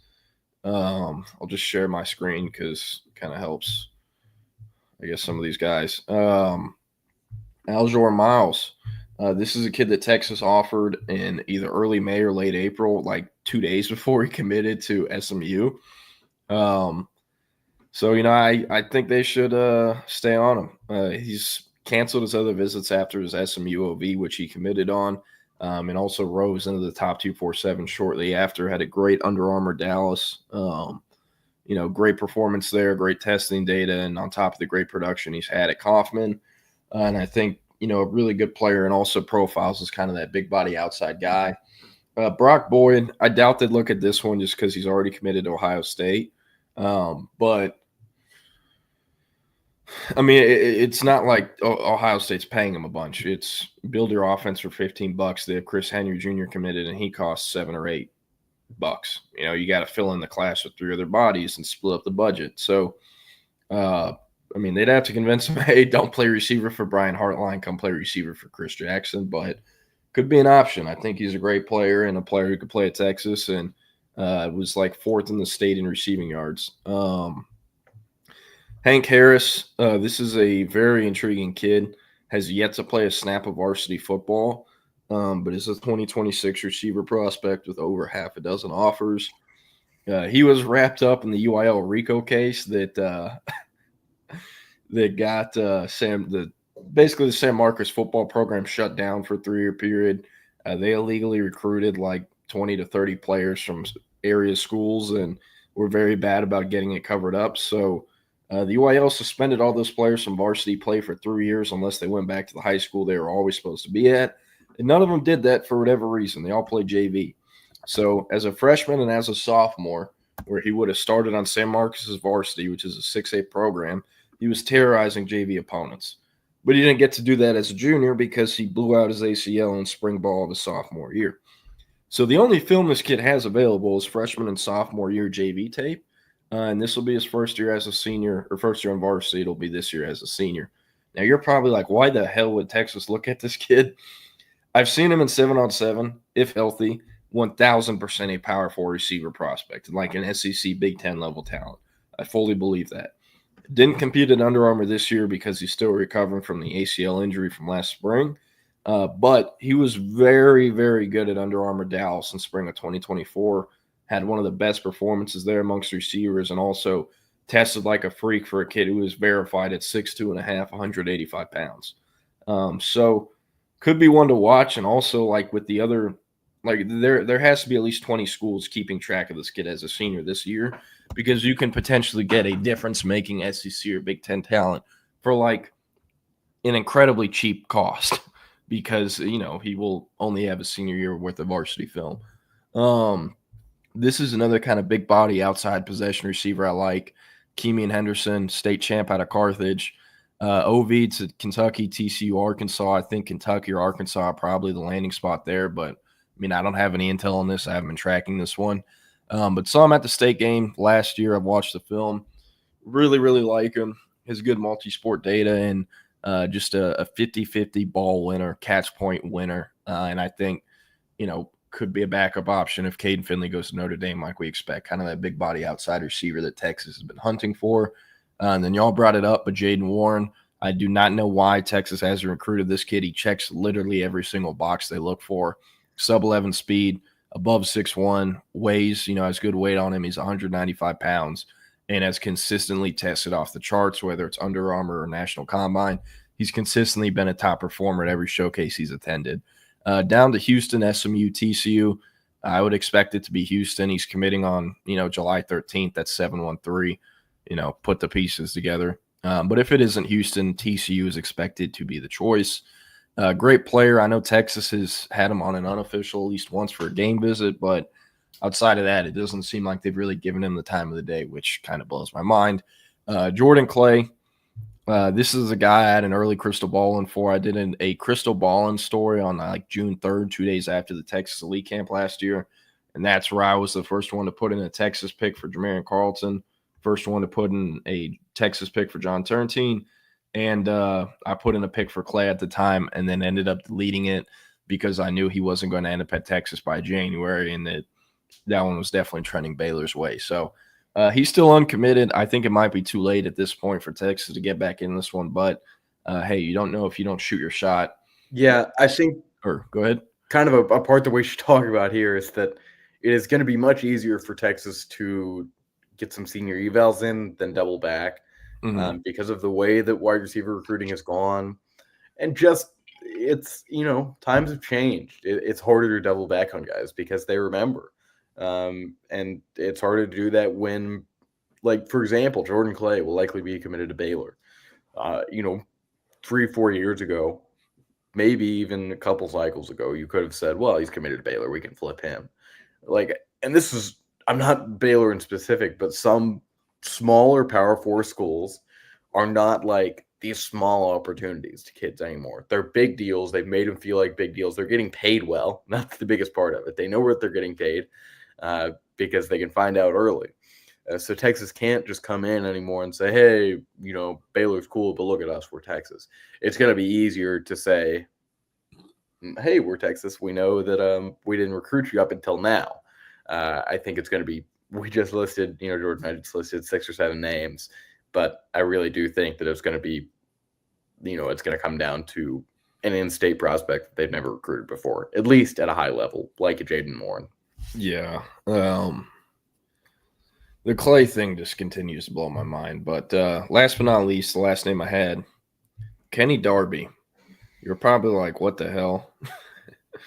LSU commit from state of Louisiana. Why would that make sense? Well, LSU staff might get fired before signing day. And this kid who goes to Airline High School in Bossier City is from the same town that Texas's general manager, Brandon Harris, is from, Bossier City. I'm sure there are some connections there. There's some people Harris knows that are close to Darby. And while he has been committed to LSU since last November, not the most locked-in prospect. I mean, this is a kid who, the entire spring he was tweeting like, I'm officially visiting Alabama or Tennessee, and it's like the graphic. And then like 2 days later he deletes it and is like, I'm locked in with LSU. I'm not going anywhere. Like that happened like 4 times this spring. So kind of all over the place, but a great player, super productive, and the second highest ranked receiver prospect in the state of Louisiana, only behind Jabari Mack. Texas has never offered, never camped him or visited him, anything like that. But hey, LSU, they got a big receiver class. Could that turn him away? Maybe. Could LSU staff get fired and he looks Texas's way? Perhaps. So just to name the track, and then obviously we didn't say him, but Jabari Mack, kind of same deal there, like I said with Darby. Just stay on him because in case Brian Kellner or that staff gets fired, that class will be picked apart, and there are several top talents in there Texas is going to want, Mack being one of them. But anyways, I'm going to hit on some of these comments or whatnot. What do we got? This one about, I believe, talking about TCU. TCU has, this is pretty impressive. 16 commits, and they're all from the state of Texas. Now, they're not getting, super highly rated guys, but they do have 2 in our top 247, which is a great clip. And they actually, had a great class last year.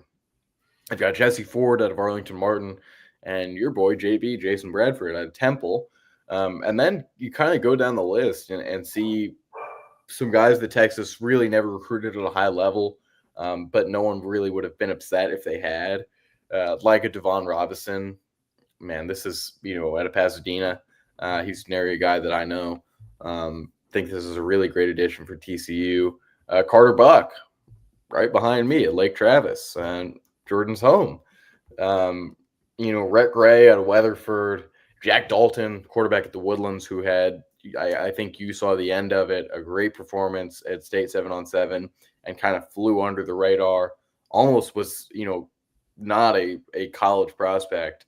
They had, the Woodlands had a pretty notable quarterback before him. He's better than Mabry Matoyer. Yes, of course, Jordan. That's not the point that I was making. Okay. But just that he was completely overlooked and probably should have been starting from the time he was a freshman. And then Maddox Flint out of Westlake, also down the street.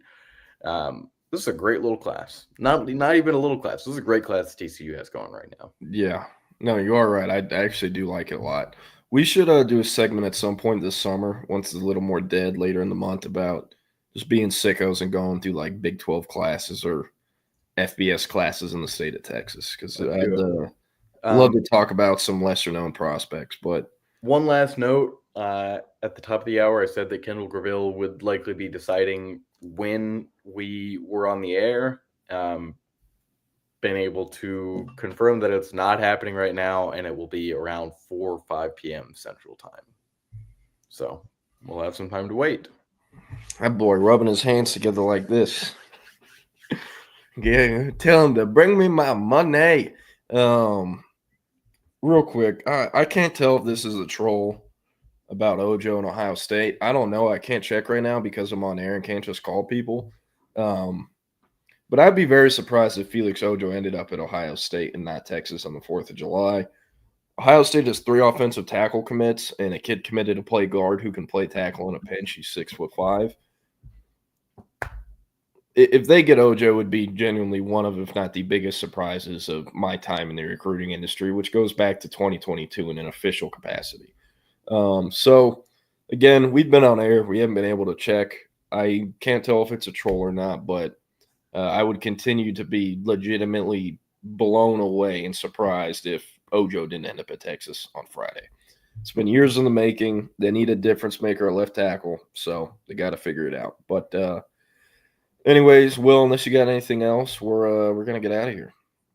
Yeah, we'll see you tomorrow with 2 commitments passed by that point. Yeah. Up next, former Texas quarterback David Ash sits down with our friends at Third and Longhorn to talk about his career, Texas football, and more. I've actually seen on Twitter this is a pretty good episode. Apparently, Ash has some good stories. I'll be watching this. David Ash, Houston native. I know he played in Belton, but he's a Houston boy. I didn't know that. Did not know that. But Anyways, we'll see y'all tomorrow. It'll be our last show of the week because July 4th is on Friday and we're off that day. But we'll see y'all tomorrow. Y'all have a great one. Stay safe, stay blessed, and peace. Up next is Chip and Zay at 2 p.m. YouTube, Twitter, Facebook, Twitch, wherever your live stream. That's when they'll be back. And hey, we're out of here. Bye.